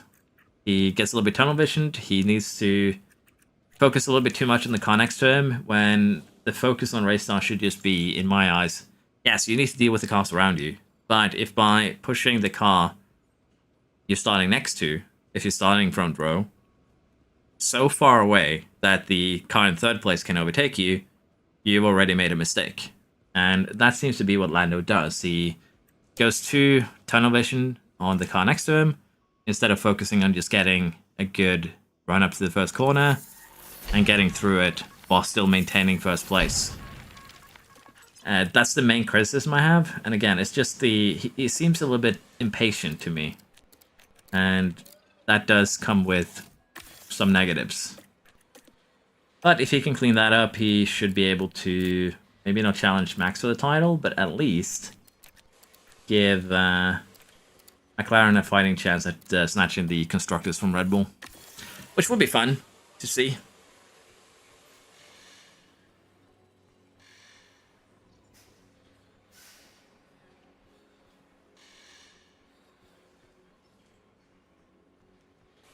Yeah, I think you hit the nail on the head there. Lando gets a little bit too into his own head, and I think we got the perfect example of that in Hungary versus him and Piastri. If he was going to just run away and prove that he is the #1 driver for McLaren, then he needed to just straight up say it. Either he just stays ahead, he takes the win, or he lets Piastri by immediately and just overtakes him on track. There's nothing stopping him from doing that. It just seems like it turned into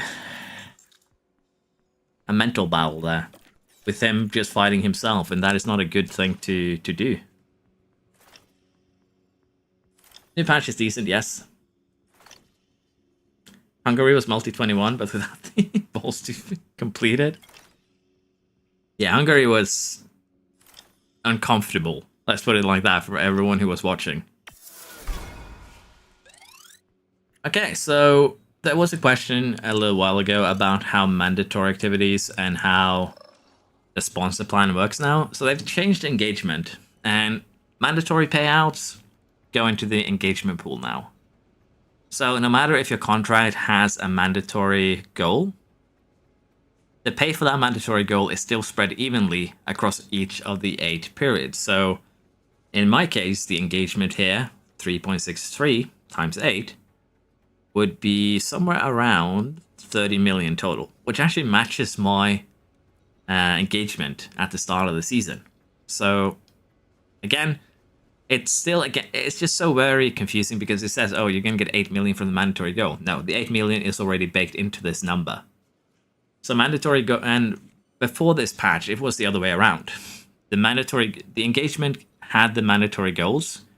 The money from the mandatory goals was kind of already was put in here, but it wasn't paid out through engagement. It was paid out through the mandatory goals. So it's kind of a weird one. Currently, all of the engagement money, the entire pool, including mandatory goals, is in this right here, and you get it paid out over 8 weeks, or the 8 periods.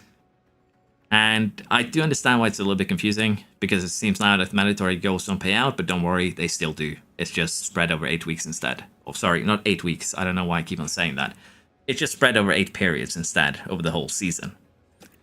So honestly, it's probably a better system where you get it a little bit every period instead of a big, say, 8 million payout at the end of the year. It's basically just more fair. I think the system is the best way to describe that system.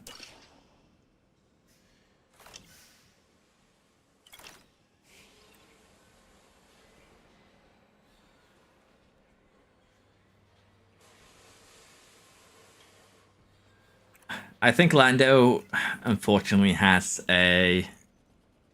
I think this is the first time I've gotten this event twice in one season. Because we got this one before Research opened too, but we haven't actually refurbished our science center, so we're going to deny budget. Because to take advantage of these 6 projects, you need to have your condition into the 4th square here, and we do not. So even if we paid, it's not going to actually have an effect. However, what we would do, before we go into next year, is to start doing a couple of upgrades to our suspension sim, our car part test center, and honestly, at this point, we probably do want to try and refurbish the design center a little bit, as well as the factory. Next year is actually going to be quite important. And other than that, we're also going to go ahead and refurbish all of the operation buildings. They're not that expensive to refurbish anyways. And I would also love to get the race sim up to level 5, but we don't have the money for that currently. If anything, upgrading the hospitality area before next year would be good, but we're too slow. We're already in October, so that would be too late.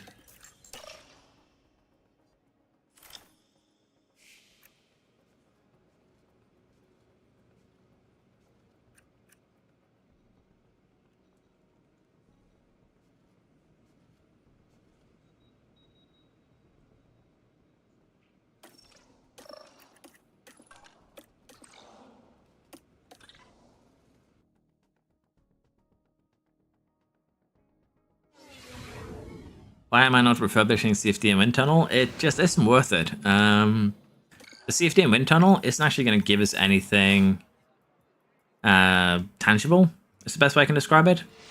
I can go over it once we get done with this race weekend, which will be soon. But the CFD and wind tunnel, the only way they actually give you a boost is if you don't make that second part afterwards. And I'll go over that in just a second.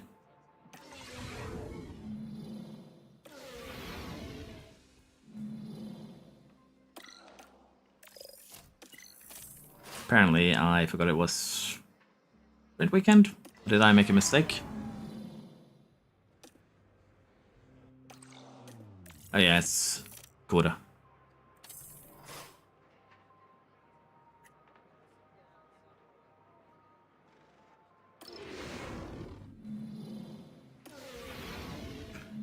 There we are. Did we have a DNF? No, Heike came last. That's unfortunate. That means we picked up an orange fault, which means we need to switch out a component and we lose out on some money.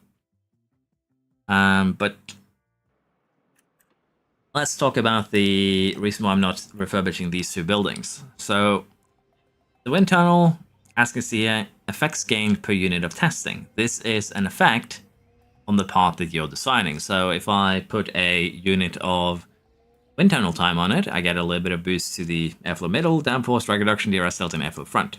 This is a boost to the design of the part. And since my designs basically mean, or rather the way that we do this, because of how CFD and wind tunnel work, is that we make that first CFD and wind tunnel part, and then we make a second one. This one isn't actually getting any benefits from the CFD or wind tunnel building, but in terms of performance, it is still way better. So the CFD and wind tunnel building doesn't actually give any, as far as I know, it didn't last year, it doesn't actually give any boost to your expertise gains. And the reality of the situation is you gain enough expertise by using a full CFD and wind tunnel period on a part, that the next part is just gonna be way better than it, even without CFD or wind tunnel time invested into it.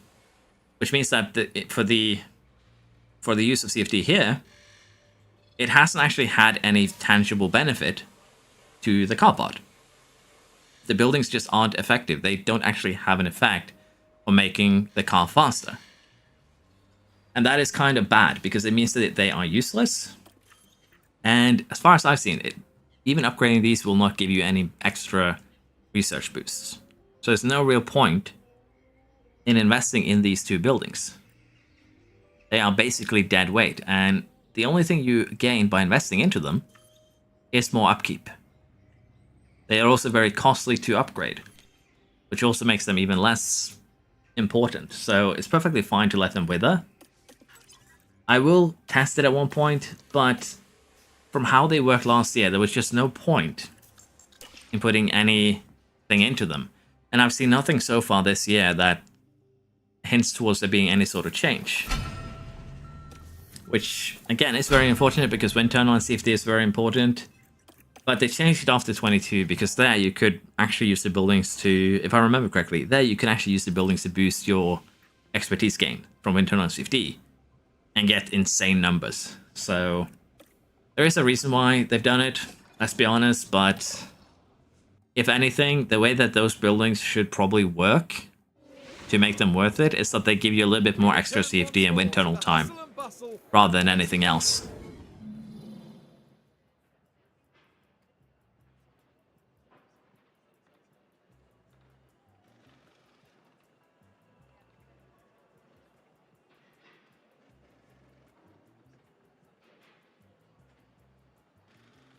No. They start at level 1. I don't think you can put into level 0, so, unfortunately. But as long as you don't upgrade them, you'll be fine, Atu.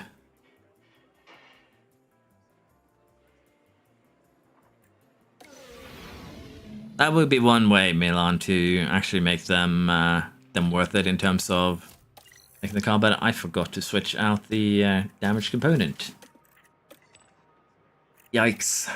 We might need to get you a new ERS by the end of the year. Which is not a good thing.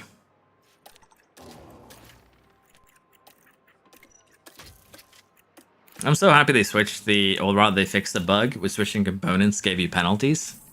Because that was actually very, very painful.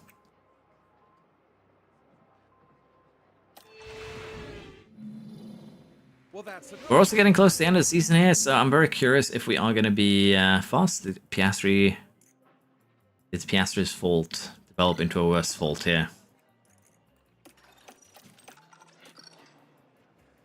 Or did he pick up a new one? Because 11th is not where he should be finishing.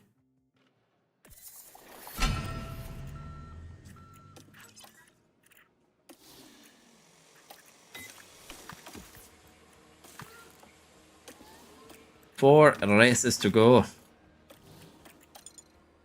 Just a bad race then. Oh, that's fine. Also, the secondary benefit to picking Mercedes engines is that you don't have to be fair, you can do this with any engine with enough cooling, but I feel like you save so much time not having to micromanage your parts, like switch before every race weekend. And that also allows you to develop your pick crew a lot easier, so I do kind of like the Mercedes engine just for that as well. Our F1 season brings us to Brazil for the Sao Paulo Grand Prix.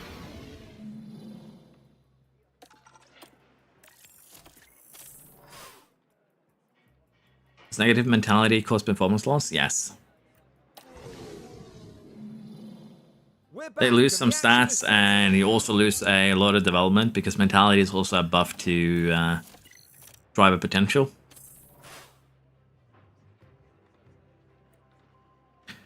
Been wondering, how does the strategy work in simulations? In changeable condition, does the strategy mess up the simulation result? I'm pretty sure your strategy does have some effect on the simulation, but because they've made that change where the fourth strategy is the quickest the AI can come up with, it actually works out fairly well for simulating. But if you want to, I'm pretty sure you can sit down and micromanage your strategy before each kind of race weekend here, and potentially get a little bit better results as because you are setting up the strategies before. I'm pretty sure the AI does respect it for the most part, which is actually kind of good. There we've got the Haas driver. Mercedes is gonna make Merc go bankrupt. Need to put them on. Need to put them on low aggression, low overtake.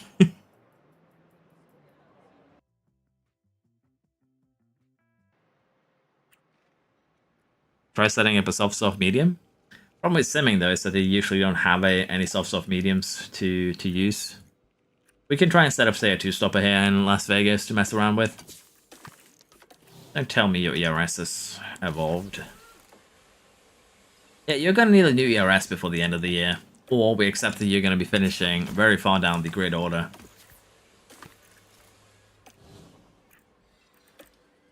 I think we can afford it though financially. Yeah, 44 million remaining of the cost cap. The thing is, it's actually really easy this year to not hit cost cap. I feel, personally. Well, the first season is its own, kettle of fish. That one is very easy to hit it. But for the rest of it, it seems to be fairly easy to avoid the cost cap. Which honestly is a good thing. Now, the reason why I'm doing this back and forth is because these pit stops already have a selected focus, and I just want to reset it to balance. And rather than going through the entire balance tier, it's just easy to click twice. Let's give you a little bit of rest here. One more.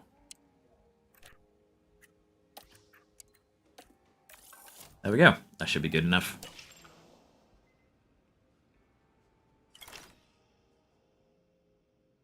Switching powertrain parts affected pit crew. So if you switch powertrain components during a race weekend, your pit crew gains extra fatigue. So it means they can do less training. And that's probably also why if you set up your pit crew training, by the end of the month, they might be very tired, weary, exhausted for that final race weekend. So keep an eye on your pit crew. Try not switching components, try switching components for both cars, and you'll see a pretty significant difference in the fatigue gains over the course of that race weekend. But there's no way to model that into the pit crew plan, so it's very hard to account for when you are planning your pit crew training. Okay, we are going to put our final CFD period into the front wing again, because it is the one that's getting hit the hardest, and it's also the one that's going to give us the probably best boost here in return.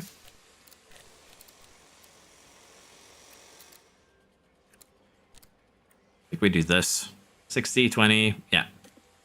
That is acceptable, and we're also going to do probably just one rear wing here would be acceptable as well. Like so, as you can see, we're not getting any huge boosts here, and considering that it's basically twice the money of the rest, kind of don't want to do it, but it's fine. Let's put it in there.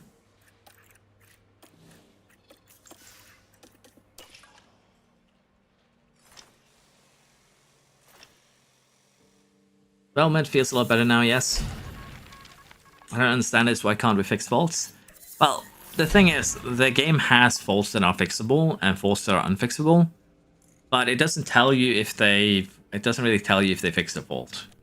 Basically, if the fault persists after race weekend, it's unfixable. And there's nothing you really can do with that at that point. It's just been deemed unfixable, can't really do anything. Again, would be nice if we could fix it, if you could spend the money, for instance, to do that. But it just isn't a part of the game currently. And it does make sense. There are plenty of examples where a fault has developed in a part and it's unfixable. But the way that I would change things just for the sake of balance, because again, the AI is actually getting hit harder than the player when it comes to this, is just make it so that if a part is white in terms of its durability, basically it hasn't reached that yellow threshold, the fault should be fixable at the end of the race weekend. I think that would be a good balance to do.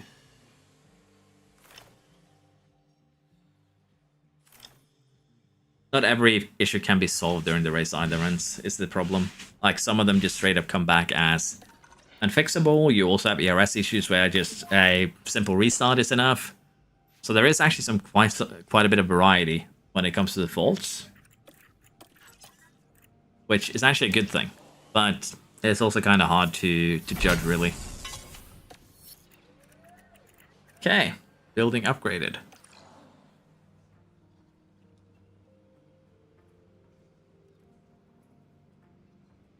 Sorry, I had to really sneeze, and I saved your ears. Do the setup changes also affect pit crew fatigue? Not really. The number of pit stops has an effect, but it's incredibly tiny. Like, in 23, I tested it because I was really curious why I couldn't make sense of the mentality. One of the things was switching components did actually have a huge effect, which it took me a while to realize, which, as silly as that sounds. And the second thing was, 2 pit stops is about half a percentage point of fatigue, so 4 pit stops will be 1% fatigue. Barely has an effect. And you can switch your setups as many times as you want. Doesn't really have an effect on the pit crew fatigue either. So you are perfectly fine there. Let us get through quali. I think we'll buy a new ERS. To be fair, there's 3 races remaining.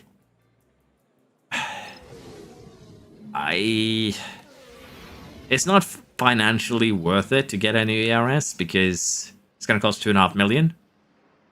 We're not going to be losing any positions. Yeah. Sorry, your ERS is not service related.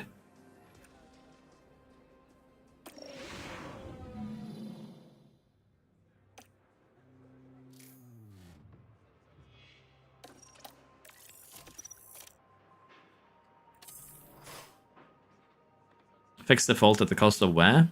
That could work.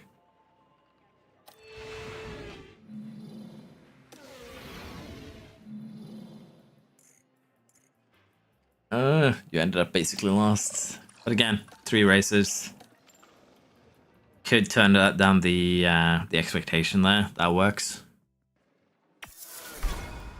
But I'm getting giddy now because we're getting very close to the end of the year. Which means we're going to be comparing research.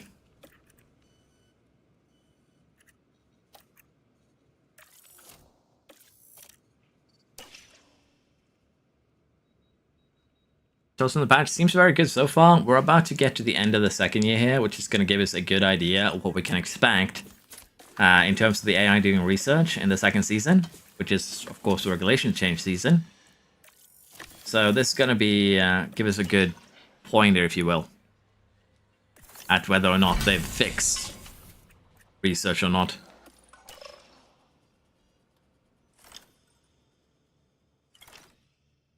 Actually, only have 10,000 left. To be fair, Haas was negative 3 million at the end of last year, so you're doing better than them. Mike doesn't like the patch. What is Mike? What issues has Mike found?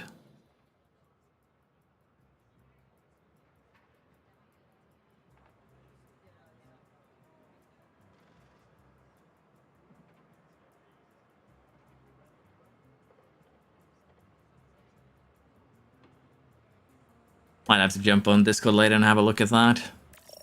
I would assume that is probably something related to the AI not doing things optimally still. But what I saw from the first season, the AI is definitely more competitive. But are they enough competitive enough for hard? Maybe not. Race targets still having glitches? Well, we've been running 18 for race target the entire stream, but to be fair, the race targets weren't part of the patch notes. So I've just been focusing on what the patch notes have been mentioning for the most part. Max hours AI spent on research was 33%. Okay, that's actually pretty bad then.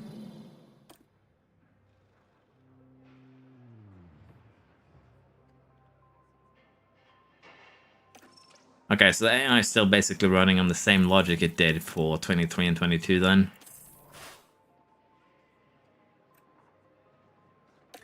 Need to start running saving before every race, Matthew. Have two saves alternating. Which is just unfortunately the reality there if you're struggling with crashes.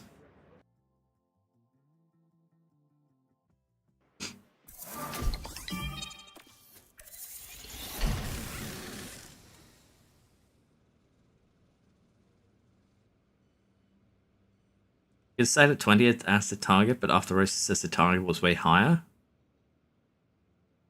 Huh. No intense design or presets?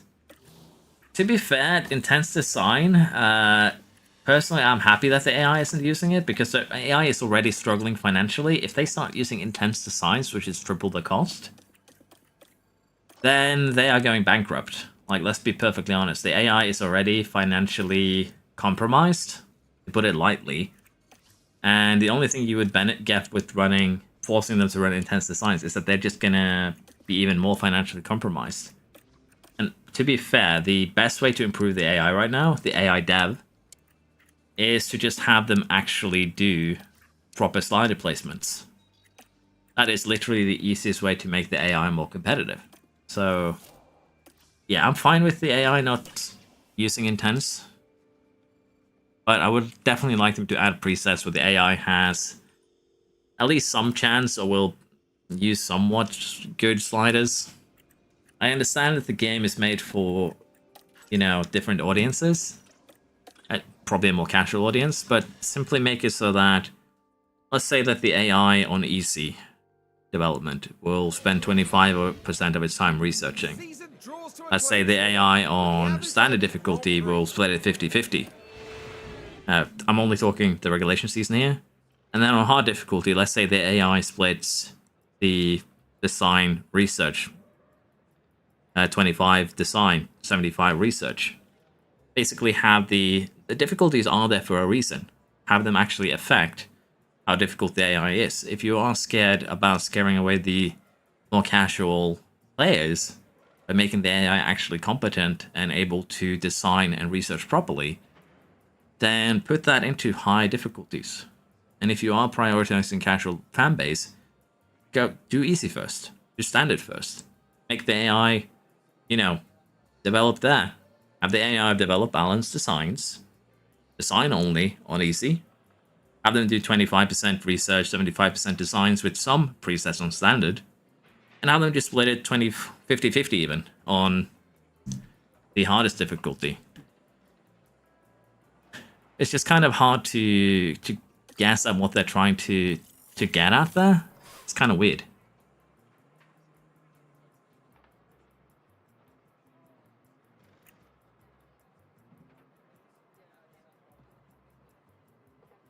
Bianca?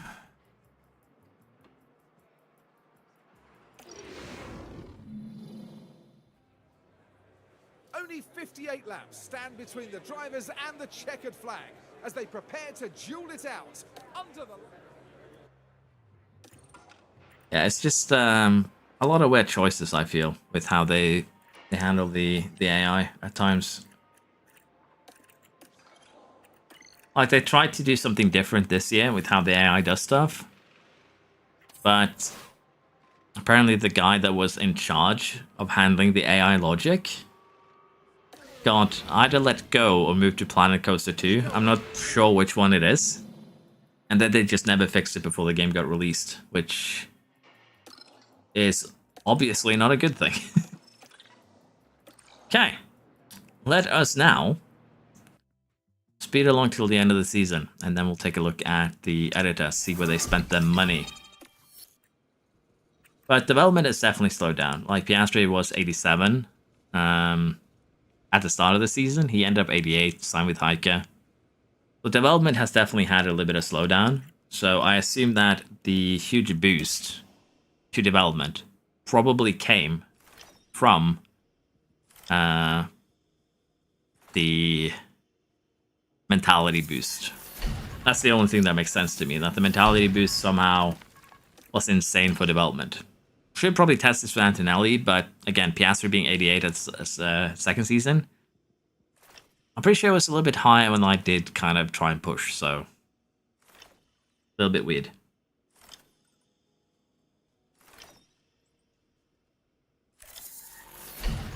Season 3, yeah, for the most part.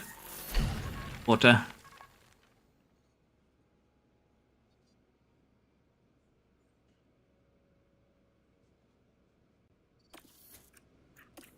In real life, I would imagine it's Flourish and someone else. Unless you go for generator drivers who can roll even lower.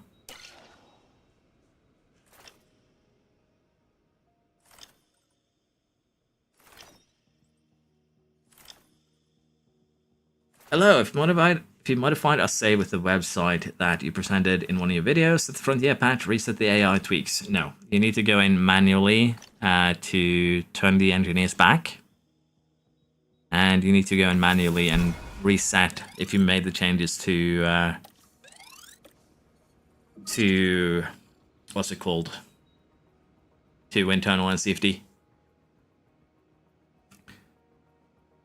So you can still go back there and tweak it, but you're gonna have to manually fix it to take advantage of the patch, really.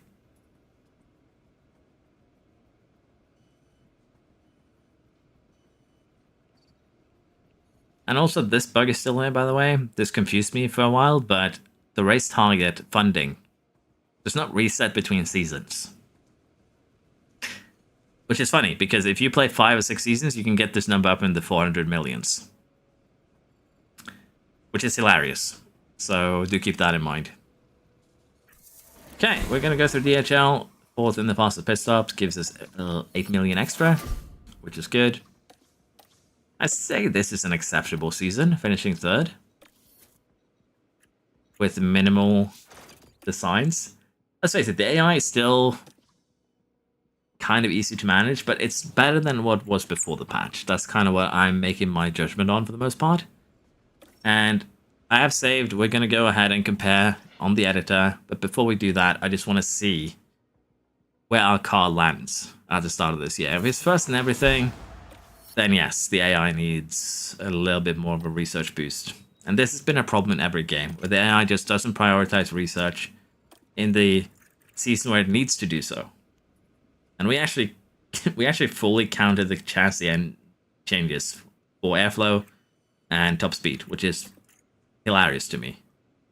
We've lost out a little bit on front wing, but keep in mind this is the one that we did 2 CFD periods on. And even then, this translates to a 40% gain out of a 49% loss, so it's not bad.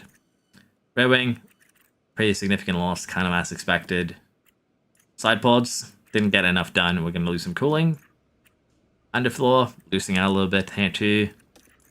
But honestly, for the most part, we've nullified most of the losses to the important stats. So I'm very curious here. We're probably going to be first in everything, which is actually going to disappoint me quite a bit.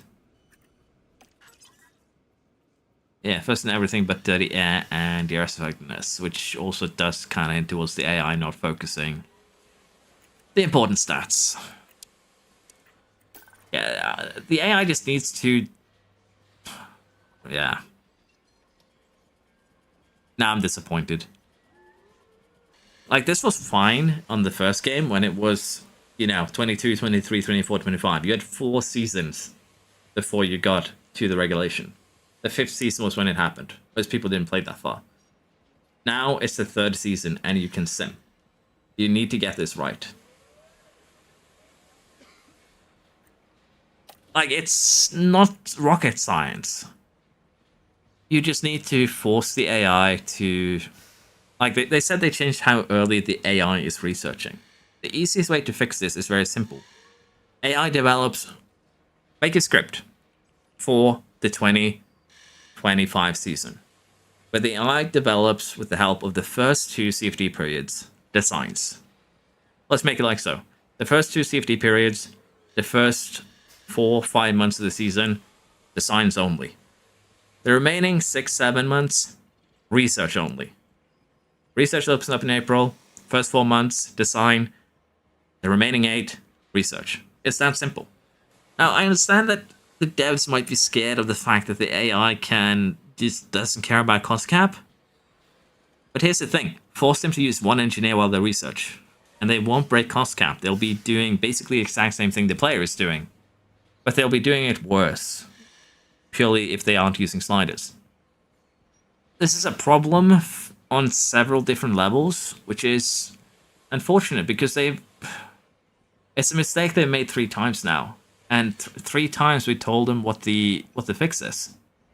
It shouldn't come as a surprise how you would go ahead and fix this. And I just want to take a look at the save now. And see the financial side of things. Give me a second to switch screens.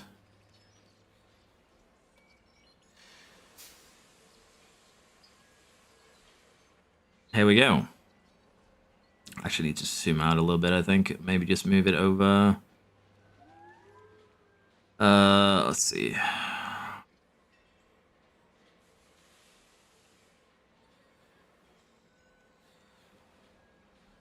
Just zoom in out a little bit more. I have some work stuff in the background that I really would get in trouble with, and if I showed it on streams, I would really not do that. But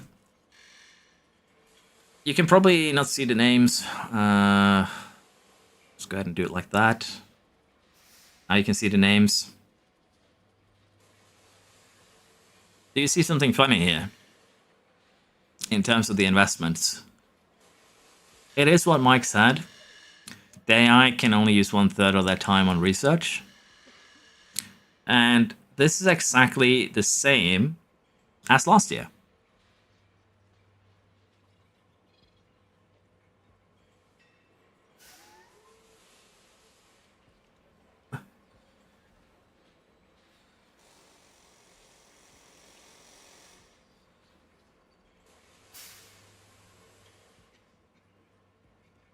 Can I put the end of the season save in the editor? Yeah, this is basically it. This is the 2025 research season.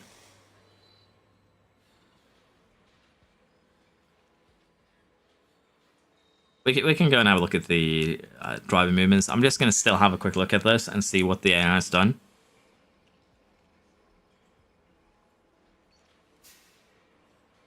But yeah, it just, again, doesn't make sense.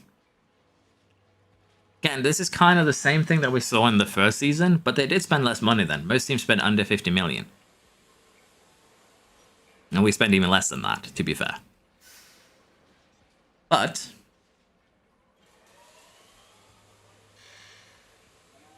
Red Bull spent the least amount of money, alongside Alpine. Rest in peace, Floof. Sorry.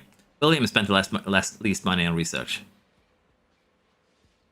And again, it's like they don't understand their own game. Like, there's 2 ways I can look at this. A, we are really afraid of scaring the casual player base away. Or B,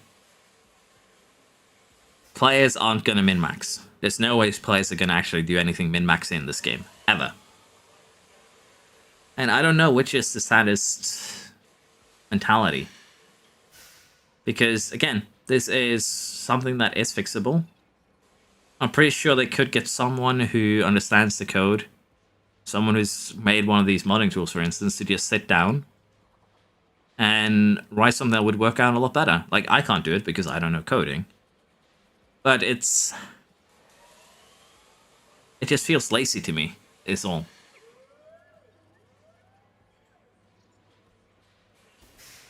Yeah, like, the thing is, though, here's the actual broken thing. Teams have spent about 20 million on research. Our car was basically, what was it? Fifth best at the start of last year? We spent 30 million on research. So they're definitely not doing anything but balance sliders. And again, as long as cornering is so strong compared to any other stat, there's no point investing in anything else, but the AI doesn't do it. So unless you are, as mentioned, limiting yourself severely, there's no real fun to be had. And one of the fun things with games like this is to challenge yourself. I play hard because it's supposed to be difficult. And if I need to challenge myself by adding in a ton of limitations, which I did with a couple of saves of 23, it takes some of the fun out of it if I need to do that from the get-go.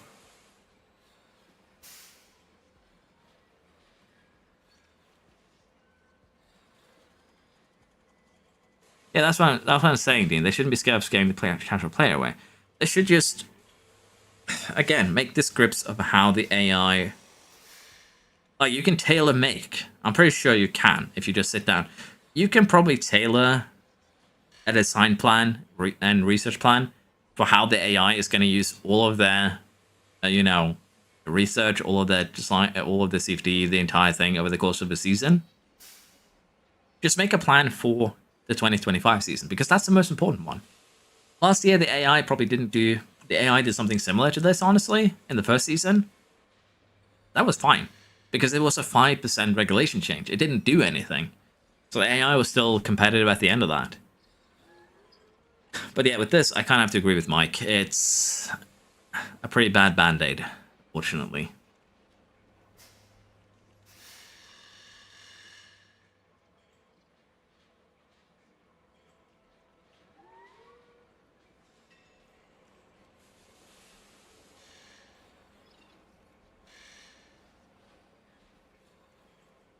But the thing here too is I spent 45 million total. We have AI that spent over 60 million. They spent 33% more and had less gains than me. That's a bit of a problem.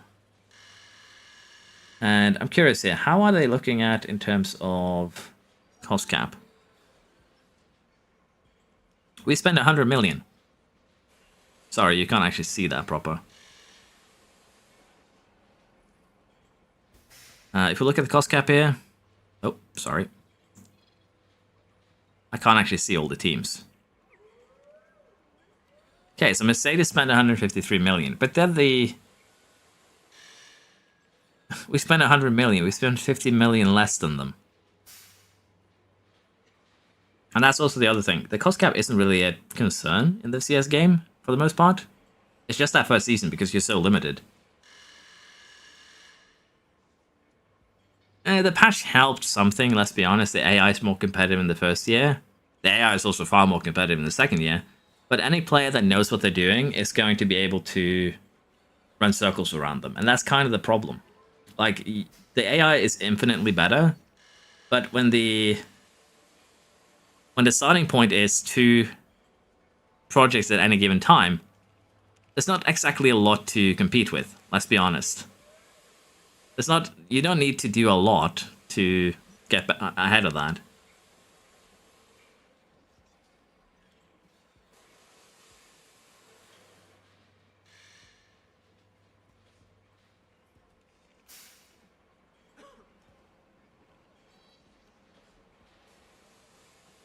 To be fair, the AI has always been able to break the cost cap. They can do so freely. It's one of the things that the AI is allowed to do to compete with the player. That's not really a surprise.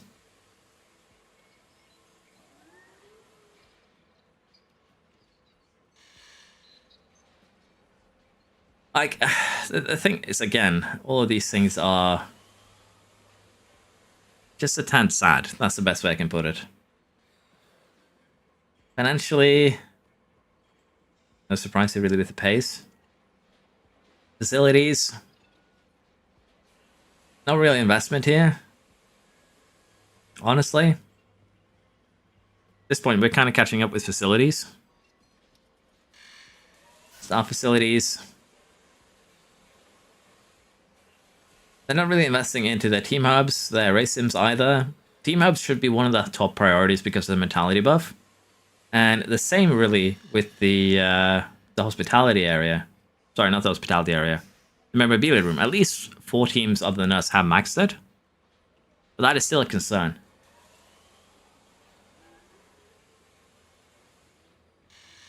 Apparently the McLarens really do have a GP engine.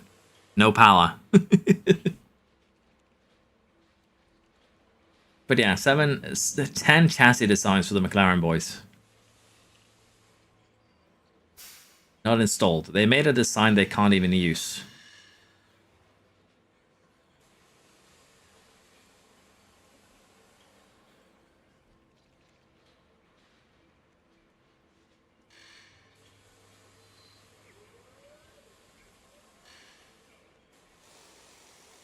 I hope the expertise next year is wrong, because otherwise Ferrari's not going to know anything. I assume this isn't actually accurate. But in terms of expertise gained... Yeah. I think straight up what you're going to have to do is just kind of equalize every team after the second season. I think that's the best bet. You have an equalize command here, where you can actually equalize each team to some degree, I think. I think that's honestly the best bet you have.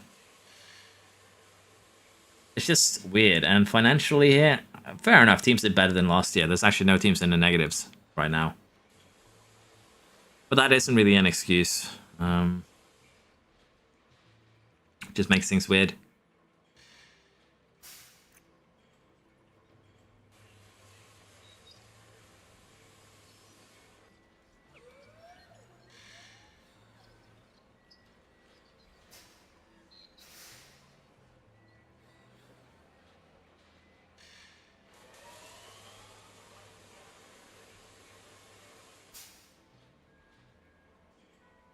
What does this mean for the rest of the game if they don't fix it? Do we just keep limiting ourselves, which we shouldn't have to do? You're gonna have to, honestly. To be fair, it's not worse than 22 runs. In 22, you just put every slider to the right. There was no brain involved there at all. At least there's a little bit of brain here to focus on cornering sliders.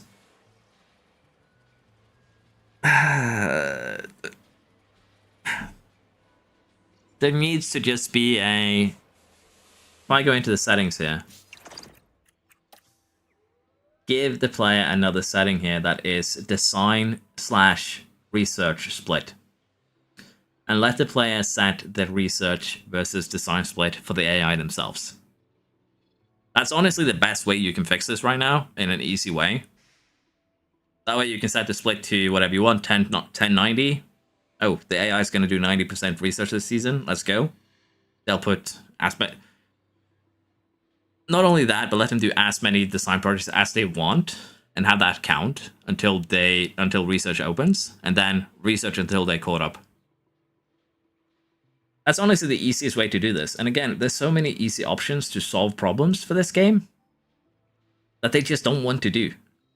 And it's kind of again, it's just so frustrating to have been waiting for a game like this, and then it just gets bottled over and over again.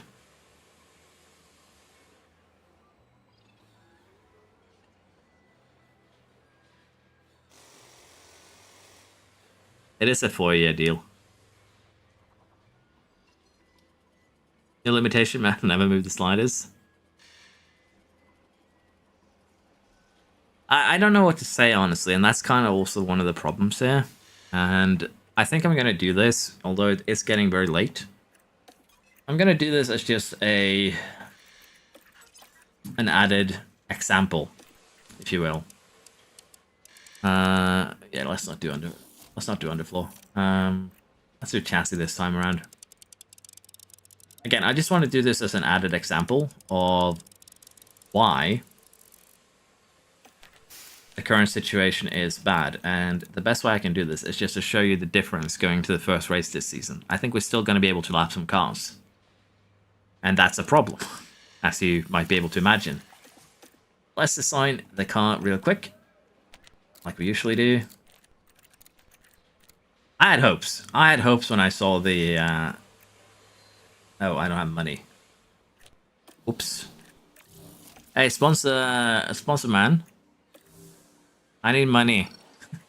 I'm sorry for my outburst, but I need some budget.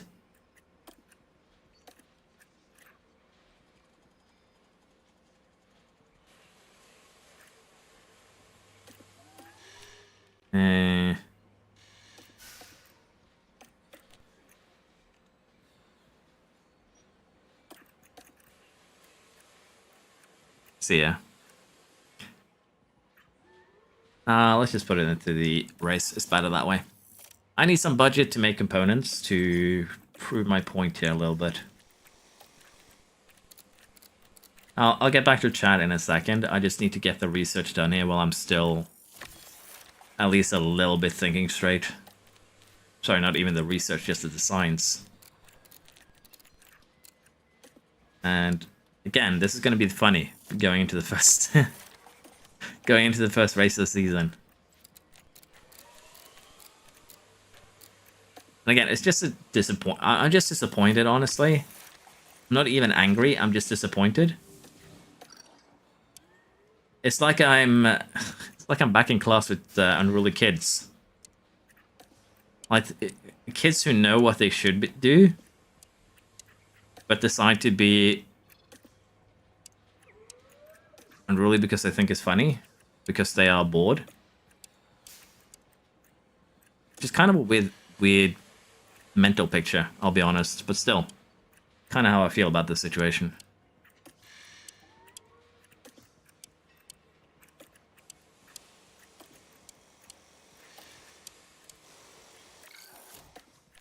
We're gonna run the pick. We're a little bit ragged here.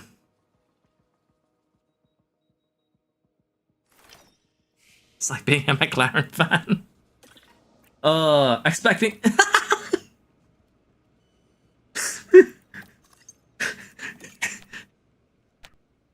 Oh, if you couldn't make it worse.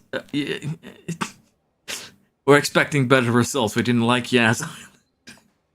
Even though it didn't change anything.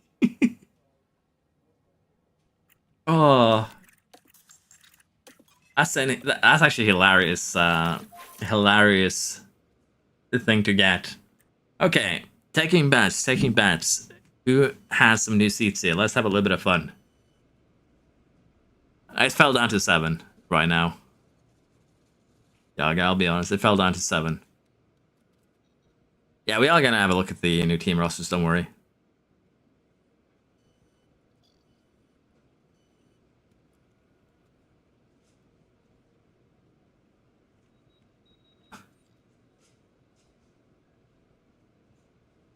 Like, the only challenge this game has at the moment is surviving the first season with the worst settings.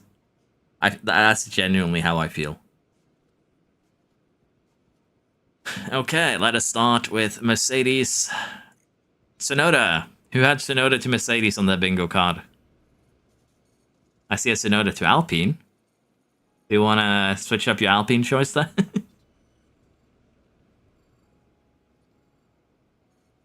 The thing is, too, also, we waited 2 weeks for this fix. Like, from last patch.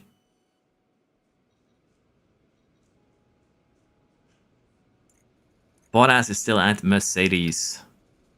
Anyone recognize the hair there for the McLaren? Do we still think it's Norris?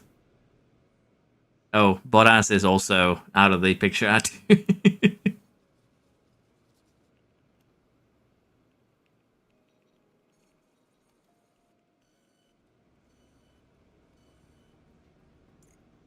Alonso is still there. It was actually his hair. Gasly has gone to Williams with Russell.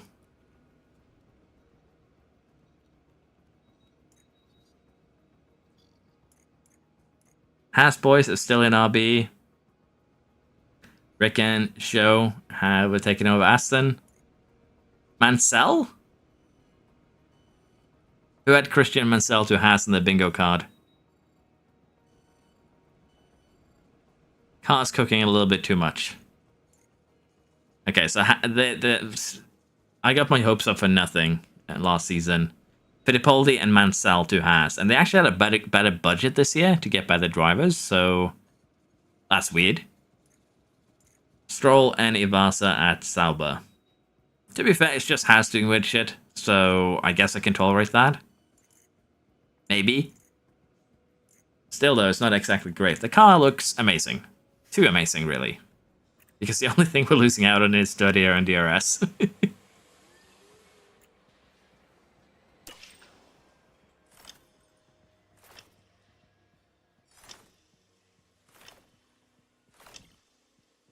I don't know. I don't even know. I don't even know what, like, the logic, the AI logic behind picking up worse drivers than I currently... Okay. Again, this is going to be kind of just for fun. Let's play a game. How many better drivers can we find in F2 than Haas current Haas? And we're going to go with overall. So, 68 overall. Let's start. 1, 2, 3, 4, 5, 6, 7, 8, 9, 10, 11, 12, 13, 14, 15, 16, 17, 18, 19, 20, 21. 21 F2 drivers are better. And in terms of F3, we have 1. We have 2.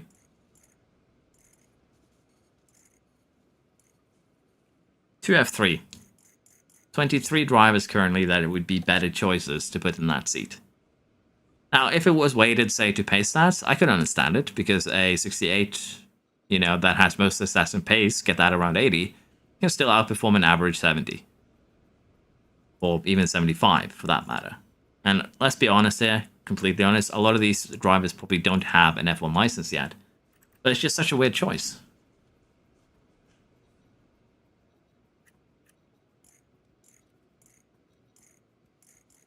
Trident cooking, yeah.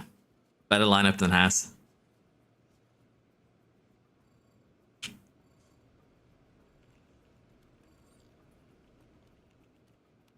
Do we dare check free agents?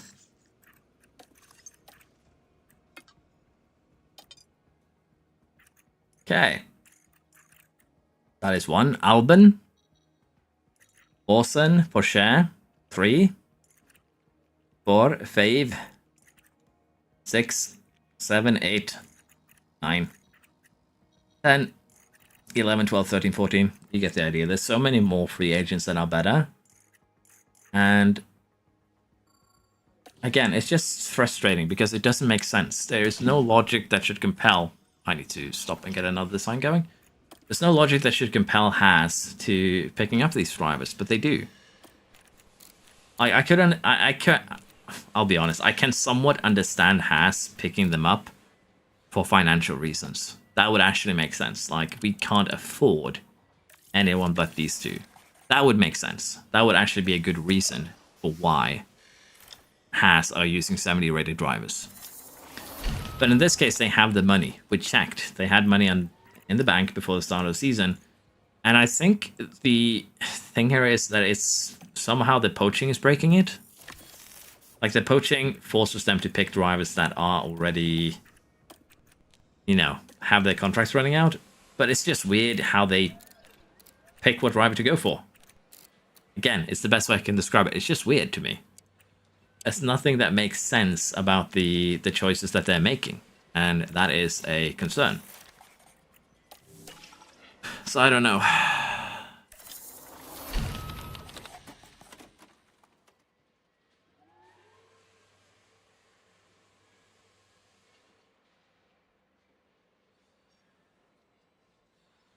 Like, the playtesting is one thing, but I feel like everyone can be forgiven for making a mistake or two. Like, everyone can be forgiven for making a mistake twice or even twice sometimes. But if you are a professional game developer and you step in the same muddy water 3 times, and still go surprise Pikachu face the 3rd time you hit that mud, then there's something severely wrong. Then you don't actually understand what you're making yourself.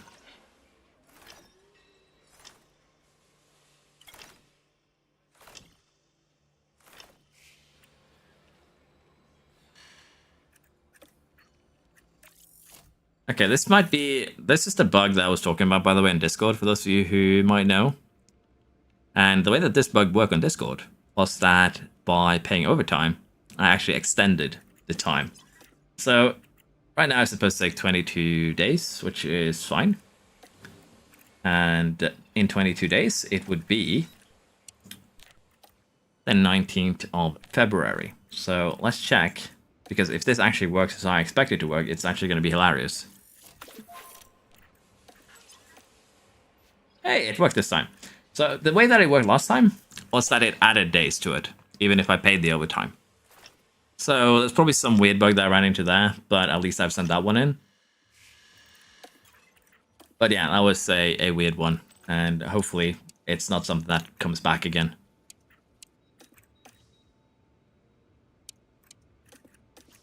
To be fair, getting time down now is fine before the first race, but we're gonna sim it anyways. I just want to see if the AI ends up actually lapping the grid.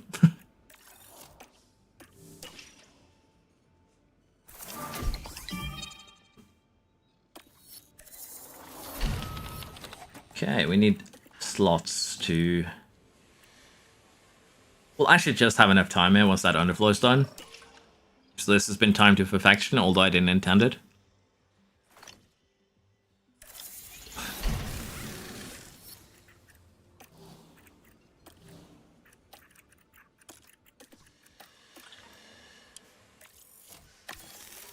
Now we just need to manufacture the wings, and then we'll be happy. Yeah, sorry, Jasper. Once I got started, I promised to get through the 2nd season. Need to keep that. Reset exploit fixed? What exploit?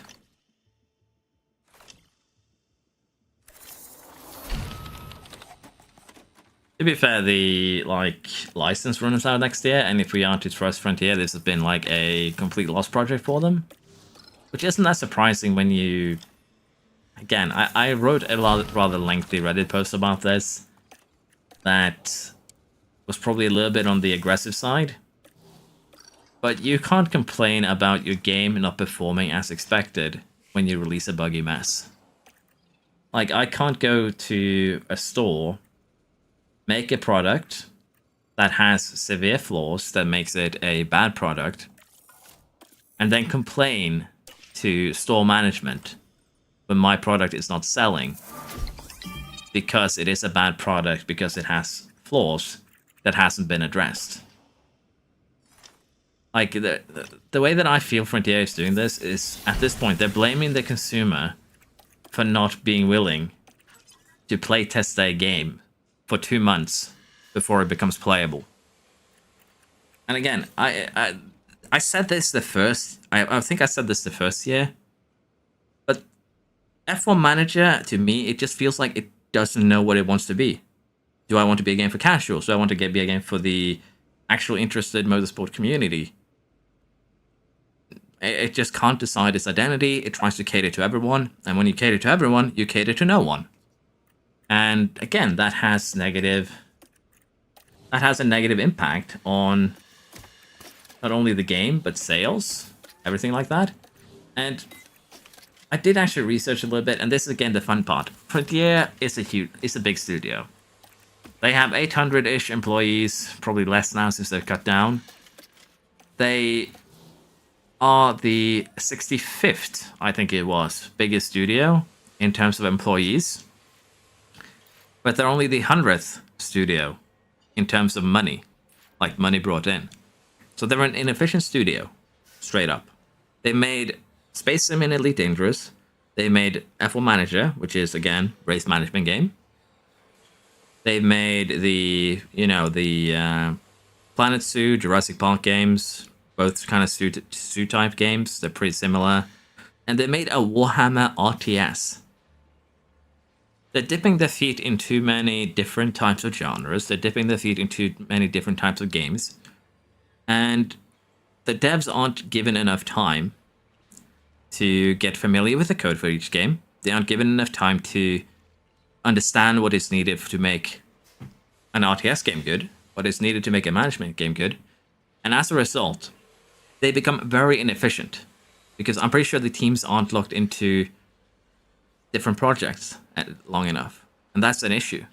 Like, there's no point in having 800 employees if you don't give them enough time to actually become familiar with the code and what they're working on. There's just no point. It's just a waste of resources, really.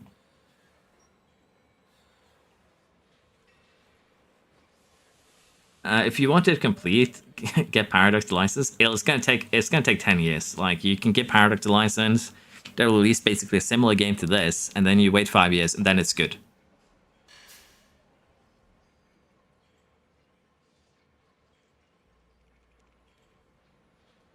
I haven't run into that exploit Ultra, so I don't know how that would work.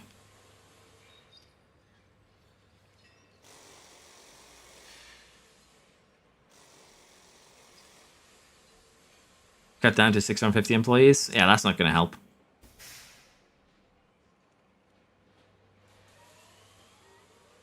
To put this into perspective, I assume most people in this stream would know what Elden Ring is.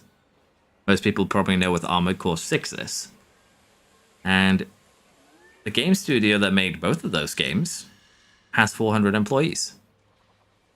They make games that are somewhat similar, and that works for them because they're not... Like, I understand the idea, oh, we can step in and take over this market, but that doesn't work if you don't bring expertise alongside with you.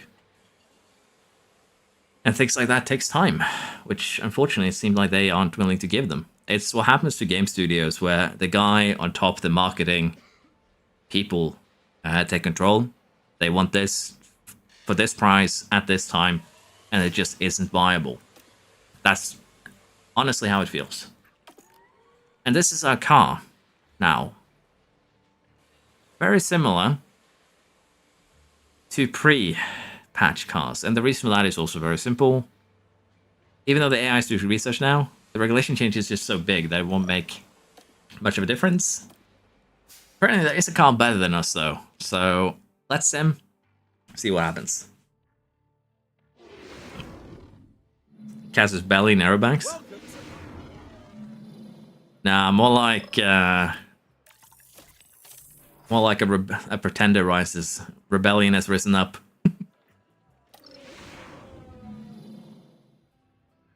I think with PlaySport though is that they went over to mobile games because again, it is very profitable.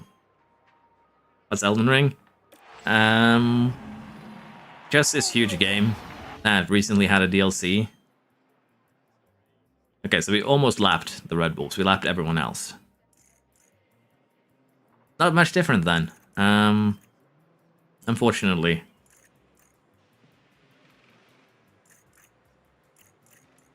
The Haas drivers survived though, so I'll give them credit for that. At least it's just 1 lap instead of 2. It's still not good. But there is no but, it's still not good. The AI is still not really competitive. Instead of lap 3 times, it's now lap 1 time. Yeah, I don't know what to do here. Again, I think the mentality buff is also still too strong. Look at this, 89 rated. If we focus braking a little bit here, like if we get peak confidence, we have max pace stats with the exception of braking.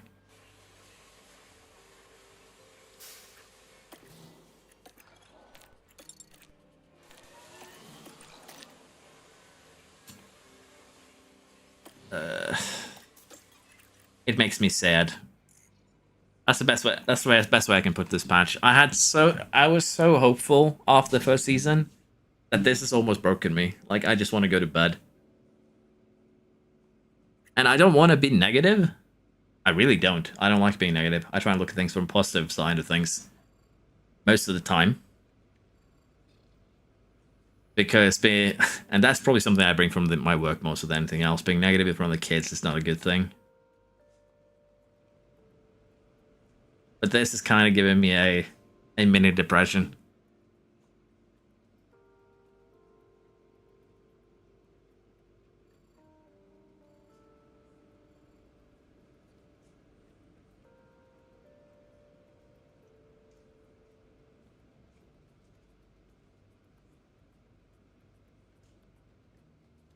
Honestly, though, when it took so long to get offered a key, that already was a red flag for me.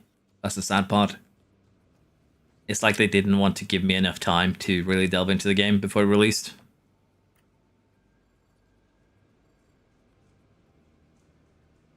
Yeah, but again, that is the thing. I understand game studios want to try and make new types of games, tap into new markets. There's nothing wrong with that. But if you want to tap into a new market, you're going to have to be willing to invest the time and money into it for starters. The first couple of games in a new genre for a game studio, particularly with a license, is most likely not going to result in a profit. And that's kind of what happened with F1 Manager. But they also burned so many bridges with 22 when they said, like, oh, the support ends here. We're going to focus on 23. And people, again, I haven't forgotten that. Most people haven't forgotten that. And that is a problem. Sounds like the game is a 6 now. Yeah, basically. Like, honestly, it's if... For a casual player, this is probably an 8. Let's be honest. For a casual player that doesn't really understand motorsport, who just want to sit down and relax, this game is probably an 8. But it's also a game where they will do 1 or 2 seasons and then be done with it.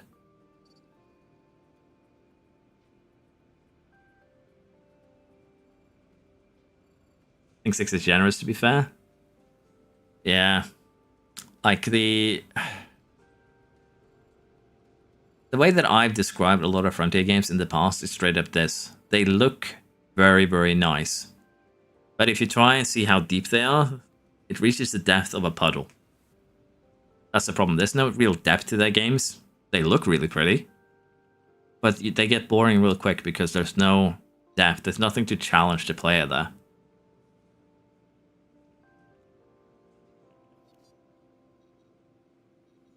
Do you think there'll be another game? They have a contract for another game.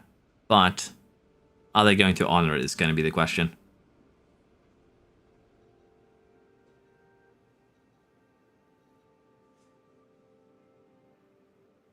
Honestly, it might be time for a Motorsport Manager stream to protest this patch. It's been so long since I last played that. I'm kind of feeling it. But honestly, in terms of new games coming out, I've been looking for a heist game. Interestingly enough, another game that's received a lot of criticism might be the next thing that I mess around with. Crime Boss. Okay. Apparently it's 90s themed and they spent all the money on voice actors. But it's mostly positive on Steam, so I might mess around with that. I also know that I loved Elden Ring. Elden Ring was fun. So I know that the Black Myth Wukong game is coming out this week. Or rather next week. And it's somewhat similar. And people are already giving them praise simply because of the fact that they've released a benchmark tool, so you can actually test if your PC will run it with that benchmark tool. But I don't know.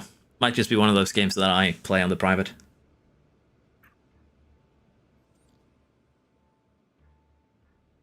I understand that, Angatris. I understand that. That's fair. That's what I'm saying. Link the development patterns to the difficulty. Like, this would be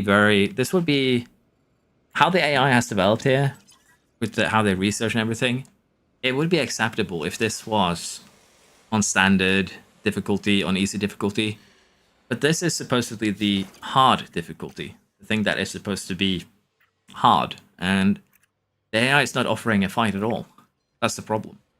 Like, I have no problem with a game being easy when it is easy. But if a game marketed as what this is supposed to be, it's not living up to what it's promising. And that's the secondary problem. So I have no problem with people liking the game and feeling like this is a good level of difficulty. But at the same time, it's the problem that once you understand how development works a little bit more, once you understand how expertise works a little bit more, unless you severely limit yourself, there's no way to get a challenge out of the game. And that's just a bit frustrating.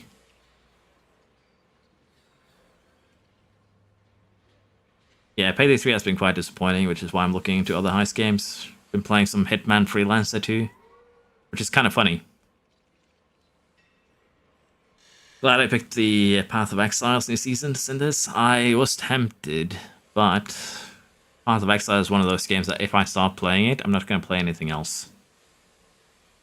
The AI is better than it was before, but it's still bad at research, which means that any save past 2 seasons, if you do proper research, you're going to dominate. That's basically it. The AI, let's see here. We can actually have a look again. So the AI, in terms of those who are just tuning in and have questions about that, let's have a look at the spending breakdown for the 2025 season, which is the season before the regulation change, or rather the regulation change season. And if you take a look at this Benigno, this is our team over on the right here. You can see that we spent far less than everyone else. But in a 50 to 65% regulation change season, the AI spent less than a third of their time doing research. Which means that even though we didn't spend that much more money on research than them, 10 million, for the most part, between 10 to 13 million, we still leapfrogged them severely. And if you look at the first season, the numbers are fairly comparable. They basically are now just doing 2/3 design, 1/3 research, and they still seem to be using balanced sliders. So is the AI better than the game on release? Yes. Is the AI get better than last patch? Yes. Is the AI going to give you a challenge if you know what you're doing, or even remotely know what you're doing? No, they're not. And that is kind of where the disappointment lies. They're a lot better. Let's give credit where credit's due. They're a lot better than on game release, but they're still not a challenge in any way, shape, or form.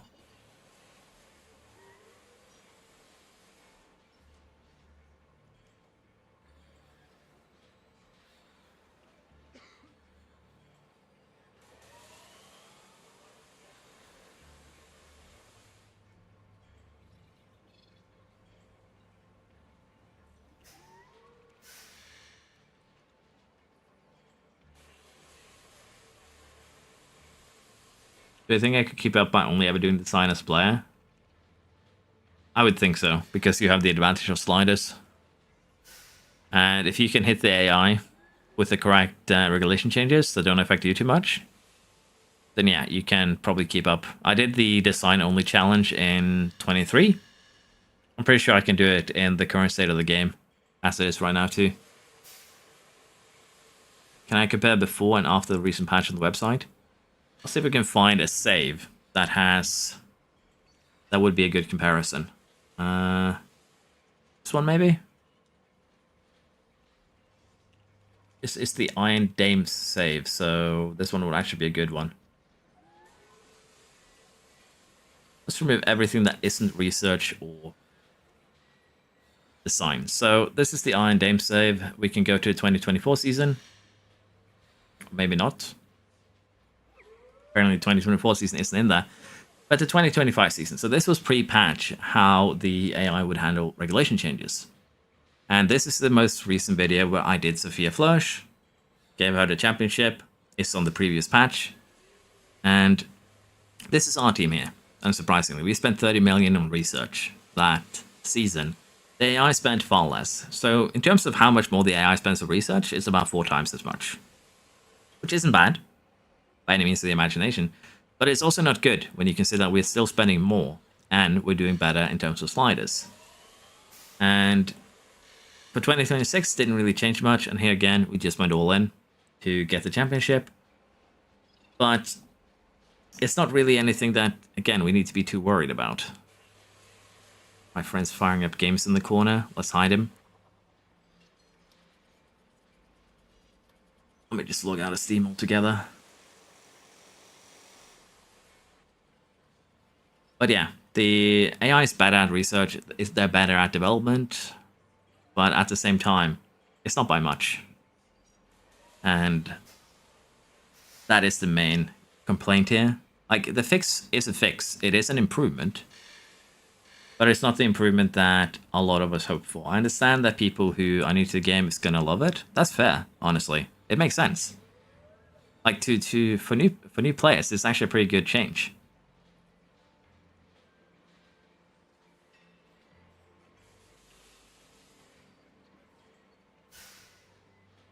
There's a way to compensate this in save game editor. You can go into save game editor. You can find parts up here, I believe it is, and go into expertise. And if you look at the right here, you can't really see it, but there is a command over there that says equalize. And in theory, you can use this to set everyone's expertise at the same level and make a pure everyone is equal save. So we could do some fun things with that, but yeah, there's no real way to fix this. Because to fix this, we need access to the AI's logic when it comes to development and research. And to be fair, the only thing they need to really change when it comes to this is just make the AI better at using the sliders, probably. Open Wheel Manager 2. I played it for a bit. Unfortunately, didn't really catch my... It was fun for a couple of seasons, I'll be honest. But we might need to revisit that one. It is a bit outdated, yeah. Have you ever tried games like Total War? Yeah. I don't know what I'm doing, and it's not even a competition. My 70 rated driver. Yeah.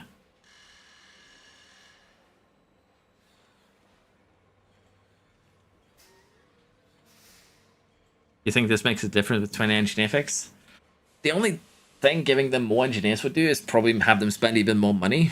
But when the design and research is balanced anyways, it's not going to give any huge gains. That's the thing. Sorry, I need to not make it zoomed in.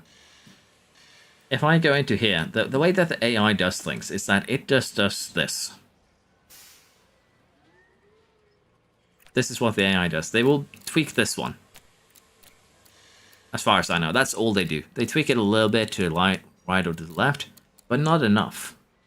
And again, I would really just love them if they removed lifespan altogether, because it's basically just a thing for the player to take advantage of. The AI doesn't use this. Plus, having lifespan is a good thing potentially, but the AI never does this.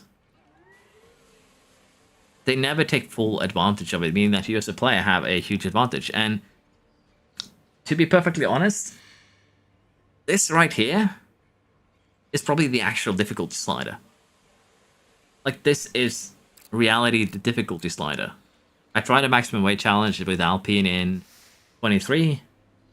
It took forever to get through because even with maximized sliders here, this is gonna debuff us severely. And even then, I think we might actually be able to do maximum weight this season and win. And if you compare that to 23, where the maximum weight, I don't remember how many seasons it took me. 5? 4? 6? It took a long time.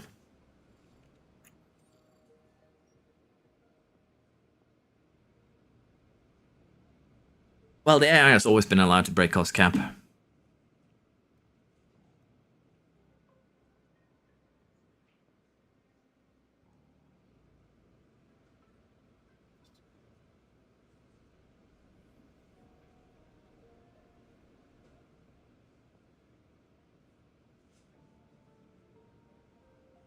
max weight, no research, you're gonna get fired in 26. Like, the AI doesn't really do any research, but max weight, you're gonna actually get fired. But yeah, the thing is, a lot of the ideas in this game are good. They are made with good intentions. But things like, again, things like the lifespan slider, I understand the concept behind it. It was actually a good concept. It was choose between lifespan and getting a performance boost, but you're going to have to make more parts to keep up with it, and it's going to cost you money. However, I can run a car with minimum lifespan on every single part and not even get close to breaking cost cap. Like, I think we checked. Like, we're going to go back to the other thing. I think we checked. I think I spent 100 million this season. Yeah, this season here for the cost cap. We spent 102 million. And we had minimum weight, to be fair, 2 ticks to the right for the rear wing and front wing. But let's say we add 8 million of rear wings and front wings. We're still not even close to breaking cost cap. I did not design anything after the first 6 parts because there's no point, because regulation change is going to eat that up anyways, and we're not going to be using those parts. But you're not going to be breaking cost cap in this year's game. The minimum lifespan currently is just a boost to the player, and again, you can go here and say that, then don't use it. Put your lifespan to maximum. But it's there for a reason, and if it's, again, if the AI can't take advantage of it, what's the point of having it in the game? If the AI is not going to use things properly, what's the point of giving the player a huge advantage for no reason?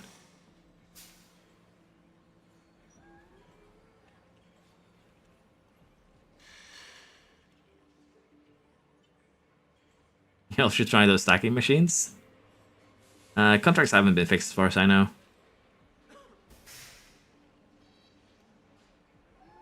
It's better than before, but it's not great in terms of AI research.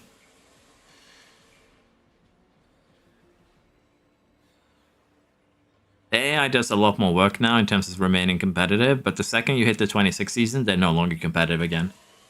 Like, this is our current car. We've gone through 2 seasons, and unfortunately the reality of the situation is that instead of the AI being 2 or 3 laps down, they're now just a lap down, which isn't great. So the AI is still limited on research. They will spend 1/3 of their time doing research. They'll spend 2/3 of their time doing design, even in the big regulation change season, and that leaves them very far behind the player. It's what I said, David. The real difficulty slider for this game is the durability. This is actually the difficulty slider. And I think I might go ahead and make a patch video where I kind of talk about everything. It's probably not going to be as negative as this stream has been towards the end here. Because, to be fair, the patch has fixed some of the AI issues, but research leaves a lot more to be desired. That's going to be the diplomatic option. But at the same time, this is the difficulty slider. And I think the video after that might just be straight up that. I do a worst, well, some semi-worst maximum weight challenge, and just sim through and see how long it takes to beat the game. That might be what I mess with next.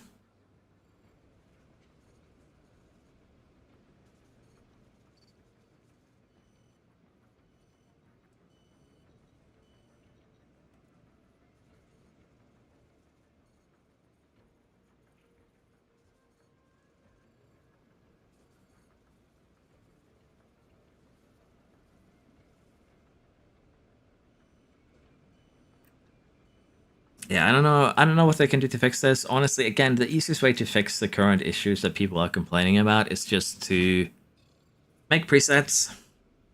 Make the AI prioritize the presets based on a weighting, or what is the most important stat. And that's something they also need to do on this screen. Currently, you can get a lot of money having a car that is amazing at cornering. Honestly, this doesn't really make sense even. For those of you who remember, when we sim last time, it told us to get 2nd and 3rd. And I want to check this. Are you unhappy with the car? No. good. Because sometimes the second driver will be unhappy with the car because it is the second best car. I think that is if you go over 95 overall. Which also is silly. But financially here, at this point we're just swimming in money. We're getting 6 million as a monthly balance, and we're getting sponsorship money on top of that. And it's just a result of the board payments going up, the prize money coming in, facilities income. Is this the tour center? Yeah, basically. As you can imagine, the finances spiral out of control after a couple of seasons. And again, this just... the way that I feel about this is very straightforward. It just feels like they test the game for the first 2 seasons. Not even that. They play 1 season. And then they use that to balance everything else. They don't expect you to play past the 2nd season. Or at least they don't test anything past the 2nd season. And that's a bit of a problem. And again, it's very frustrating, is the best way I can put it.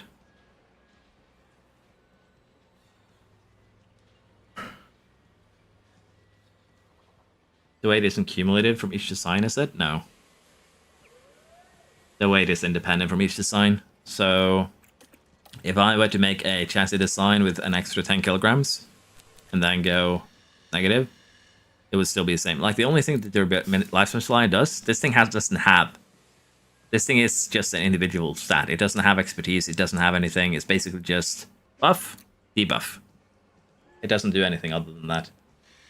And let's be perfectly honest, what's the point of making a chassis that lasts more than 8 races anyways?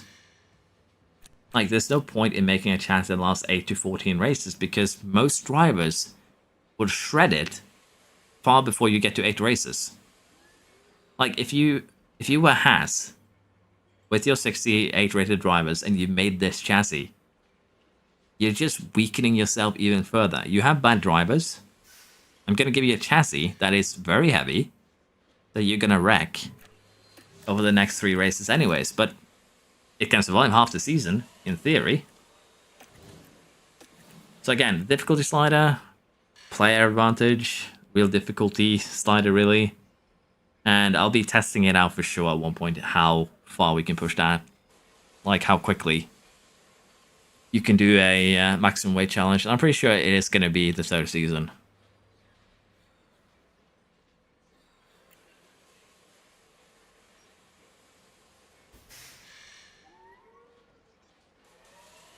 Let us go to the chat now that I'm done with my whining and complaining. It's not just the tier first in every stat, yeah. Let's go and actually have a look at the gaps here. So Ferrari's fallen down to midfield. McLaren has fallen further. McLaren is actually 2nd in top speed. To be fair, this gap isn't huge, but top speed isn't a focus of ours anyways. We should be behind on top speed with the way that we've set up the car. We're almost a full kph ahead. Now, Red Bull is not the 2nd best car. Merc is the 2nd best car, in cornering at least. And they're almost... they're almost 200 Gs of low-speed cornering behind us. That's insane. They're 170 medium Gs, they're almost 200 high-speed Gs. Keep in mind, though, the Merc has some upgrades in the car. I don't know exactly what. But they probably haven't upgraded, you know, the important things yet. So this is going to get closer. But again, if they're using balanced sliders, and I just want to show you this, the huge advantage that you have as a player if you are using even balanced sliders with medium weight here. 21, 21, 44, 34, 34, 64 with maximum weight. If we made a max weight underfloor, suspension is light, so let's not do that. Let's do chassis instead. A max weight chassis and a side pod. Then we'd be pretty close to Mercedes. But that is with the sliders in the middle again. And if we just move things out around a little bit to get them into better positions, we're not losing as much.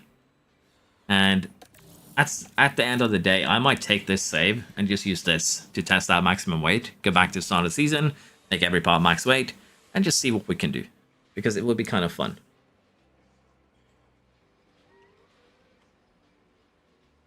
Did I get the second driver by creating her and create your own team screen? Yeah, she is created in the created team screen, and she started out with the same overall as Piastri. So I wanted to see if the driver growth changed in the patch. The cost capping is a bit impossible to make, actually made harder to manage. Yeah, the cost cap is actually hard to reach unless you use intense designs. And even then, you might need to buy some new engines, things like that. But with Mercedes, you don't. That's the thing. That's also why Mercedes engine is just incredibly strong in this year's game. In last year's game, no matter what engine manufacturer you chose, you had to buy a new ERS for each driver, minimum. No way of getting around it. No way a driver survive with just two ERSs. In this year's game, you can do that with these, and that's a problem. I don't know what the DHL pays of money problem is. Sorry, Nick. The only thing I could imagine is that it might get bundled into prize money somehow. I'm being paid 15 million prize money. We go into the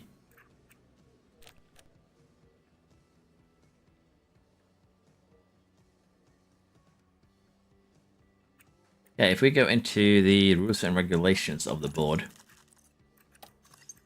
and check the financial season price share, we ended up third, so 79 million split on 12. That doesn't make much sense. 79 split on 12 should be around 8. Sorry, not even that, 6.5. Is it? Did he split on 12? 6.66? Yeah. So there's something funky going on in here, because in theory we got 79 million. But in the board, the finance screen here tells me that I'm getting 5.1 million. So I'm not even getting my full money, but I don't know if the entry fee is being pulled from that. So I don't think the DHL money is going in there. So I don't know where that ends up. Game is 1.5, yes.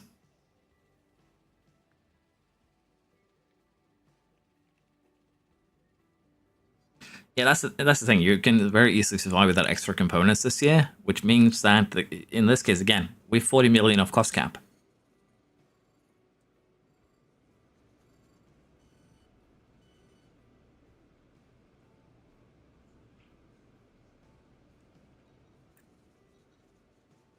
Like, mechanical failures will still be a problem, but if you manually take control, I don't think you're going to pick up any, unless you go into yellow.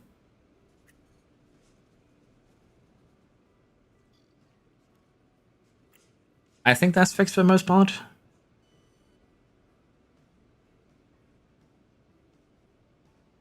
This game is too much on the casual side. Yeah, sorry. I have been complaining, like if any of the Frontier team is lurking here. There is a lot of complaining in the stream right now. It's basically just me being salty, and I don't want to be salty. It's just unfortunately how things turned out.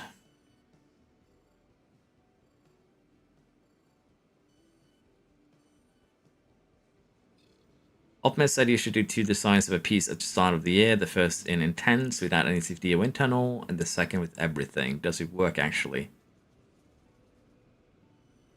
So, Pedro, the way that would work is that the way that Intense works is that it gives you a 1.5 times multiplier to expertise gain, but it costs 3 times as much. So if you have the money to do that, yeah, it's not a bad idea. It's actually a good idea. There's nothing wrong with doing that. But there are a couple of things to keep in mind. If you want to do that, you're going to have to use 1 engineer. You're going to have to run the project on normal, because otherwise you're just wasting money. So the best way that I can describe this, I'm actually going to bring up the blackboard, so to say, for this.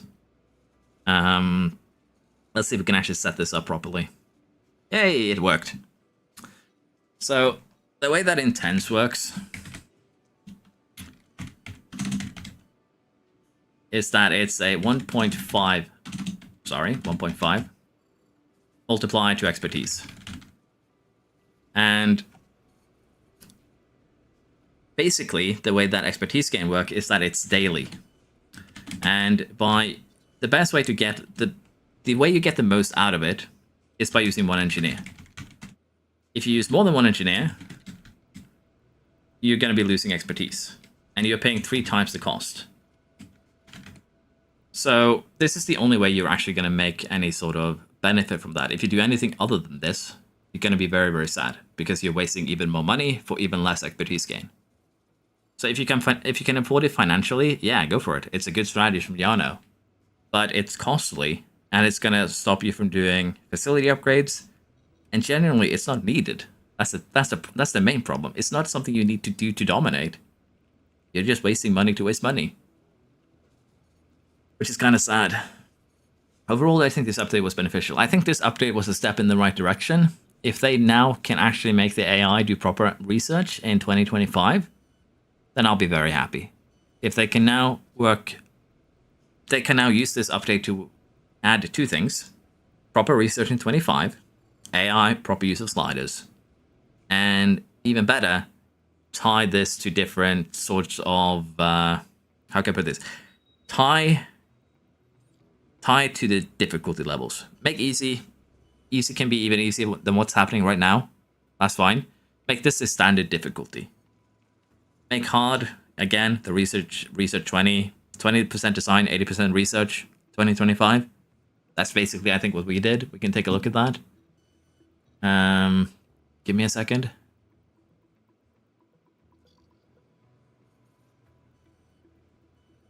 So what we did was 30 million in research, 16 million in design. So again, this is basically a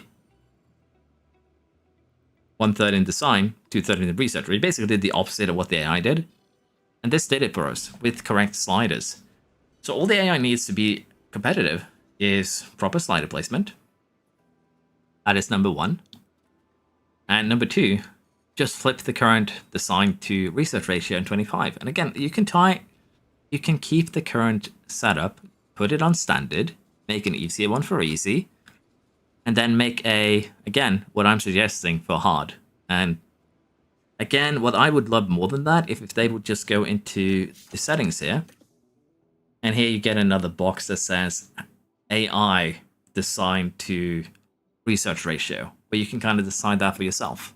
Because research is the way you make a team more competitive in the following season. Do you think the game and the next became like EA game? Sorry, Piff, I need elaboration there. Good evening, Paolo. Sorry for missing you. I've been whining too much. Hey there. Yeah, the patch helped, but it's still very disappointing. Yeah, mentality is still a very strong buff at +7. I'll be honest. The thing with mentality too is that, again, I'm gonna do this rant about mentality again. Mentality is not mentality. It is a buff dependent on reaching certain thresholds for your car, for your staff, for your drivers, and your facilities. If you reach these thresholds, your staff is going to have that. Your staff and your driver is going to have that +7 buff permanently. That's not how mentality works. People have good days, they have bad days. People have more emotions than just, oh, we're winning. Oh, you have built a nice, fancy facility, but now I'm going to suddenly perform a lot better. It's just a bare bone system that just feels badly cooked up.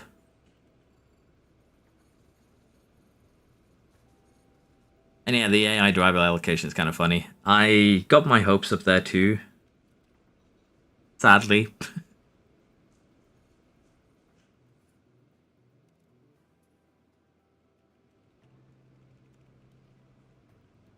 Hello, Jim. I think I'm about to head off though, very, very soon.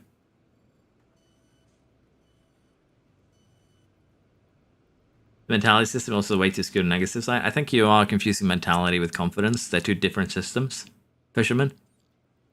And the thing is, confidence, we had that in 23. And the way that confidence works is quite different from mentality. And if we take a look at one thing here, the main thing that has an effect on your confidence during races is actually the thing right here. Pairing affinity, rate affinity. Now, what exactly does this do? Well, if you have a look at the communication here, ability to communicate clearly and effectively, higher rating means faster affinity growth between driver and the driver and engineer. If you add the composure stat to that, ability to remain focused in high stress environments and to keep others focused. Higher rating means less driver confidence loss from negative events, and more driver confidence gain from positive events. So the way that this works is that composure works alongside affinity, because affinity has an effect on the confidence by itself. So to avoid huge losses of confidence when you get overtaken and gain more when you overtake, you're going to need two things. You're going to need to have a great affinity between your driver and your engineer, and you're going to need to have a high composure stat. Those are two things that affect confidence during races. Mentality, on the other hand, is, again, super easy to do. Car performance, staff, facilities, and honestly, salary is also very easy to fix. So, and also, the great affinity with your engineer also gives you a mentality buff. It just makes it stupidly easy to keep it at maximum once you get past your first or second season.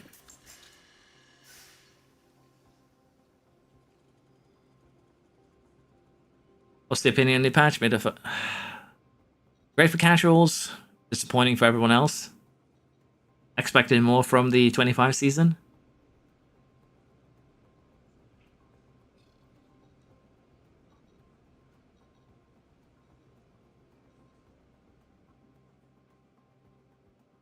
Yeah, no worries, Fisherman. I understood what you meant, though, so it's not an issue. Like, I don't mind people asking questions, but when I try and explain something, I want to make sure that there's no... I know my English is the best at times, and my explanations can be kind of confusing. That's why I try and make it absolutely clear what it is that I'm explaining at any given time, so that I don't get extra questions about it. So don't worry, Fisherman, you are perfectly fine. You did nothing wrong. My question is, do you think the next game became more repetitive like EA game? They've tried to add some new things in this, honestly, so I think no. The question is just, what are they going to add to next year's game? Is it going to be the engine development? Is it going to be multiplayer? Multiplayer would actually be an amazing addition. So, yeah.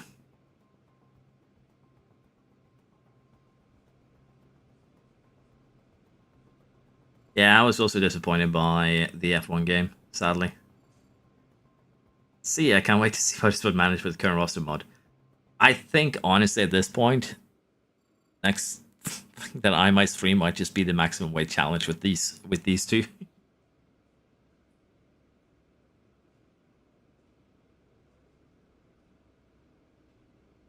Does practice increase risk to error paths? No.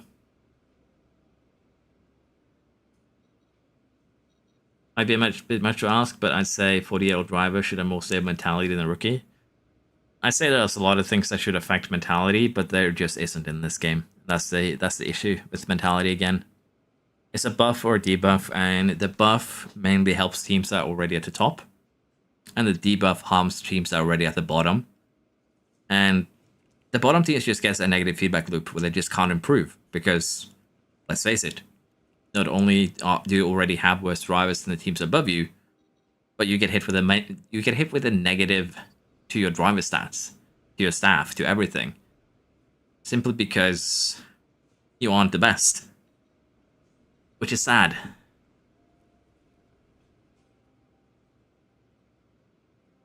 Multiplayer would be the GOAT edition because it removes AI completely. Nah, don't worry, Piff. My English is bad too. Honestly, Nick, I think I'm just gonna take this, go back to the start of the season, and make maximum weight pass, just to kind of prove the idea that if you research properly, maximum weight is not a problem to do. How would multiplayer even work in this game, though? I think the way multiplayer would work is that has anyone here played Football Manager multiplayer? Basically, everyone clicks continue. It continues. You'd have to make some agreements on what race speed you play at, probably 2 or 4x. Everyone would be able to pause the game, but maybe have limited amounts of pauses to make it, make sense, so you don't slow it down as much. But I think a multiplayer in this game would be something that you would have to plan with people. It wouldn't be something like you can find an open lobby, because that would probably be a little bit too much to ask. But being able to peer-to-peer play with other people, that alone would be great.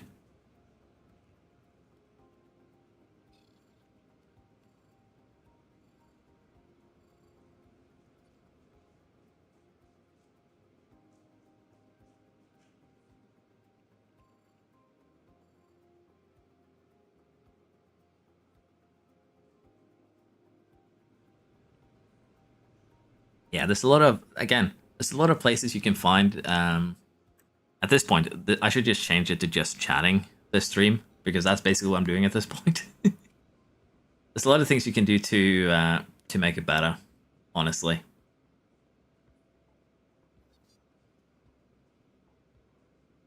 3DG Pro? I have not even heard of that.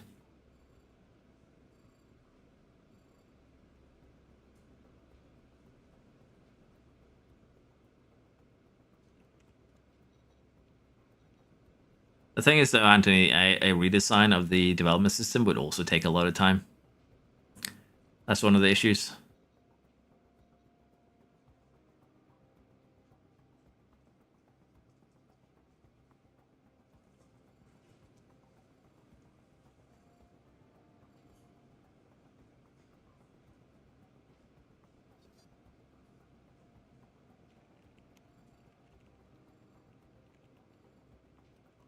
I would love it. Let me go and have a look on Steam what this is. G Pro? Oh, it's already in my... It's already in my in my library, so I haven't tried it at one point.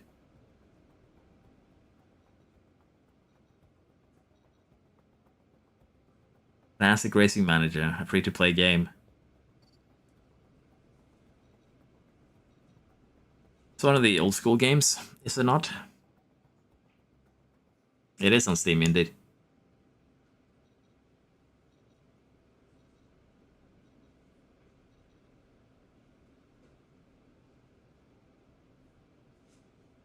I might just give every team 30 engineers again. Got some interesting result from that.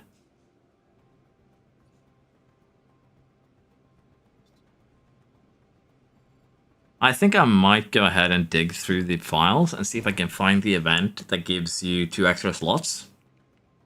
No, what I'm going to do is actually go into the design center and turn its efficiency to 200%. Give every team 8 slots. Nah, that wouldn't help. 6 slots is maximum. Honestly, I would love to try a game where I just had every team have 6 slots and the player just uses 4.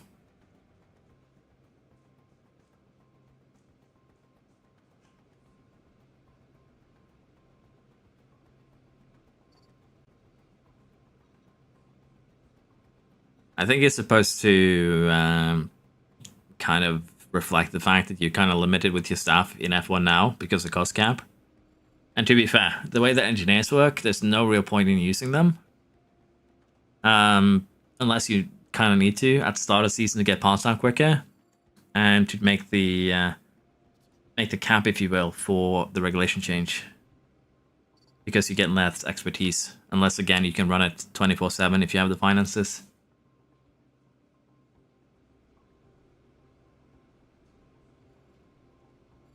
You can edit the save files themselves to give you 30 engineers.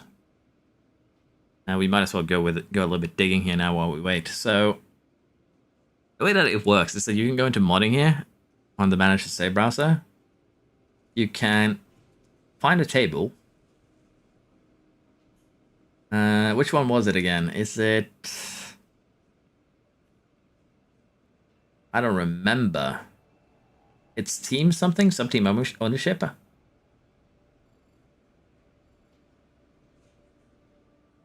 Yeah, it's here. So if you take this number here, you can actually edit the number of engineers for all the teams. And keep in mind that sub-team type, 1 would be your scouts, 0 would be no engineers. So yeah, you can mess with it here. What I want to find is the buildings.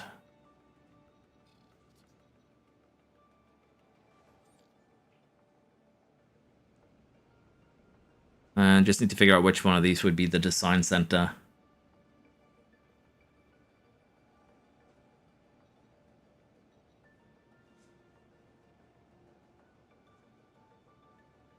I don't even know if I'm in the right table, but basically... Ah, there we go. Design center is 20 to 25. And here you can even add, you know, edit the refurbish cost, the building day, things like that. You can lower your upkeep if you feel like it. Again, this is just for the save you're currently playing, though, so you're kind of limited. But 20 to 25. Effect ID. Okay, so I need to find effects to see what effect ID 6 is.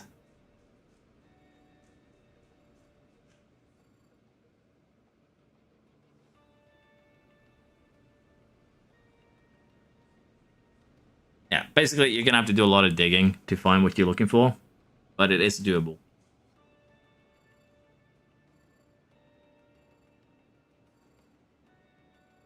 But yeah, I think that is going to be the end of today's stream. I'm gonna sit down, do a video on the patch notes before I go to bed. Go over to Discord, see what the problems are, and then we'll see what we do. I'm probably not going to be streaming tomorrow, as I'll be probably sitting down, trying to make probably the start, at least, the first season of probably the Alpine speedrun. And then maybe I do max weight stream, potentially, or just a video. I'm uncertain. On Thursday. I'll have to see how much time I have, which is the only real limiting factor for this week, as there is a bunch of stuff going on at work. But I promise it won't, hopefully not be a couple of weeks until I stream next time. Hopefully sometime towards this weekend. But yeah, thank you very much for being here. Hope you enjoyed. And hopefully we weren't all too disappointed with how things turned out here. But yeah, I'm gonna get going. Again, thank you very much for being here. I appreciate it. And I'll see you next time. Bye bye.